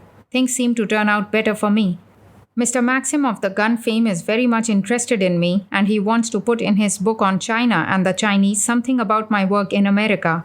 I have not any documents with me. If you have, kindly give them to him. He will come to see you and talk it over with you. Canon Hawes, Reverend Hugh Reginald Hawes, also keeps track of my work in England. So much about that. It may be that Mother will now work up my original plan of international work. In that case, you will find your work of the conference has not been in vain. It seems that after this fall in my health, physical and mental, it is going to open out that way. Larger and more international work. Mother knows best. My whole life has been divided into successive depressions and rises, and so I believe is the life of everyone. I am glad rather than not these falls come. I understand it all. Still, I suffer and grumble and rage. Perhaps that is a part of the cause of the next upheaval. I think you will be in America by the time we return. If not, I will see you in London again. Anyhow, adieu for the present. We start day after tomorrow for Egypt, etc. And all blessings ever be on you and yours is, as always, my prayer. Your son, Vivekananda. P.S. To Margot, Sister Nivedita, my love, and I am sure she will succeed. V. 9.1.186 Miss Alberta Sturgis. Swami Vivekananda sent the following postcard. Constantinople, November 1, 1900. Dear Alberta, how are you? I am having a grand Turkish time. Yours, Vivekananda. 9.1.187 Sister Christine. On a postcard picturing the old decayed fortress walls of Istanbul, Swami Vivekananda wrote the following note. Postmarked November 1, 1900. Dear Christina, I am having a good time here, so I hope you also are having in Detroit. Yours truly, Vivekananda. 9.1.188 Sister Nivedita. On a picture postcard showing dervishes and local fish merchants, Swami Vivekananda wrote the following note. Postmarked Constantinople, November 1, 1900. Dear Margot, the blessings of the howling dervishes go with you. Yours in the Lord, Vivekananda. P.S. All love to Mrs. Bull. V. 9.1.189 Sister Christine. On a postcard showing the temple of Epoistos, popularly called Thejan, Swami Vivekananda wrote, postmarked Athens, November 11, 1900. Great fun. I write without the possibility of being written to, as I am changing place all the time. How do you do? Vivekananda. 9.1.190 Maharaja Ajit Singh, Raja of Khetri, the Mutt, Belur, Howrah District, December 1900. Your Highness, very glad to learn that you and the Kumar, the royal prince, are enjoying good health. As for me, my heart has become very weak. Change, I do not think, will do me any good, as for the last 14 years I do not remember to have stopped at one place for 3 months at a stretch. On the other hand, if by some chance I can live for months in one place, I hope it will do me good. I do not mind this, however. I feel that my work in this life is done. Through good and evil, pain and pleasure, my lifeboat has been dragged on. The one great lesson I was taught is that life is misery, nothing but misery. Mother knows what is best. Each one of us is in the hands of karma. It works out itself, and no nay. There is only one element in life which is worth having at any cost, and it is love. Love immense and infinite, broad as the sky and deep as the ocean. This is the one great gain in life. Blessed is he who gets it. Ever yours in the Lord, Vivekananda. 9.1.191 Mrs. Old Bull in London. Dhaka, 20th March 1901. My dear mother, at last I am in Eastern Bengal. This is the first time I am here, and never before knew Bengal was so beautiful. You ought to have seen the rivers here, regular rolling oceans of fresh water, and everything so green, continual production. The villages are the cleanest and prettiest in all India. Jo, Miss Josephine MacLeod, is perhaps by this time in Japan. I received a long and beautiful letter from Margot. Tell Margot that there has been of late a regular fall of fortune on the Kashmir Raja. Things are all changing to his benefit. Mr. Mukherjee is now governor of Kashmir. Saradananda had a bad fever. He is well now, but weak. He possibly goes to Darjeeling for a change. Mrs. M.N. Banerjee, who is at Calcutta, is very anxious to take him to the hills. Mohan Mahendranath Datta, my brother, is in India, in Karachi, near Bombay, and he corresponds with Saradananda. He writes to say he is going to Burma, China, etc. The traders who lure him have shops in all those places. I am not at all anxious about him. He is a very selfish man. I have no news from Detroit. I received one letter from Christina 9 months ago, but I did not reply. Perhaps that may have vexed her. I am peaceful and calm, and I am finding every day the old begging and trudging life is the best for me after all. Mrs. Sevier I left at Belur.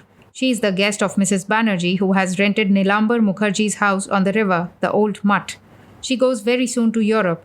Things are going on, as is in the nature of things. To me has come resignation. With all love, ever your son, Vivekananda. P.S.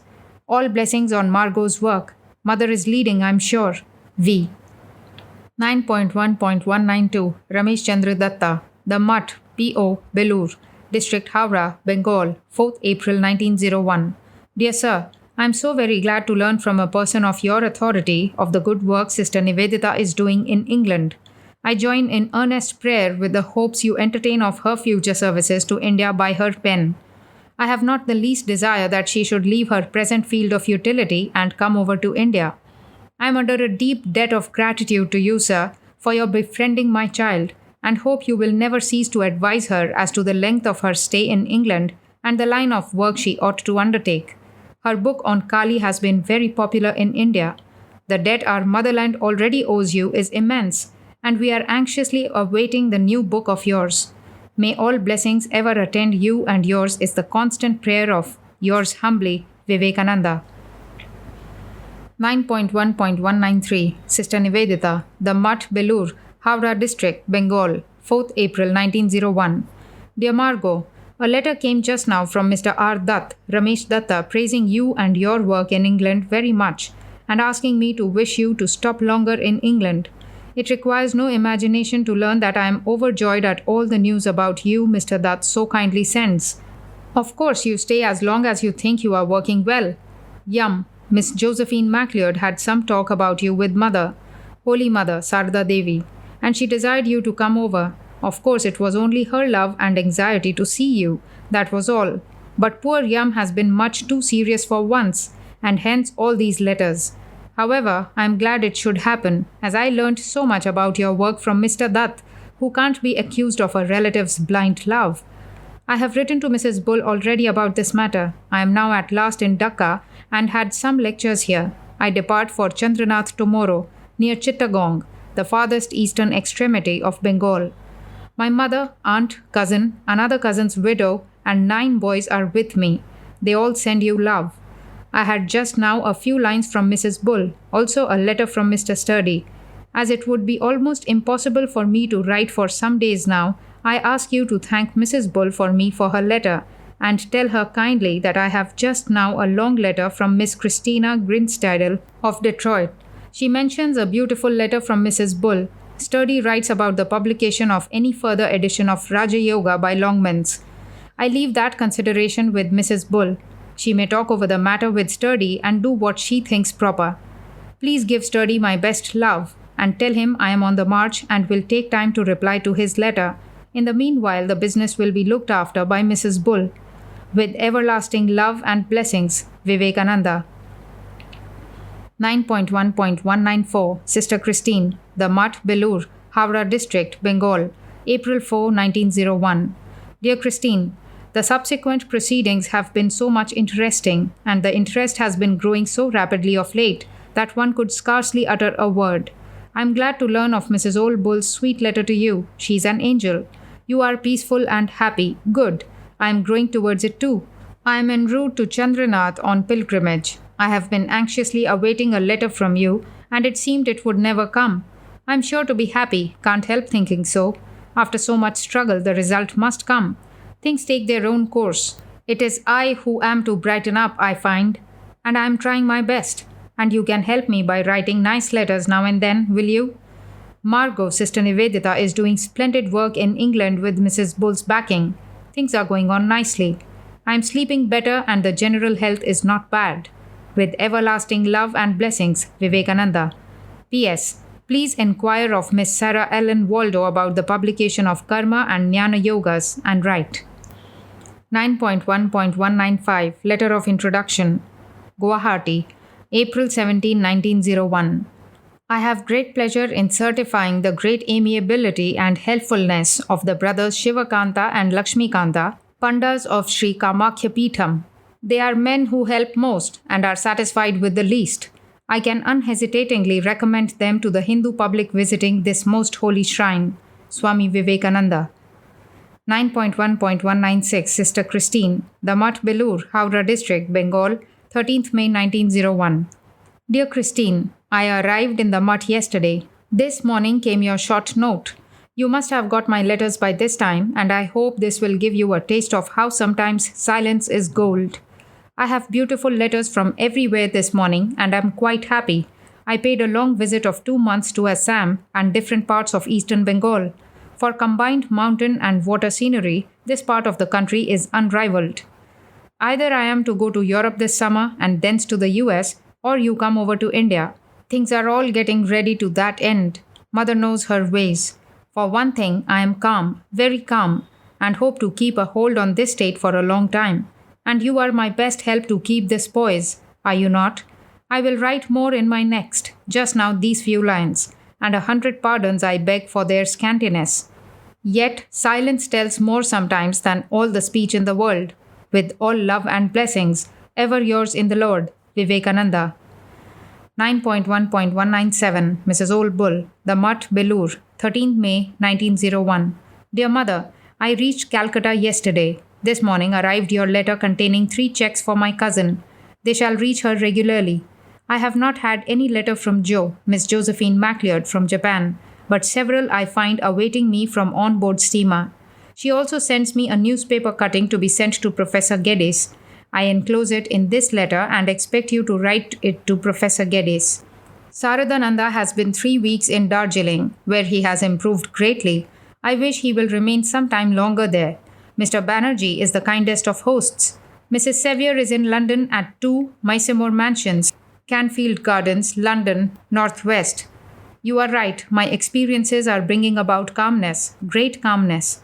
Mrs. Patterson and children are off to Europe. General C.B. Patterson is alone and very desirous that I would call. I will the next time I go to town. My cousin and mother and the rest send love, and my eternal love you know always. Ever your son, Vivekananda. P.S. All love and blessings for Margot, Sister Nivedita. 9.1.198 Mrs. Alice Shanti Hansbrough. The Mutt, Howrah District, Bengal, India, 3rd June 1901. Dear Mrs. Hansbrough, the contribution of £6 and 3 shillings to the Mutt by the Los Angeles Club has duly reached. Swami Brahmananda will write to you a separate acknowledgement. But as I happen to be here just now and have not had long any direct communication with you, I feel like having a chat with you as of yore, even though it be through the post. Now how are you and the baby and the Holy Trinity and the oldest who brings up the rear? How are all our Los Angeles friends? Poor Mrs. Emmeline F. Bowler, I hear, has passed away. She was an angel. Where is Miss Strickney? Please tender her my sincerest love, gratitude, and prayers when you meet her next. How are all the San Francisco friends? How is our madam, the noble, the unselfish? What is she doing now? Quietly gone back to her home of truth work? Are you pleased with Turyananda and his work? Is the Shanti Ashrama progressing? With everlasting love and blessings, ever yours in the Lord, Vivekananda. 9.1.199 Mr. Okakura Kakuzo. The Mutt Belur, Howrah District, Bengal, India, 18th June 1901. Dear friend, allow me to call you a friend. We must have been such in some past birth. Your check for 300 rupees duly reached, and many thanks for the same. I am just thinking of going to Japan, but with one thing or another and my precarious health, I cannot expedite matters as I wish. Japan to me is a dream, so beautiful that it haunts one all his life. With all love and blessings, Vivekananda. Kakuzo Okakura Esquire, Tokyo, Japan. 9.1.200 Sister Christine. The Mutt Belur, District, Howrah, Bengal, India, end of June 1901. Dear Christina, your very welcome letter just reached. A few days ago, a precious little bit of poem also reached. I wish it ever so much you were the writer thereof. Anyhow, most of us feel, though unable to express, and then there are thoughts that lie too deep for tears.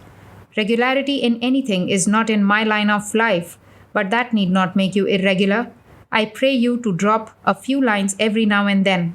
Of course, when I am not in this body, I am sure the news will reach you, and then you will have to stop writing.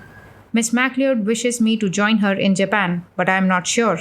Most probably I am not going, especially as I expect both her and Mrs. Old Bull in India in November. 2 whole months consumed in coming and going, only 1 month stay in Japan. That does not pay, I am afraid. Say I am getting enormously fat about the middle, alas. Mrs. Charlotte Sevier, who is now in England, returns in a few months to India. She has invited Mrs. Bull, etc. to be her guests in the Himalayas. I wish they could be there during summer. I have manfully borne the terrific heat of my country in the plains, and now I am facing the deluging rains of my country. Do you know how I am taking rest? I have got a few goats and sheep and cows and dogs and cranes, and I am taking care of them the whole day. It is not trying to be happy. What for? Why should one not be unhappy as well, both being nonsense, but just to kill time? Do you correspond with Mrs. Bull or Nivedita? Don't worry, don't be anxious. For me, the mother is my protection and refuge, and everything must come round soon, better than my fondest dreams can paint. With all love, Vivekananda. 9.1.201 Sister Christine, the Mutt Belur, District, Howrah, Bengal, 6th August 1901. Letters are sometimes, dear Christina, like mercy, good to the one that sends and the other that receives. I am so happy that you are calm and resigned as ever. You are ever that. Mother knows indeed. Only I know that Mother not only knows, but does, and is going to do something very fine for me in the near future. What do you think will be very good for me on earth? Silver? Gold? Pooh! I have got something infinitely better. But a little gold will not be amiss to keep my jewel in proper surroundings, and it is coming, don't you think so? I am a man who frets much, but waits all the same, and the apple comes to my mouth by itself. So, it is coming, coming, coming. Now how are you? Growing ever thinner, thinner, thinner, eh? Do have a very good appetite and good sleep in anticipation of the coming good time, to be in trim for welcoming its advent. How did the heat feel this year? We read all sorts of horrible stories about American heat waves. You have beaten the world's records, even in heat. That's Yankee push, surely. Well, you are right as about taste. I renounce the yellow of gold and the white of silver, but stick to amber always. That is to my taste. Amber and corals I always hated, but of late I am awakening to their beauty. One learns as he lives, is it not? I am going to Darjeeling tomorrow for a few days and will write to you from there. Now, gute Nacht, good night, and au revoir, goodbye for the present. Ever yours truly, Vivekananda. 9.1.202 Sister Christine, The Mutt Belur, District Howrah, Bengal, 27th August 1901. Dear Christine, I am expecting a long, long letter from you, and like all expectations of mine, it will not be realized, I fear. Well, I need not bother you with the usual string of questions. How are you? What are you doing all this summer? Etc. I'm sure the mother will do so much as to keep you in good health at least. Now, Christina, for many reasons, this letter happens to be short, very. It is written with the special purpose that as soon as you get this, send me your latest photograph. Did you write to Miss Sarah Ellen Waldo about the publication of the books? I get no news, and what is more important, no money, that is between you and me, from the sale. Did you have any news of Margot, Sister Nivedita, of Mrs. Old Bull, etc.? And are you happy? I sometimes feel I am, other times it is clouded. Well, it is all the body, after all, material. Goodbye. Yours with love and blessings, Vivekananda. P.S. Do send the photo as soon as possible. V. 9.1.203 Sister Christine, The Mutt Belur, District Howrah, Bengal, 2nd September 1901. My dear Christine, I have been looking at one of your old photos, the only one you sent 4 or 5 years ago, and then I remember how changed and reduced you looked last summer, and it came to me that you must be awfully thin now, as it seems very hard for you to get rid of anxieties. This is simply foolish. Things will of course take their shape. We only make ourselves miserable by moping. It is very hard to manipulate one's philosophy to contribute to one's daily need. So it is with you as with me. But it is easiest to take the teacher's chair and read a lecture, and that has been my life's business. Indeed, that is the reason why there are more disciples up to the mark than teachers. The upshot of all this is that you must create a huge appetite, then gorge, then sleep and grow fat, fat, fat. Plump is the English word, is it not? As for me, I am very happy. Of course, Bengal brings the asthma now and then, but it is getting tame, and the terrible things, Bright's disease and diabetes, have disappeared altogether.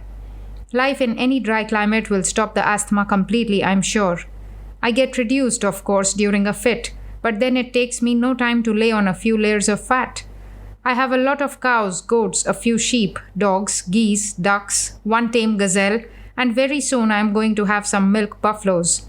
These are not your American bison, but huge things, hairless, half-aquatic in habits, and that give an enormous quantity of very rich milk. Within the last few months, I got 2 fits of asthma by going to 2 of the dampest hill stations in Bengal, Shillong and Darjeeling. I am not going to try the Bengali mountains anymore. Mrs. Bull and Nivedita are in Norway. I don't know when they will come over to India. Miss MacLeod is in Japan. I have not heard from her for a long while. They all are expected here in November and will have a hot time in this old town, etc. I pray you can come, and the mother will open the door for it. I cannot but say my prayers mostly have been heard up to date. Well now, Christina, send me one of your latest photos next mail, will you? I want to see how much of fat you have accumulated in 1 year. Anyhow, I will have to go to America with Mrs. Bull, I'm sure. By the by, excusez-moi, our Calcutta is never so hot as your Detroit or New York, with its added advantage. We are not required by our society to wear many things. The old Greeks used to think that wearing too many clothes and feeling shame to show any part of the body a peculiarity of barbarians. So the Hindus think, down to the present day. We are the most scantily clothed people in the whole world. Bless the Lord. How one would live otherwise in our climate. 3rd September. I left the letter unfinished last night. The foreign English mail starts day after tomorrow, so begin again. The moon is not up yet, but there is a sunless glow upon the river.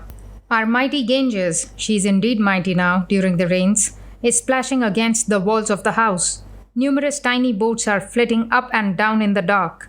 They have come to fish for our shads, which come up the river this season. How I wish you were here to taste our shads, one of the most delicate fish in the world. It is raining outside, pouring, but the moment this downpour ceases, I rain through every pore. It is so hot yet. My whole body is covered by big patches of prickly heat. Thank goodness there are no ladies about. If I had to cover myself in this state of things, I surely would go crazy. I have also my theme, but I am not despondent. I am sure very soon to pan it out into a beautiful ecstasy. I am half crazy by nature, then my overtaxed nerves make me outrageous now and then. As a result, I don't find anybody who would patiently bear with me. I am trying my best to make myself gentle as a lamb. I hope I shall succeed in some birth. You are so gentle. Sometimes I did frighten you very much, did I not, Christina?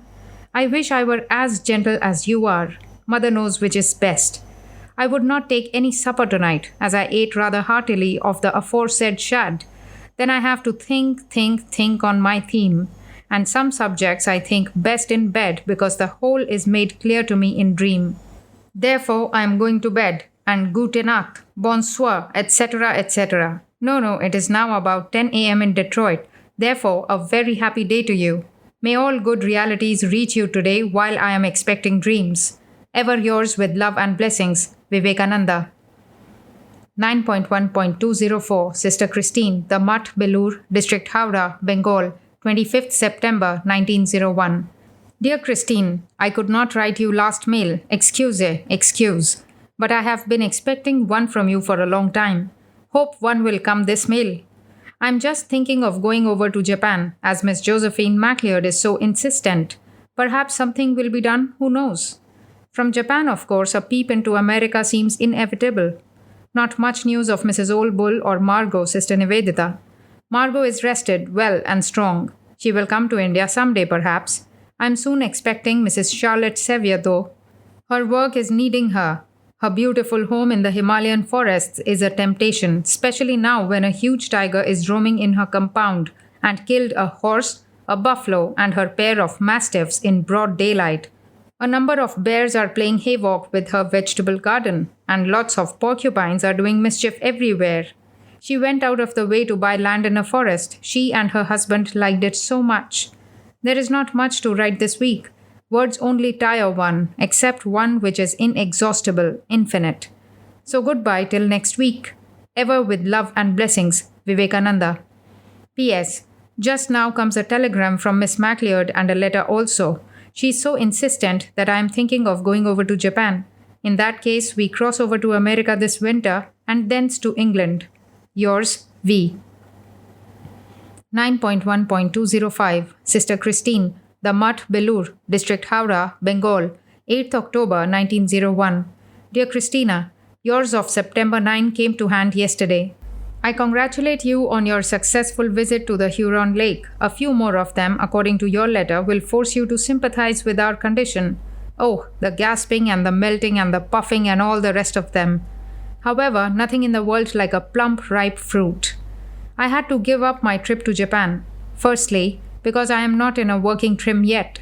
Secondly, I don't much care to make such a long voyage 1 month alone. Thirdly, what am I to talk to them, I wonder? Our heat too has been fierce and is continuing unusually long this year. I am blacker than a Negro by this time. The California work is progressing famously. They want 1 or 2 men more. I would send if I could, but I have not any more spare men. Poor Turyananda is suffering from malaria yet and is awfully overworked. Do you know whether they published my Jnana Yoga or not? I got a copy of a 2nd edition of Karma Yoga only. I am bobbing up and down in the current of life. Today it is rather down, so I finish the letter here. Yours with all love and blessings, Vivekananda.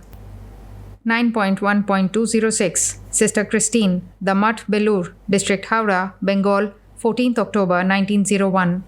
My dear Christina, just now came a letter from Mrs. Bull, but none from you, as I expected one this mail. Mrs. Bull writes, I wrote Christina recently to ask her if she were to be free in case the opportunity opened for her to go to the East. I send you her reply. I went through several times your letter to Mrs. Bull. It surely was horrible. And you have been all this time hiding the real state of affairs from me and posing great cheerfulness. You will be a precious fool to lose the opportunity if such comes and is offered by Mrs. Bull. You will only have to take a year's leave.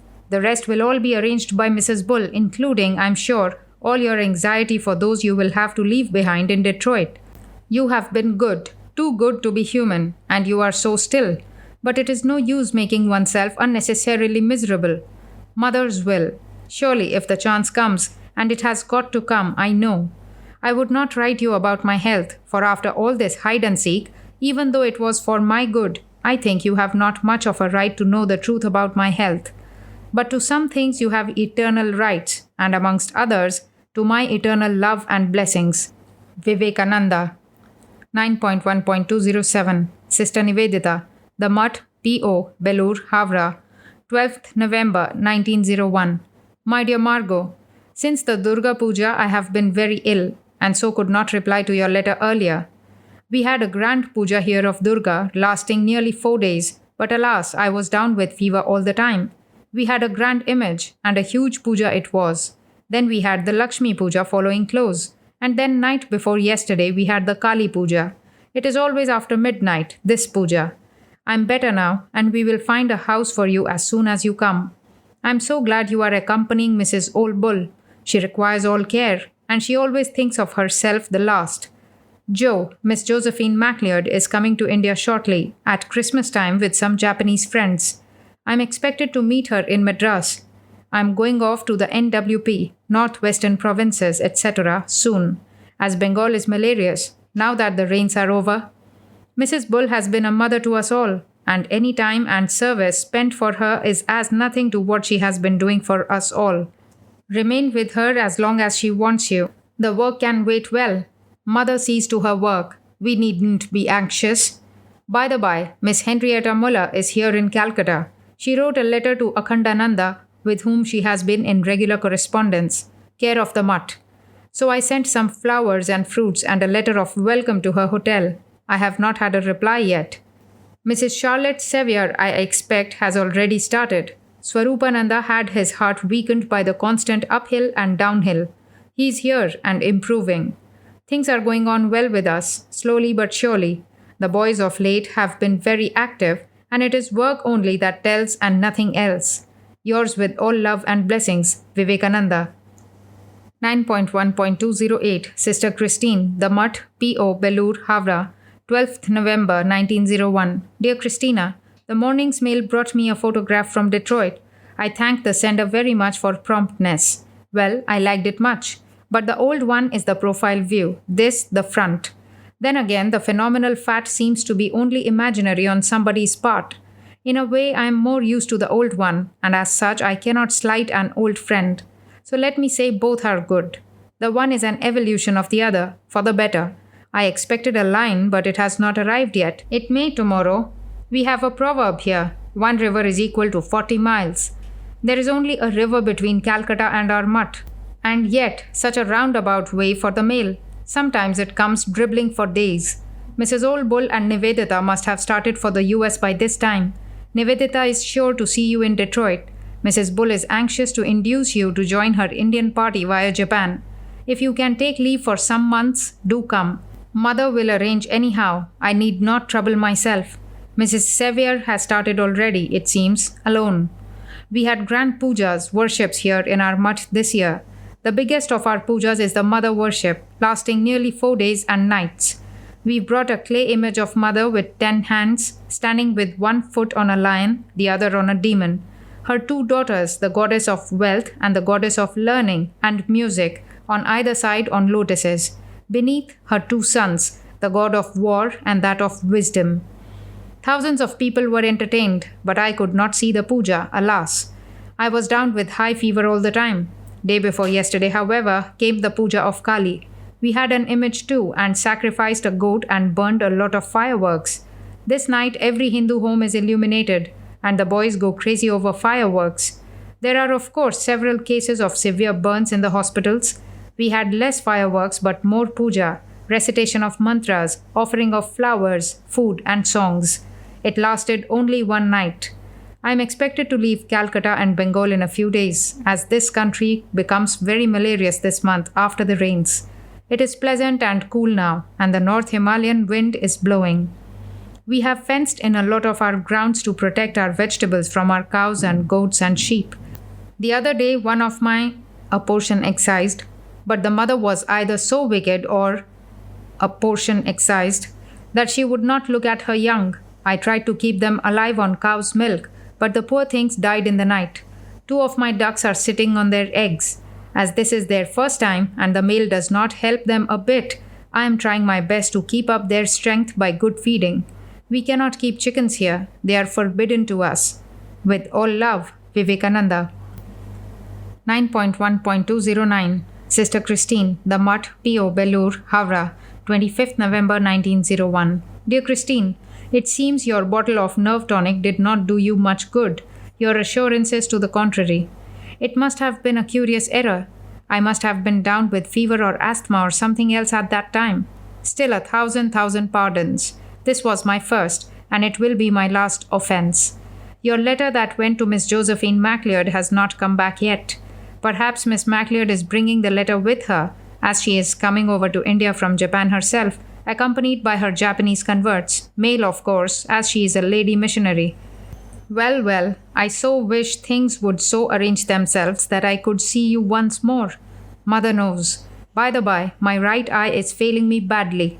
I see very little with that one. It will be hard for me for some time either to read or write, and as it is getting worse every day, my people are urging me to go to Calcutta and consult a doctor. I will go soon as I recover from a bad cold I have on. I am so glad you were so taken by Abhedananda, only I thought one Hindu was good for a lifetime. Poor Miss Josephine MacLeod, so she remains ignorant as to the real cause of my not going over to Japan. You need not be the least anxious, there is no harm done. And if there were, Joe and especially Mrs. Oldbull make it their life's duty to befriend those I love. I will try your tonic when it arrives, and the gift, I pray, will even be followed by the giver, for surely words excised, is more stimulating and healing than dead drugs. With all love, Vivekananda. 9.1.210 Sister Christine, The Mutt, P.O. Belur, Howrah, 27th November 1901. Dear Christine, it is almost sure I did not write any letter to you that week in which I made that infamous blunder. As I wrote you 2 letters a few days previously, it is not at all probable that I wrote you another. Then Miss Josephine MacLeod would have sent the letter back. I must have written only 1 letter that week to Miss MacLeod, giving her my reasons for not going to Japan. And somehow it so happened that the hand wrote the most familiar name on the envelope. So you need not expect any letter of yours back from Japan, as there was none, and if there were, you shall have it. I am just under another spell of catarrh and asthma. Yesterday a cyclone blew over the place and several trees and a bit of the roof are damaged. It is gloomy yet and cold. You know it is almost impossible to write with the asthma on. So au revoir, goodbye, Vivekananda. 9.1.211 Sister Christine, The Mutt, P.O. Belur, Howrah, 12th December 1901. Dear Christine, well then you wanted to know all about my state of health, and you insist. You shall have it. You know the last 3 years I have been getting albuminuria now and then. It is not constant, nor is it yet of any organic character. The kidneys are structurally all right, only they throw out albumin now and then. This is worse than throwing out sugar in diabetes. Albumin poisons the blood, attacks the heart, and does all sorts of mischief. Catching cold always increases it. This time it has caused a small blood vessel in the right eye to burst, so that I scarcely see with that eye. Then the circulation has become very rapid. The doctors have put me to bed, and I am forbidden to eat meat, to walk or even stand up, to read and write. Already there is some benefit in this lying down process, as I sleep a lot and have a good appetite, and am digesting my meals. Curious, is it not, that inactivity should bring on sleep and appetite? There is no cause to be anxious at all. Miss Charlotte Sevier arrived in Calcutta 3 days ago, and by the last advice from Nivedita, Mrs. Bull and she will start on the 13th December, if they can secure berths, or on the 30th December at least. I pray Mrs. Bull has already invited you, and that you have got your year's leave and are coming over, and that you will get this letter in India redirected. If mother does not fulfill this prayer, sure she will take me across the water soon. And, line excised, the doctor says if I keep to my bed for 3 months, I will get completely cured. Now don't worry, if good days are not coming, we will make them, that is all. Hang it, I must have good days now and that too very soon. You know I always keep my word. Mother must do it, or I throw her overboard. I am not so submissive as you are. Our old school physicians pour in tons of iron and other metals, including gold, silver, pearls, etc., down our throats. I should be a man of iron by this time. Perhaps yours will be the last touch to make my body one of steel. This is our best season for eating turtles, but they are all black. The green ones can only be found in America. Alas, I am prevented from the taste of meat. Now, noble heart, take courage. Don't mope. You have buffeted too many a storm in life, old war horse, to be like a silly boarding school girl. Things must go all right. I am not going to die or to be ill just now. I am determined to be healthy. You know my grit. Miss Josephine MacLeod sent you your letter. What was it about? Was there anything queer? I am glad she had it. She writes beautifully about you. She has already started, and we will have a jolly good company this winter here in Calcutta. Mrs. Old Bull, Miss MacLeod, Mrs. Sevier, and Nivedita and I will be overjoyed if somebody else will be thrown into the bargain. I can't get any more value, eh? I must stop. I'm going to look after my geese and ducks just for 5 minutes, breaking the doctor's command to lie down all the time. One of the geese is a silly, fearful bird, always despondent and anxious. She likes to be all alone by herself and is miserable, very much like another goose I know in another place. Here my story ends, and spinach top bends. Why is spinach withering? Because the goat is browsing.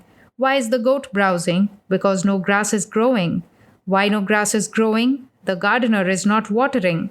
Why there is no watering? The master is not commanding. Why is he not commanding? An ant has bitten the master. This is a nursery rhyme told after a story, and it is true of us all. It is only an ant bite after all, the trouble here, is it not? Ever yours, Vivekananda. 9.1.212 Sister Christine, the Mat Belur District, Howrah, Bengal, India, 18th December 1901. Dear Christine, I am much better and the rest is doing me good. I have found out that lying in bed all the time gives me as much sleep as wanted and good digestion too. Albumin and sugar vanish immediately when I begin taking rest. Mrs. Bull and Nivedita start for India from Marseille today. Unless they change their plan, they must be in India before this reaches you, 2 weeks before. Herewith, I send you $480 by check drawn on Thomas Cook & Son, Broadway, New York. They have no branch office in Detroit. On receipt of this, you write to Thomas Cook & Son, Broadway, New York, that you have got a check from India mentioning the amount and number drawn by Thomas Cook & Son on the firm of Thomas Cook & Son, and want to be advised as to how to cash it. Don't send the check ahead. Excuse all these details. I feel you are a baby in business, though I am worse. This is to pay your passage to India if you think fit to accept Mrs. Sevier's invitation. If you get leave and come, I am sure you will find somebody who is coming to England at least. Then from there again somebody who is coming to Egypt. You come with them as far as Italy, thence direct on a boat to India. Second-class passage across the Atlantic is all right, but the second class from Italy to Bombay is rather bad. There are always a few rough men and fast women. There is money enough for traveling first class all through if you so like. The mother will see to it, even as she did when this money came. Drop me a line as soon as you engage your passage. Better a week ahead. Otherwise, I don't see how the letter can reach me. The vessel to India you get from London, and possibly a letter may reach me with the name of the vessel, etc. In any case, however, you wire me as soon as you land and get into a good hotel. You will find many persons to receive you, and me too, most probably. In case, however, things take another turn and you cannot come, no matter. Do with the money just as it pleases you. It is very probable that after Miss Josephine MacLeod and Mrs. Old Bull have been through India, they are going home via Japan, and of course I am going with them. In that case, I will be in California next fall. It will be a nice trip, and would it not be a fine tour round the world if you get leave and come? Do just as the mother opens the way for you, and do not worry. Yours with all love and blessings, Vivekananda. 9.1.213 Sister Christine, The Mutt, Belur, District Howrah, Bengal, India, 25th December 1901. A Merry Christmas and Happy New Year is the usual congratulation. Alas, the stars brought you a tremendous blow. Blessed be the name of the Lord. After all, it is only Thy will be done, our only refuge. I will not insult you by offering you consolation. You know it all already. Only this line to remind you of one who is in entire sympathy with you and who knows that all your plans must be good in joy or sorrow, as you are dedicated to the Eternal Mother. Well, the Mother Phenomenal has merged in the Mother Absolute, Eternal. Thy will be done. By this time you must have made a decision, or rather, the Mother has shown you the way surely. I rest content. The soldier of the Queen has gone abroad to fight for her cause, leaving all he loves to her care. The soldier is to look to his duty. The Queen of the universe knows the rest. With all love as usual, Vivekananda. 9.1.214 Sister Christine, The Mutt, Belur, District Howrah, 23rd January 1902. My dear Christine, by this time you must have settled your plans. Don't worry, however, on my account. I only want to see you rested and well rested wherever you be. Excuse this rather long delay in writing. Owing to various reasons I could not, but was mentally sending you good wishes all along. Miss Josephine MacLeod has arrived with her Japanese friends. Mr. Okakura Kakuzo, a professor of art, and Mr. Hori, a brahmacharin.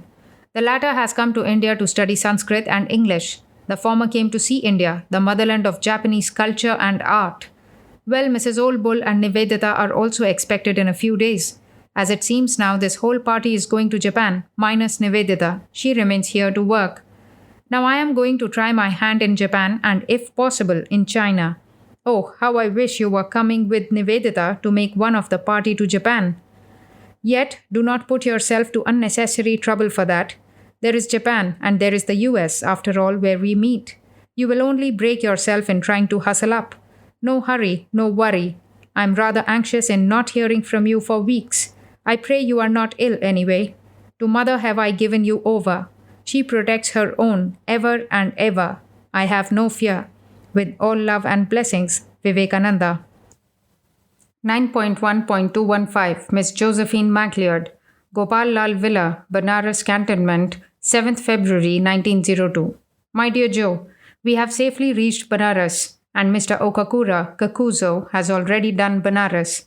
He goes to see Sarnath, the old Buddhistic place, today and starts on his tour tomorrow. He has asked Niranjan, Swami Niranjanananda, to accompany him and he has consented. Kanai, Nirbhayananda, has supplied him with everything he asked for, and he asks me also to send you the accounts. This on the other page. I hope Nivedita and Mrs. Old Bull have safely arrived. I am rather better than at Buddha Gaya. This house is nice, well furnished, and has a good many rooms and parlors. There is a big garden all round, and beautiful roses, and gigantic trees. It is rather cooler here than at Gaya. There was no hitch to our friends being admitted into the chief temple and allowed to touch the sign of Shiva and to worship. The Buddhists, it seems, are always admitted. With all love and welcome to Mrs. Bull and Nivedita, if they have arrived, and all to you, Vivekananda. Enclosed in the above letter was the following accounts list. 4th February 1902, Rs 100, Rupees as paise. Train hire from Gaya to Banaras, 2040. Cab hire, 500. Telephone message, 200. Refreshment room morning, 180. Coolie hire Gaya, 100. Tobacco etc., 50. Refreshment room evening, 203. Coolie hire at Banaras, 110. Cab hire at Banaras, 1100. Total, 3463.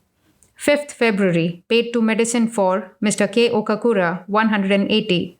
Ditto, oatmeal and corn, flour, 140. Tobacco etc., 63. Bread etc., 20. Paid to Baba, 30. Fish, 76. Total 3149. 6th February 1902. Pickles, 100. Sweetmeats, 90. Carriage hire, 180. Priests of Vishwanath etc., 1040. Total 1350. Things purchased for store at Gopal Lal Villa before Swamiji's arrival 17,119. Total 6,959. Paid to expenses from Calcutta to Bodh Gaya 30,103. Rupees 10,000. 9.1.216 Miss Josephine MacLeod, Gopal Lal Villa, Banaras Cantonment, 14th February 1902. Dear Joe, I received a note yesterday from Mr. Okakura, Kakuzo. They have seen Agra on their way to Gwalior. They must be there now. The wire he sent to Japan was to Mr. Tokuno Oda to come immediately. There was a work, 6 in it also. It is quite cool here even now, and will remain so for this month at least. Is it getting warm in Calcutta? I hope Mrs. Old Bull and Nivedita are getting well rested after that tremendous journey.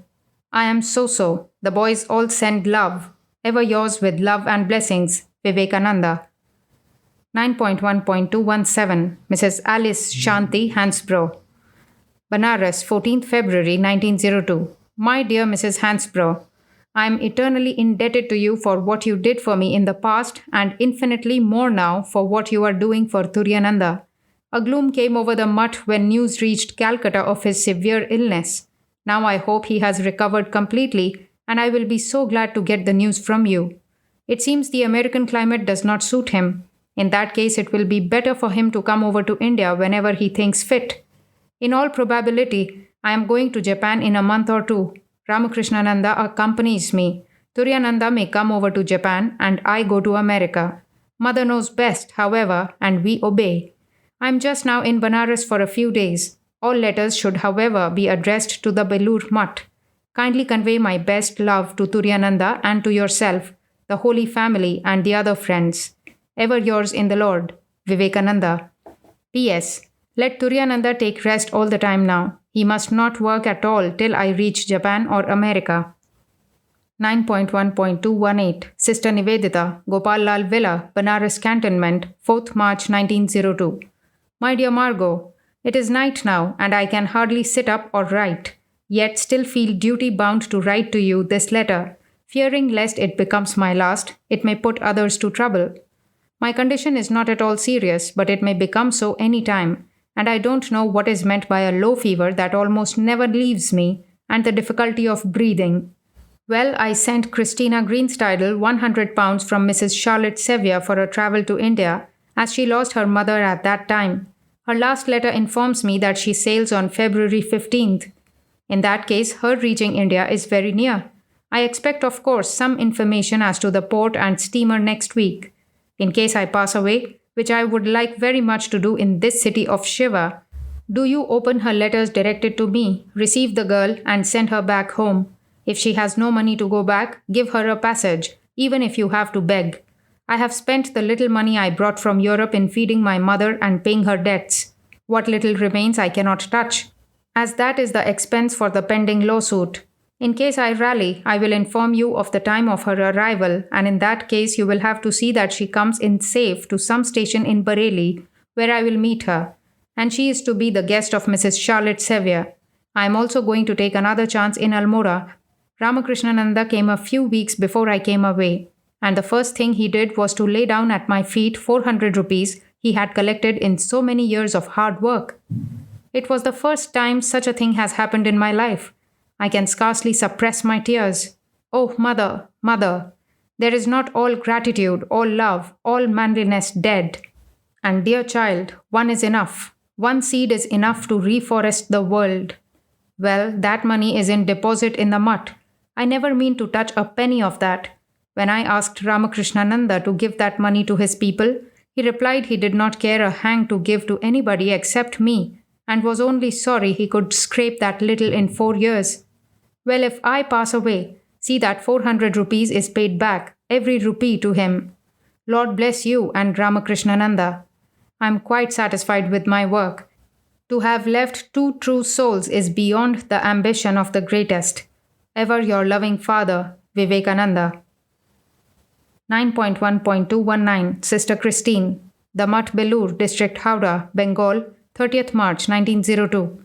My dear Christine, you know how welcome you are. I need not express it. This is a land where expressions are studiously subdued. Margot, Sister Nivedita, and Joe, Miss Josephine MacLeod, have already written and made arrangements at Bombay. I expect and wait for you here in Calcutta. I wish I could be in Bombay to receive you, but all our wishes are not to be fulfilled. Come over straight. Only take great care of the heat by protecting the back of the head. The trains here are not so safe as in your country, so have a little care of your things during night travel. If you feel tired, take rest in Bombay. Mrs. Old Bull, Joe, and Margot are anxiously awaiting you, and so is Vivekananda. 9.1.220 Mrs. Old Bull, The Mutt, P.O. Belur, District Howrah, March 1902. Dear Mother, I am glad Chinnu has arrived. Any hour you like will suit me for your coming tomorrow, but it is ferocious heat here from 11 a.m. to 5 p.m. I would therefore suggest that you start after breakfast and remain the day here and have some Bengali fish lunch and go back in the evening. I insist on your taking a cab here and back.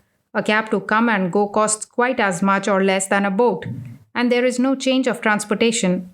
If the cabby does not understand Belur, tell him to go to a place 2 miles south of Bali. He must know Bali, and then let him ask his way to the Mutt. One such drenching and capsizing experience as Mr. Okakura Kakuzo had the other day will unsettle your nerves for days, and we expect such rough weather every evening this month. The land route is nearer, easier, and cheaper from where you are. I have also instructed your servant, the bearer of the letter. Ever your son, Vivekananda. 9.1.221 Miss Josephine MacLeod, The Mutt, 2nd April 1902. My dear Joe, the telegram is already gone, and I expect you will fill all arrangements there. The dak bungalows en route to Mayavati provide no food, nor have they cooks. Provisions have to be taken at Katgodam and arrangements made. If you find any difficulty, go straight to Almora and make your arrangements at leisure. The dak bungalows on the way to Almora provide food, and in Almora there is a nice dak bungalow. Hoping everything will come your way, as it always does, except Grandpa's health. Yours affectionately, Vivekananda. I like Mr. Tokuno Oda much. He means business. V.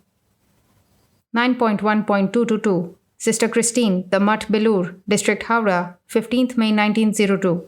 My dear Christine, so glad to learn you like Mayavati.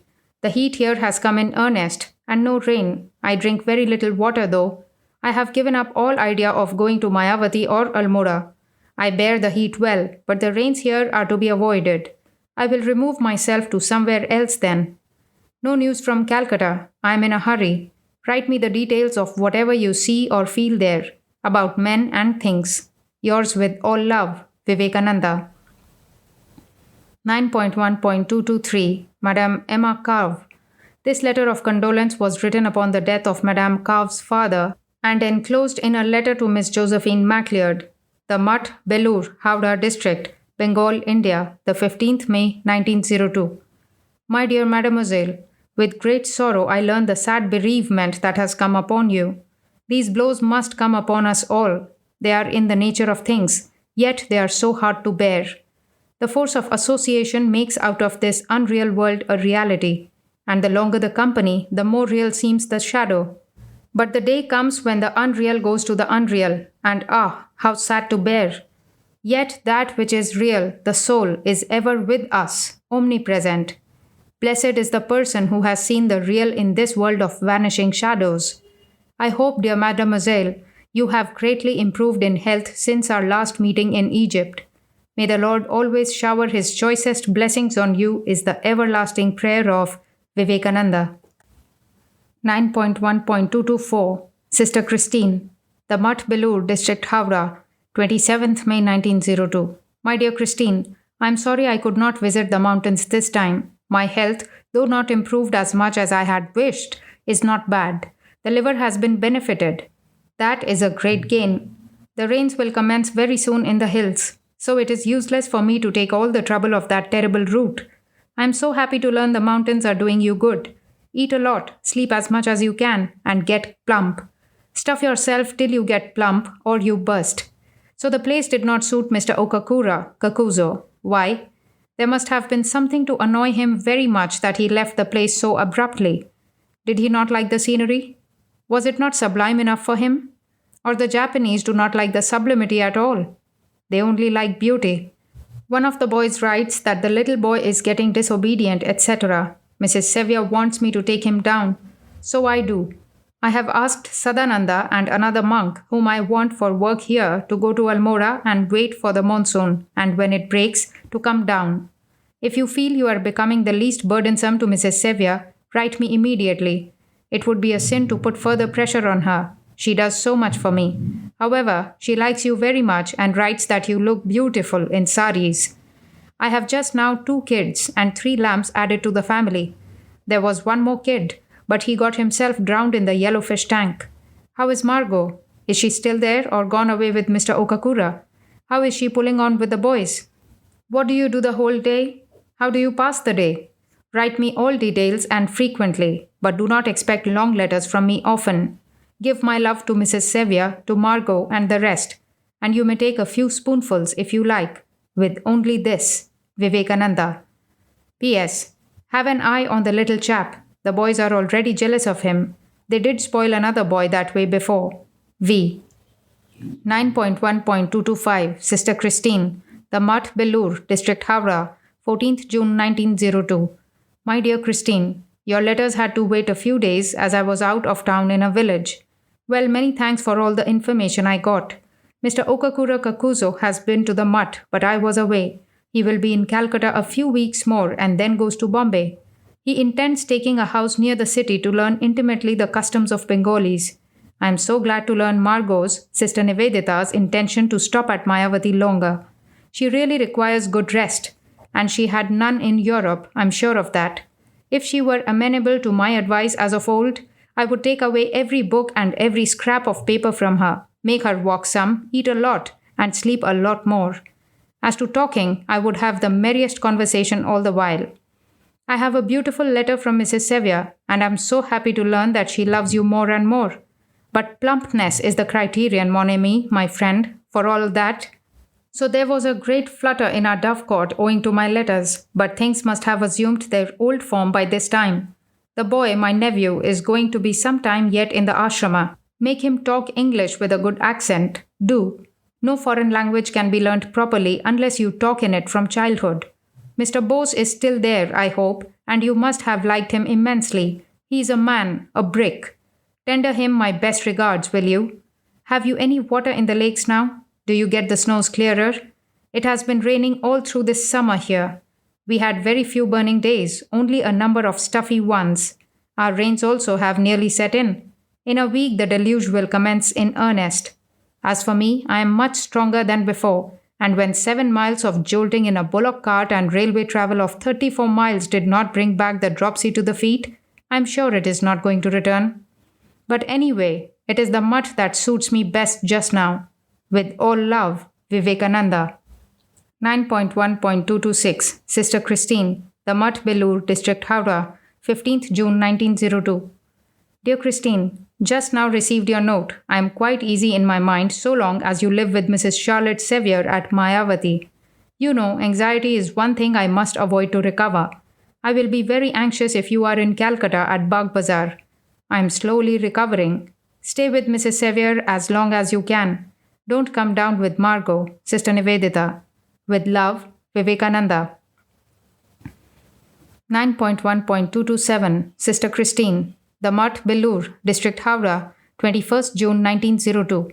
My dear Christine, you have not the least cause to be anxious. I am getting on anyhow and am quite strong. As to diet, I find I have to restrict myself and not follow the prescription of my doctor to eat anything I like. The pills continue, however. Will you ask the boys if they can get amalaki, emblic myrobalan fruits in the place now? We cannot get them in the plains now. They are rather sour and puckery eaten raw, but make marmalade of whole ones delicious. Then they are the best things for fermentation I ever get. No anxiety on the score of Mary Lewis's arrival in Calcutta. She has not yet made any noise. Things go on the same. I am trying to go to Mongear, a place near Calcutta and said to be very salubrious. We will think of your coming to Bagh Bazar after Nivedita has fairly started. Till then keep quiet and lay on food. With all love to yourself, the boys, and mother, Mrs. Charlotte Sevier, Vivekananda. P.S. I'm laying on adipose tissues fast, especially about the abdominal regions. It is fearful to see.